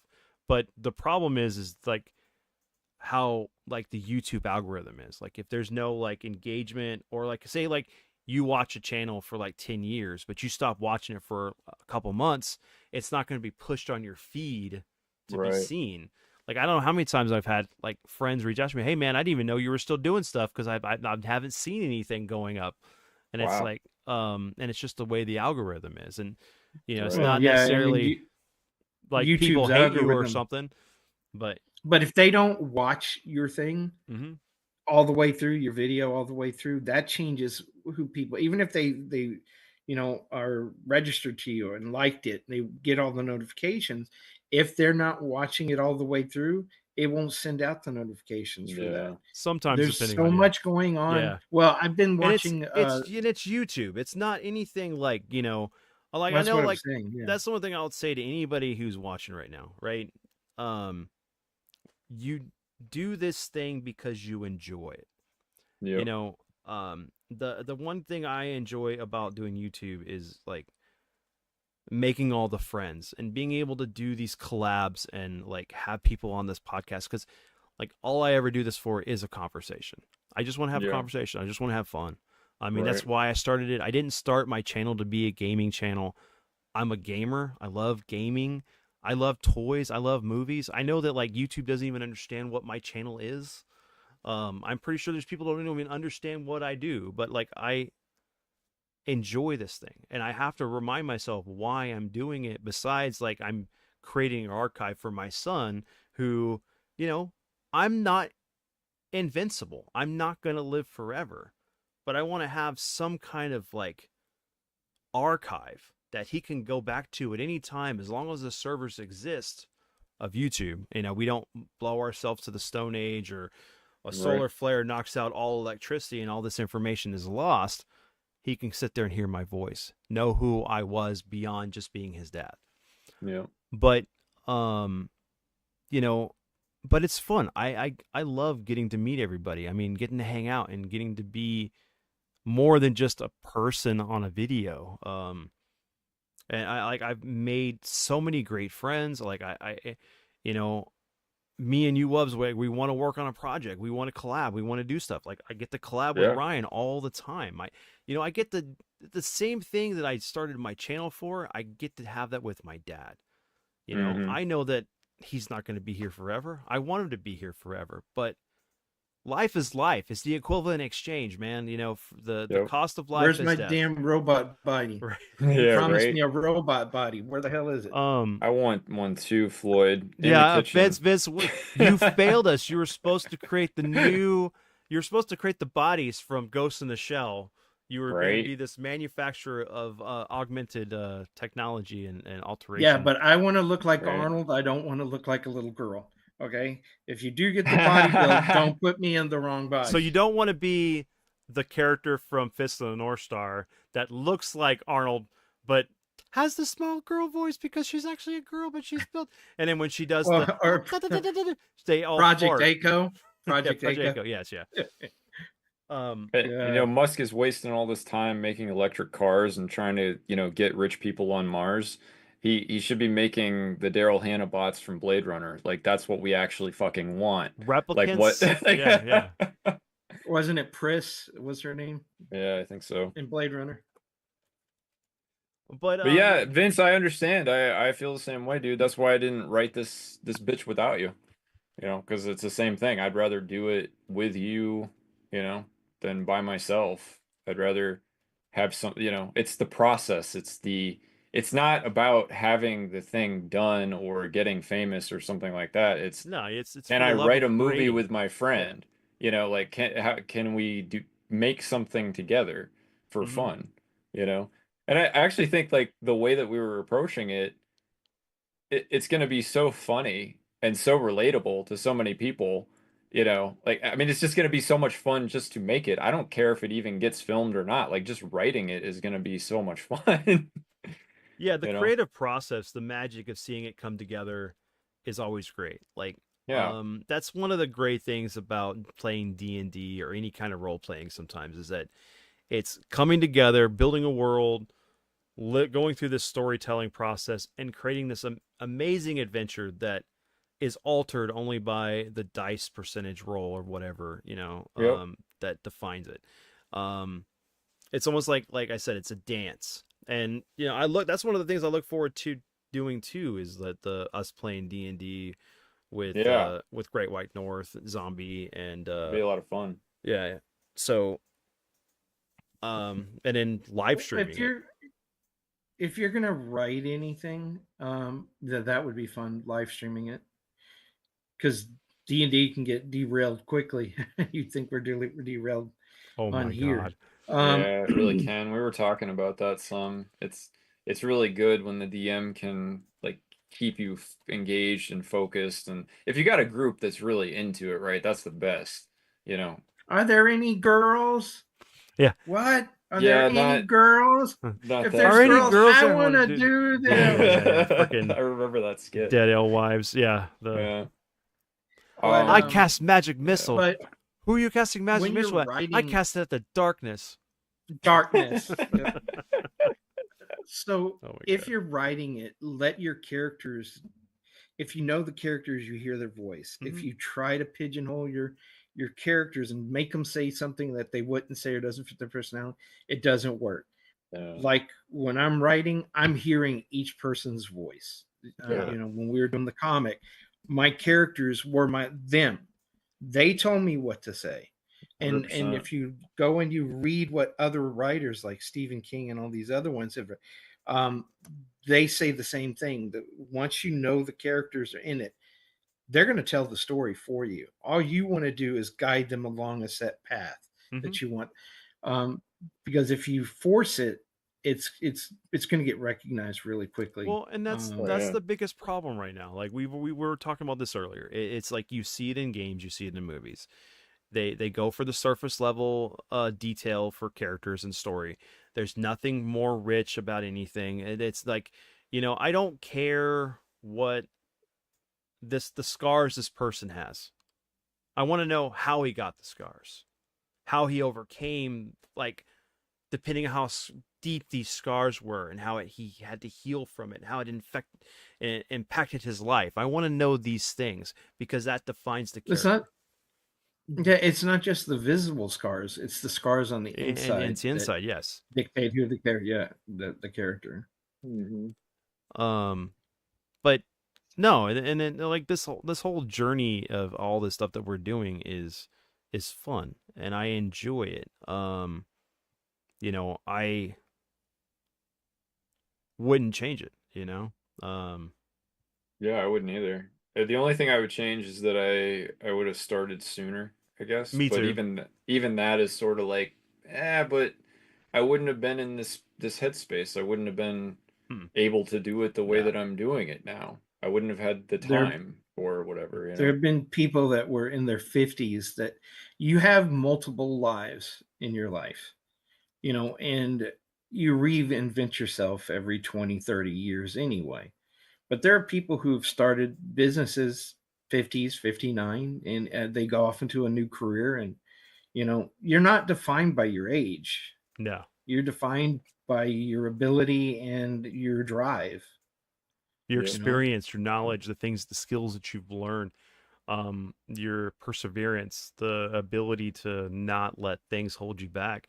And that's part of the reason, like, I started YouTube late in life. I wanted to do something. I always wanted to do a podcast. I always wanted to have a conversation. I love listening to podcasts. I love just hearing people talk, because it's like, I want to know more. I want to gain this information and then be able to talk to my friends or other people about it. That was what the whole thing about, like, playing video games, like, you made friends easy that way, or talking about movies. You made friends because people were eager to talk about this stuff. You didn't see a whole lot of actually, you had those shithead kids and stuff, or people, but well, you also had the guys who would come up with the quarter on the game just so that, because they knew they could kick your butt, so they could take it over and stand in. But the they had spotlight. but they had the respect to go through the process of put the coin on, because if you don't do that, you'll never know if you can actually beat the person that you think your opponent is. Right. No, I'm not talking about the guy. I'm talking about the people who knew they could beat you. Well, They'd come over and take over the game and kick you off, and then I'd have to come over and go, "Excuse me, my son was playing." Or other people, because it happened to other kids up there too. Like, but sometimes you need that competition. Right. You need to be able to face those challenges, so that way you know where you're lacking and how to improve yourself. It gives you drive to improve Mhm. sometimes, that sort of thing. Okay, there is no failure, just opportunity to to learn something and grow. Well, and coming back to our project we've talked about, Vince, again, the thing with that is I like I wouldn't want to do it alone at all, because it's like Exactly. that was like It was our collab. We come, yeah. it was fun because of the collab, because we were just spinning the ideas off of each other, and it was just we was in such a good flow. I could write a story about anything, I don't have to write about that just in my own time, but so that's like that's why I totally shelved that. I'm not going Mhm. to touch that until you're ready, Yeah, no, you no, know. I get that, and I Like, thank you. It's also one of those things like I I'm have been and always will be a fan of Bruce Campbell. He's oh such a yeah, cool dude. Like getting me to meet too. him that one time, reading his books. Like I started rereading his first book, If Chins Could Kill. Great autobiography about like his journey from Evil Dead, or actually his journey from wanting to become an actor Hmm. and the struggles of like getting into the organization, getting into films, working on the Evil Dead stuff, all the way up to like him doing Bubba Hotep, you know, Right, and right. that was the catalyst for our conversation that started us working on this project for the film. Um, Hmm. so, and I've always wanted to be a director. I wanted to be a storyteller. I wanted to make a film. I love cinema. And that is my passion outside of everything. Like I love video Me games. too. Video games are, I'm good at them. I play them. But I don't. I probably shouldn't have played them as much, and I should have focused on achieving that drive to become a director. But I Yeah, wouldn't but then have the other thing is, like, maybe it wasn't meant to be that way. Like, exactly. maybe the whole point was you were Hmm. supposed to do all this other stuff. I was supposed to do the other stuff I've done, and we're supposed to do it now, Yeah. or like at some point, in the future, like you said, or like your dad said, people start things, or you have new lives later on, or whatever. You're not ready for it. This is the other thing I've realized too. I actually think that if you get but so much fame and fortune in life, it tends to destroy people. And most people can't handle it Yeah. in some way. It tends to destroy them. And I think that Macaulay Culkin's a perfect example of that. Child actor, super famous, super rich, and got into drugs. Like, I mean, it really fucked up his life for quite a while, as I understand it. Hmm. Um, you know, Same thing happened to Edward Furlong, Yeah. right? I Um, idolized him. Like, man, right? I would John not want Connor. to have either of their lives, like I don't Yeah, think I it's wouldn't worth either. it what they went through. Um, but But so I just keep that in perspective to the point where it's like, yeah, and even fame to me, like, I mean, you see me right here. I use my little icon. I'm not out there in the public. I don't have a need to be out in the public in that way, but I'm happy Yeah. to work on projects, you know. but you Um, got to remember, I got to say,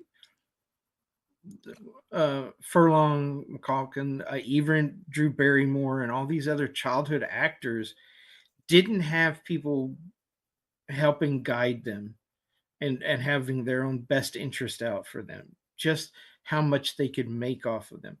yeah. Well, to be successful, you have to be grounded. You have to know what the consequences are for the decisions you make. And if you're too young to do that, then you have to have somebody who's a guardianship over you. Hmm. Yeah, You guys are grounded. You're adults. You're not kids anymore. No. The right. decisions you make, you will bear the consequences of. And we had good So parents that taught us how to be responsible. So that's the other thing. I feel like a lot of these kids, I mean, anyone growing up in Hollywood, it's just such a different, bizarre world to it everything is, else. Like, yeah. how do the idea that we expect actors to be responsible citizens is laughable, with the amount of money and attention that we throw at them. Like Well, it's ridiculous. it's also hard when like you don't have the right foundation, or the people around you to help guide you, um, to teach you the right skills to handle what you're going to be dealing with. I mean, we know that like there's tons of child actors that were molested or whatever, you Right. know, that it ruined their lives. You think of Jonathan, Mhm. well, not Jonathan Brandis, but Corey Haim, Corey Hames, you yeah. know, and then there's been others that have been Well, and how many did that happen to? We'll never know. You exactly. know, We won't. right? It's crazy. I'm sure how prevalent that is in that culture, unfortunately. It's not just Um, that culture, it was in religion, it was in everything. right. Yeah. There are predators in every walk of life. But Vince, this is the other reason why like I I would just shelve this thing until you're ready to work on it because again, the process is what I'm more interested in. The Yeah. actual experience of doing it is going to be what I care about. Even if let's say we actually did something like this, we actually finished it, got it produced, whatever, and it blew up into a big thing. I think the thing that I'm going to be most interested in through all of that, not that it won't be fun, I'll enjoy that process, but the thing I'll probably be the most interested in is, hey Vince, when can you and me sit down And do again another and one. do Yeah. a spin? Can we write, what happens to these characters, next, that sort of thing. Just don't go into it thinking you're going to blow up. No. Yeah, Go I into have it for the no I have no enjoyment. intention of blowing up. That's why I'm saying like for me it's not even about that. I don't care. I'm interested in But the I've process. been in the situation, and I can't tell you how many people, once they get a little traction, they lose their connection, their grounding, Yeah, who they Right. are. and Right. they go after the money. They start taking Mm, shortcuts, and they forget what they're doing, and then they get miserable. yep. You need to Or enjoy what they you're doing or and do they it for yourself first. I've already had a whole life and career where I worked super hard and I was totally miserable. So that's I have no desire all of to do us. that again. Yeah, right. Yeah. Like I've done that Um life. I don't need a do-over of that. That's why anything that I would do creatively, YouTube, writing movies with you, that sort of thing, it's all for fun, yeah, I you mean, know. well, I mean, Um, you never know unless you try. That's the yeah. biggest thing that I would impart into anybody is like if you have a passion for something, just start doing it. And maybe part of it is also just I'm curious to see what we could do together because I feel like just the conversation we had and what we had started with was funnier than anything I've watched in years, like by far. So, you know, I'm really just I'm actually I want to see it myself, you know, come to fruition. Hmm. Comedy's hard. Remember that. What's funny in your head doesn't always translate to the paper. No, and that's Yeah, where like, sometimes you just focus group it and stuff like that because like once we get a script going, we can copyright it and then we can kind of like, oh, hey guys, this is whatever, and we'll test group it with our right. friends. Um, but I I use this platform as a way to overcome my shyness and my inability to publicly speak because I wanted to do things, but a lot of it was hindered because of the fact I was scared. And sometimes you just have to find the courage to do it. And sometimes it takes the support around you to do it, but sometimes you may not have that support to do it. I don't know how many times I wanted to start a podcast. I probably tried to start a podcast for 10 years. Wow.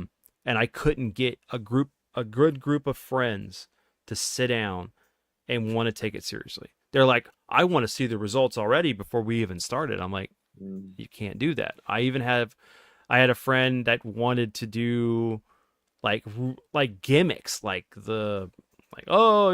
laugh tracks and sounds. Is like, I don't want to have that I don't want to do mm, that. I want something a little bit more real. I want a conversation. We riff and joke. We may go on weird tangents, but we don't. We don't undermine the conversation by adding something that doesn't fit to what we're presenting. mm, We, mhm. we may joke, we may say raunchy shit, we may curse, we say things, but we try to have a level of professionalism, and even though when I speak, I've had to learn to stop saying like, I still do these Right. things. I do too. And a lot of it has to do with like taking the time to think about your thoughts Sure. because we're so wrapped up in trying to be the perfect version of ourselves on this platform that doesn't really mean much at all. Like I have a job. Right. I don't need like to have monetization Right. or memberships. I would like to have that because then I could put more money into the show to make it better. Because right now Yep. I'm fueling that extra money into this myself. I'm doing everything myself. It's all coming out of Right. my pocket, you know. And I'd love to be able to just buy more toys, or maybe go take my wife and son for dinner, or go on a trip with whatever I spend. I don't spend that much, but I mean, you know, being able to have monetization, things like that, it'd be nice. It'd be really good because then I could up my value. Maybe I could like take off from work just for a day to put a little more extra work in, because I don't have to work, because like, you know, I'm not worried about not being able to make the money to pay my bills, because, you know, being able to have like that nice like cushion to, like, if I wanted to take off work, I don't have any vacation time, it's not going to hurt me, not going to make it to where I can't pay my bills. So but this whole thing is just creative fun. I enjoy this. I you know, hopefully I inspire people. Hopefully I can, you know, be someone who helps them through a dark time. We all go through stuff. Like, I had a gun pointed at me. I got carjacked. I've lost family members. I mean, we're going through something right now. And it's like, we all need that voice. We need someone to be able to hear us, or like we can relate to. Um, you know, yeah, I'm not going to be everything to everybody, but I can just be who I am. And if that a beacon of light, and if that draws people, that's fine. You know, hey, whatever. Be Honestly, yourself. that's how I feel about writing in general, right? Like that's why I was having such a good time doing it, because I felt like I was I was like in our conversation, this is a movie I want to see. Like I'm making a Well, movie and for that's what myself, you're and when you you're know? in writing class, that's what they tell you. You write for yourself. Write something you would want to read. mm-hmm. Yeah. It Not makes try to sense. aim for a genre, you know, or something else like that. It's the same thing like what y'all doing guys are doing this doing now. now. Yeah. Be what you want to be, you know, make it part of your life. But some people get on here and they want to become an influencer. They want to make a lot of money, and then Right. they lose themselves in the process. Enjoy what you're doing. Same way with people who draw for any kind of art. Once it becomes a job, you kind of tend to lose your Mm-hmm. passion Yep. for the Yeah. art. You get burned out by it. So You have these arbitrary expectations that you put on yourself, not anybody Yeah. else. You put on yourself. Um, you I know, really admire the comic book artists that, pump it out constantly and they're constantly doing new books and new art. I don't know how they do, like the mentality behind it is well, it's amazing to me. not only that they But have to they take commissions, they yeah. do cons, they end up taking in more commissions than they can do. So then they're Mhm. delayed late getting meeting their deadlines, and then it affects. They're doing all this stuff because there's money involved. So when it comes time to turn in your submissions to the company who's paying you for your artwork, you are you're tired. You It's a don't want to hard really life. draw. You want to take a break. Um, Everybody wants to be Jack Kirby, Yeah. you know, but they don't want to start with the fundamentals, you know, and work your way to it. Um, Well, even the people that I've seen at cons and stuff, like they work so hard to like they had to work so hard to get there and they have to work so hard to maintain it. Gotcha, baby. well, And not everybody. Some artists are artists, but they never create. They'll call themselves a comic book artist, but they've never actually done a sequential comic book in their life. hmm. They are just doing pinup artwork Oh and yeah, prints sure. of other people's IPs, and then calling themselves a comic book artist. They're not. There's a difference, and people need to understand the differences. If you're doing sequential artwork for a company or yourself, you are a comic book artist. If you've been published, you are a comic book artist. If you're just selling prints at 35 to 60 bucks a pop at a con, you're there that you're just making money. You're an artist who's there making money off of other people's IPs. Plain Sure. and simple. Believe me, I did that what 2012 was when we started doing that, and I was doing it before that when I worked at the comic shops. Yeah, almost 15 Um, years or whatever. That's the one thing like I love about like what Ryan does, being able to like just get out there and play guitar and do these covers and stuff. Um, I Yeah, it's don't have great. I have a few. I have a my buddy Ricky. He's a drummer. I love listening to him. My uncle Colin, who's on the show on when we normally do our normal podcast, he plays every instrument. His whole family yeah, plays every instrument. and he's a composer. Yeah, he's a composer. He does stuff for church. He does stuff for himself. He actually has his own like music he's produced and released. And it's like that's his passion, but he was also an artist. And that's one of those things like when you have someone that influences you and encourages you to cultivate and grow something you're passionate about, it's a great feeling. And like that's a part of the reason why I decided to call the channel Dad, related around being a dad.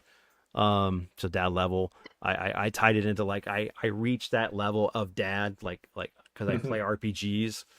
Um, but I always kind of thought that I would always do some kind of inspirational things on the side as I talk because I learned it from my dad. You just have this like you go through these things of like you pick up experiences or you have a set of skills that you've just acquired that you become adept at trying to apply to other things, and it typically works out sometimes. Yeah.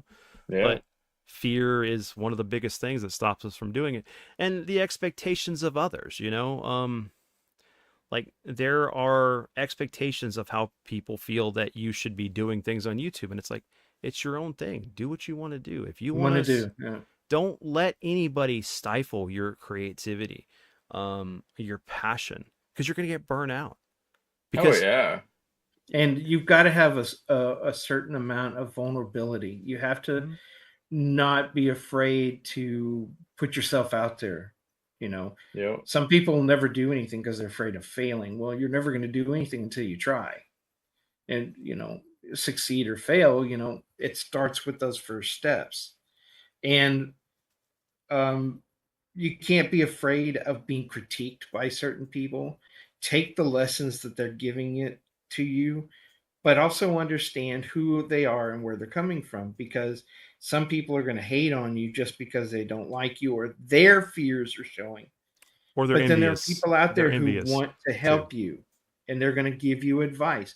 So anytime I ever worked with anybody and always ask people, what do you think of this? And sometimes you're going to get instructive criticism. Sometimes you're just going to get people telling you because you're a friend and they don't want to hurt your feeling, and they're going to play up on something and build up your, oh yeah, it's fantastic. I've never read anything like this. And then you're going to go take it to somebody who's going to be brutally honest, and you're going to walk away with your legs cut off at the knees. Um, Before we published, we went around to everyone that we knew in the industry and we're asking, what do you think of this? Where could we improve upon it? What do you think? Our first issue had a lot of time jumps in it, and people were like, we don't know where this is going. It's too confusing. We talked with a couple of Spider-Man artists. I'm not going to give names because I don't want to throw names. Who told us people like a linear story. Hmm. If you're going to use flashbacks, use them sparingly and make them count. So we had to go back and restructure our book completely Mm-hmm. from the beginning, just because we were telling a story we thought was really cool, but we weren't understanding that sometimes people aren't where you are and they're not going to read it the same way you do it. Right. It may look logical to you, but it's not. You got to write for who your audience is as well. Mm-hmm. That's why you're always going to be rewriting your story. It's never finished. You run out of time and you publish because you've got deadlines to meet, but you're working on it all the way up. And some of the greatest writers, they rewrite their stuff. Some of them have rewritten their stuff 50 times over. And you want to get a good editor who's going to see things that you no longer see because you're Yeah, because so into it, you miss your mistakes. You have to have a good editor who's going to come in behind you and fix those things or tell you this is what needs to be fixed. Yeah, that's so crucial. Like whenever you're in IT too, because it's like you can be beating your head on a problem or an issue for like hours, and you just need someone to come in, look at what's going on, to see if they see what you see. And there's a lot of times that they're like, "Oh yeah, it's this right here." It kills you when that happens. Yeah, I remember working in IT. You're 8 hours trying to fix a problem, and they go, "Hey man, I'm stuck. I don't know what else to do." They come in and go, "Oh, there's your problem," and walk off, and you're like, "F you, man." F you. Even though they were helping you. But yeah, sometimes we're too close to something to see it.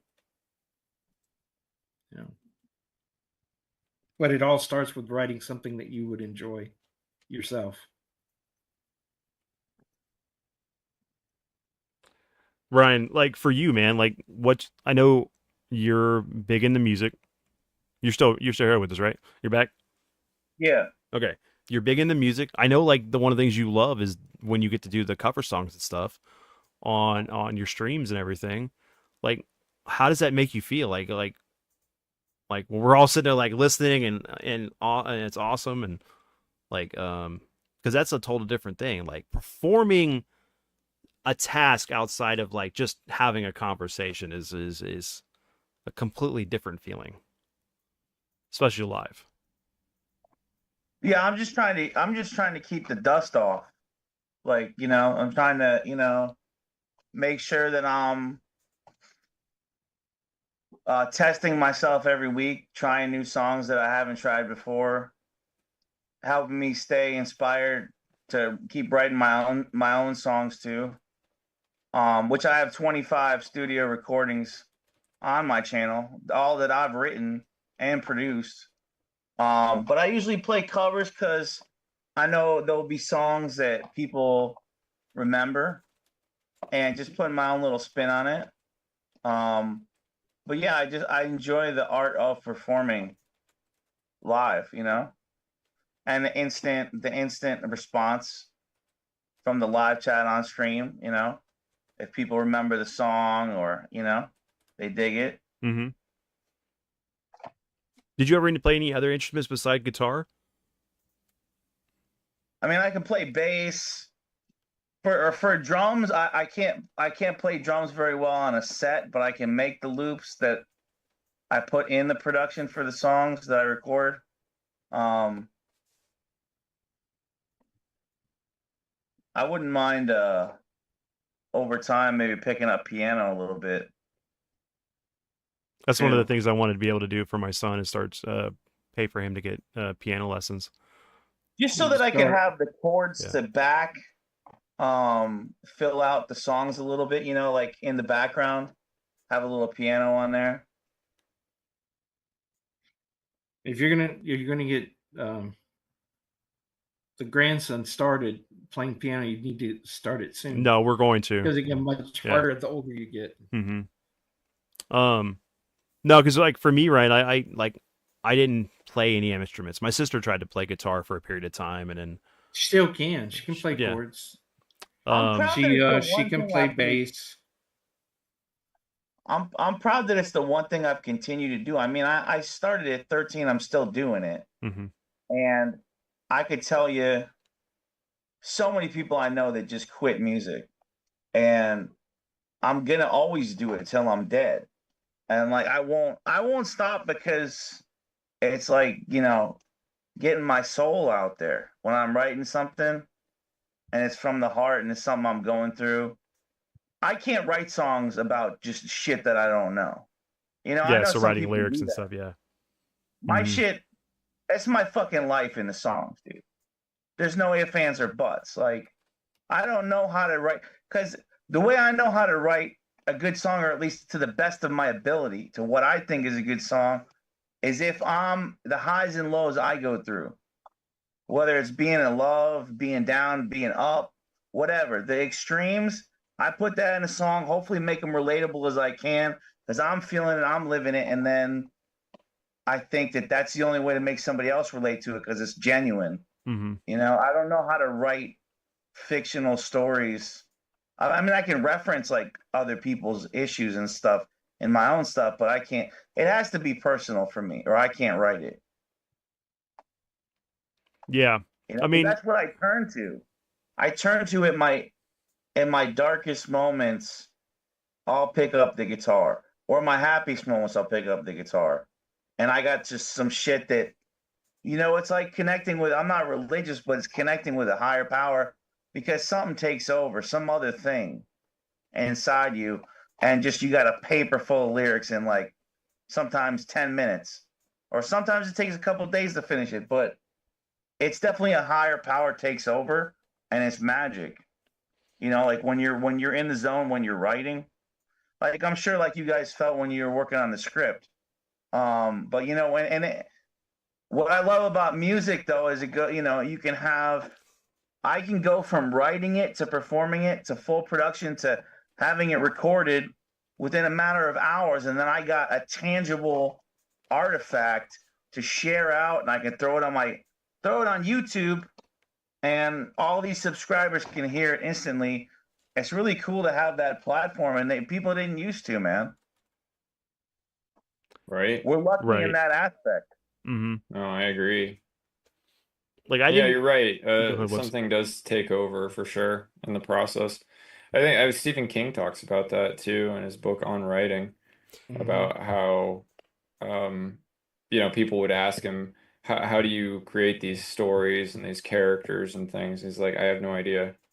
They just, Well, come to he talks me. about how they either come to him in dreams, or just a thought, an image that he saw something, and Yeah, the and then story he starts builds a kind of story for winding. himself. Yeah, it starts Yeah. filling out in his head, and he's like driven to do it. I've got to go. Right. They're screaming at me to tell their story. I've known several writers who talked about how it was almost like a possession, like it was somebody else's story, and they were using him to tell Yeah, their they become story. the conduit, or like it's being channeled Yeah. through him. I mean, Um, it's that creative energy in the universe, you know. It's that like we all have it. We get in the flow. Like we get in this like trance state of like excitement, and like especially when there's nothing there to break your concentration of whatever you're working on. Like being artist, me and my dad drawing, that was like we could just sit there and just go in the flow of drawing something. And but then my art was better when I let the canvas, the imperfections in the board and stuff, I would see the image there. I still do it. I look at a wall and all of a sudden I see a piece of artwork there, because my mind is connecting all those imperfections and making an image. My artwork was better when I was just allowing myself to draw than when I was trying to actually do a comic book, or trying to do something that I might have a figure here and I'm trying to draw them. It was I just love that. And it's just like when somebody's picking on a guitar, the melody comes to them, which you don't really get when you're a drummer. mhm. A drummer plays off of everybody else. They also set the beat for it, but the timing. But um, for me, music is my creative muse. When I'm struggling to write, I put on one of my favorite CDs or something, Yeah. piece of music that fits the what I'm trying to write at that time, and then it starts flowing. You know, like when I'm struggling with this new thing that I'm working on, I can't do it if I'm just on my own and trying to just think it through. But all of a sudden, I put on a CD and I listen to the music, and it's there. It starts flowing, and I start getting into a rhythm. And next thing I know, I've done 3 or 4 pages, and then I got to go back and see what I've written. because I was just letting it out. Mm-hmm. And sometimes like, oh, this is great, but I don't think it fits here. So I moved that over and save it, and then recycle it somewhere else in the book because it fits in the story. You got to let the story kind of tell itself too. I've already said that before, so I'm just kind of like rambling. Well, Like you loved video games. Writing was my passion. That was my escapism. You know, um, and just telling stories. mm-hmm. Well, and just being able to create anything. Like, remember how many times I would create like character ideas and concepts, or like script ideas or short stories for stuff, and that I would have to do for school, but then it just would flow. Um, going back to music real quick, is it like, remember for me, it was all electronica stuff. I would make, like, they Yeah. use the synthesizers and MTV Music Generator or whatever kind of program I could get on my computer to make like some kind of music I heard in my head. Um, but it's one of those things when like you don't want to do the process of learning how to play something, you can learn music a different way. Yeah. Well, I've always wanted to be able to play the guitar, acoustic. My little chubby fingers never wanted to cooperate, you know. That's why I was really encouraged your sister when she showed an aptitude and the ability, go out and buy her an instrument, go get her whatever training stuff she needed, You weren't, you guys you wanted to make music but like with the different generators, Yeah. like you said, the synthesized music. Hers was that where you're actually tactile playing Yeah. it, you're figuring out the chords. And I played French horn in high school, that not high school, junior high. um that wasn't what I wanted to play. I wanted something cool. I wanted to be a reed instrument. I wanted to able to play the sax or something. No, you know what you could be for? Your lips tell me you're going to play the French horn, but I learned how to play it. I couldn't play it now, and I had to learn that the French horn is a very beautiful sound. The music that comes out of a French horn with somebody who knows what they're doing is I'm absolutely jealous. I'm gorgeous. jealous. Floyd, I love French wars. Oh, yeah. Oh, you said French horn. I I'm said sorry. French horn. Yeah, yeah. Yeah, we all love those, but you end up arguing with them on the price, the conversion rate. Wubs, did you do anything with music or anything like that, or like a creative outlet for anything else other than music? No, not really. I started learning piano a few times. I messed around with guitar a little bit, but it never really took. I was starting to learn piano by ear last time I did it, which was pretty fun. Um, but yeah, I got distracted by other things in life. Uh, I it just never held my attention, but so long. Um, I Well, love so was it? music, but again, like probably like you, I played too many video games. So you're saying it was video games, not women, that got your attention?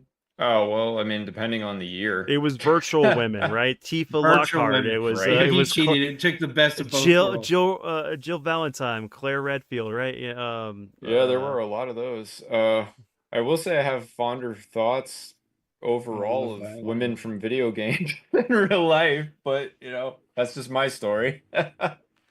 Um, no, but like just like even anything can be turned into a passion. Like I played Dungeons and Dragons. It can also Exactly. turn into I used to it- write campaigns but and stuff. That was remember, fun. it can also be turned into an obsession. correct. So Yes, to yes, Yeah, yes. that too. Like that's not, and that's why that's why it's just for fun. Like I feel like we're so fortunate that we don't have to do any of this stuff for money. Well, yeah, it's all free, right? I mean, most of it's free. I have to Yeah, pay a monthly fee for Zoom, but um right.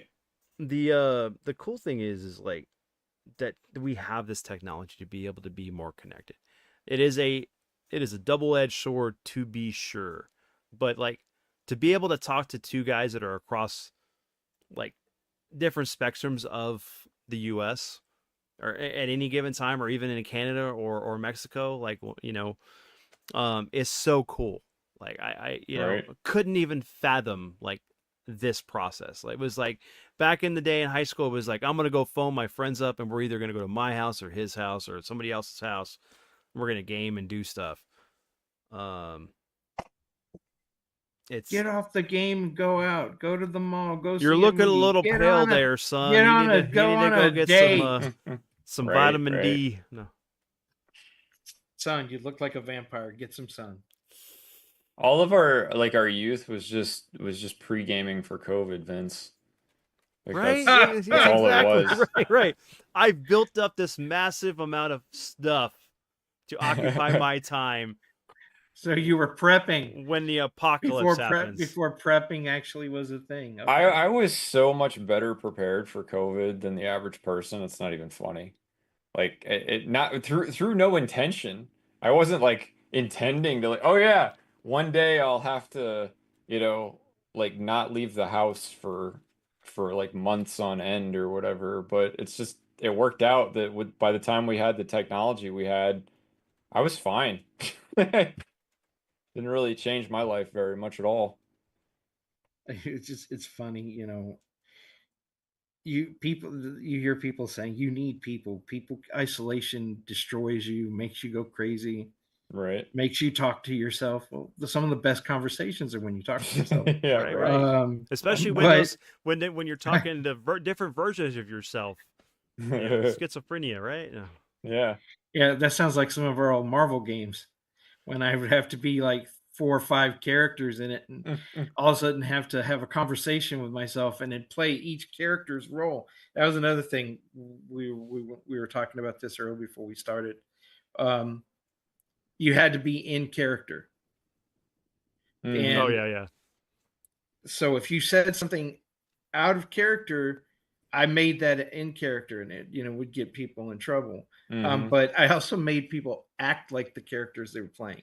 They had to have an accent. They had to play the role. That's why it's called role playing. Right. You know, and it helped break people out of their shells. Because a lot of them, were like kind of conservative. You wanted to play, but they Right. didn't want to role play. They didn't want to play act, and that's what the role playing was, to Well, they're be scared, something you're right? Yeah. not. Like that's the thing. Like it's hard for people to play. It's acting is hard for people. Like they're shy, or whatever. It can be challenging. But yeah, that's why Dungeons and Dragons can be a lot of fun. Get people out of their shells. Oh yeah, I mean, we played like TSR's Dungeons and Dragons. We played first edition, second edition, advanced D&D, uh, Rifts, which is Palladium. We played We played all the yeah, we Palladium played games. we played all Palladium stuff like Turtles, the Macross. And there was even a James Bond board game that I don't have anymore. I had the Doctor Who board. Man, I would if there was a RPG, box game, and it looked cool, or it was based on a movie or a television series, I picked it up, and we'd at least try to play it once. We played Star Wars. We played Contest of Champions. There was Cyberpunk. There were all those different games that we would play. Um, Oh but man, Shadowrun, freaking the Shadowrun's Vampire one I the was just thinking of. Masquerade. No, the best ones though were when we tried to play the TSR Star Wars games, and like you and Mark would completely derail the campaign because it's like, this rule is this, no, it's this. I'm the DM. You need to listen. This is my game, and we're sitting back there eating chips and popcorn. Like, okay, I guess we're not playing tonight. What are we gonna do? But Funny. yeah, I mean, I couldn't get into the games like Werewolf, the what was it, the something of the vampire, you just said it, where you're not Vampire the really Masquerade. actually playing a game. You are sitting around on a table. It was like the old text-based games in the day where all the action came by what you micromanaged. were typing to each other, Mm, and in these games you were given, scenarios, archetypes, run with it. And but no, there was no, maps or any game actually to play. And people would just sit around and talk to each other as vampires or werewolves. And I'm going to attack. I'm going to turn into a werewolf. And you're like, where's the game part come in on any of this? Y'all are just having conversations. Yeah, it's microman. You're building the world and nothing's happening. It's like that. It's crazy. But then people thought we were crazy because we'd have role playing games. That took like weekends. Like, if it was a 4-day weekend, we started that Thursday or Friday, and then we're done by like Monday. I always hated the Sunday when we're like, we're never gonna make it through here. We're gonna have to wait for a week, 2 weeks till we can get back together again to complete the game. And then by the time you got back together, you were like, hey, I want to play something. And then we'd had all these like campaigns just sitting out there in limbo. Yeah, that's. Well, guys, I am half awake at this point. No, it's okay. I'm Yeah, I gonna get have you. to crash. But thanks for the conversation. Thanks for having me on. It was fun. Loves, you owe me some conversations. Oh yeah? Yeah. About Okay. about the Bond with Tylord. Oh yeah. Well, not just that, but we were also talking about earlier in this conversation. You were saying, "Oh yeah, we could have those conversations." Oh, Dude, from the beginning before we here. started, right? Yeah. Right? Yeah. Well, what would you like to talk about, Floyd? I don't know at Birds this and the moment. My bees. brain's kind of fried too. Birds and I'll the get bees. back to you on it. Well, just message me. Are you on Discord? I am. I do He- have an account, but I don't use it because it usually Okay. kills my laptop. Well, Vince can send you my phone number, Yeah. if you want. Yeah, just hit me up anytime. If there's something you want to talk about. Glad to, I'm glad to talk. It doesn't always have to be a video either. If you just want to talk about, yeah, just talk, yeah. No, yeah. Something you've watched or whatever. I'm glad to do videos too. Whatever. Yeah, so Always enjoy the conversations. Well, he has a homework assignment too. What movie did we talk? You need to watch Ford Fairlane. Yeah, because I haven't seen that. My Science Project. My Science Project. Weird Science, right? Yeah, Weird Science. No. Oh well, yeah. No, he's never seen Weird Science either. Okay, so now that's 3, and I expect a written report. Yeah, I want an career essay. Opportunities. Career opportunity. Yes, you got it, Jennifer Connelly. I think, Vince, what we should do is just have you rent these and do movie nights, where you we just have watch parties. That's how we should get that done. I think we should do a show just on Jennifer Connelly. Yeah, I could do that. I could Ryan, literally just you talk down about for the that one? Rocketeer for, a whole show. Oh my God, the Rocketeer. Oh man, that great movie. One of my favorite movies from childhood. Not down for Ford Fairlane. No. No, that's not what we said. The whole discussion about Jennifer Connelly. Oh yeah, I'm down for the kid Jennifer Connelly. I've seen Ford Fairlane once, and that's enough. You know what I'm going to do? I'm gonna make a character for when we do this, and it's going to be Andrew Dice Clay as he looks in Ford Fairlane. Just so Ryan has to look at me. I don't even hate it. I just don't want to see it again. All right. Well, guys, thank you for hanging out. I know this went way long, but I know that it's therapeutic. Everyone, the chat's been booming. Thanks, guys. Just as a reminder, I am doing a giveaway. I will be giving away the 40th anniversary G1 Optimus Prime with the cartoon deco. So this is it right here. So everyone that participated in chat, hung out, subscribe to the channel, and like the video, we will be raffling this off on the 20th, so next Friday. The next chance for those who may catch this later that weren't able to be in the chat and talk, you have Thursday when I do my live stream for the week. As long as you hang out, like the video, all that stuff, you'll get entered to the raffle. So, but yep, this is our discussion on John Hughes. We hope you enjoyed this episode, everyone. Thanks for everyone for tuning in. Guys, where can they find you next?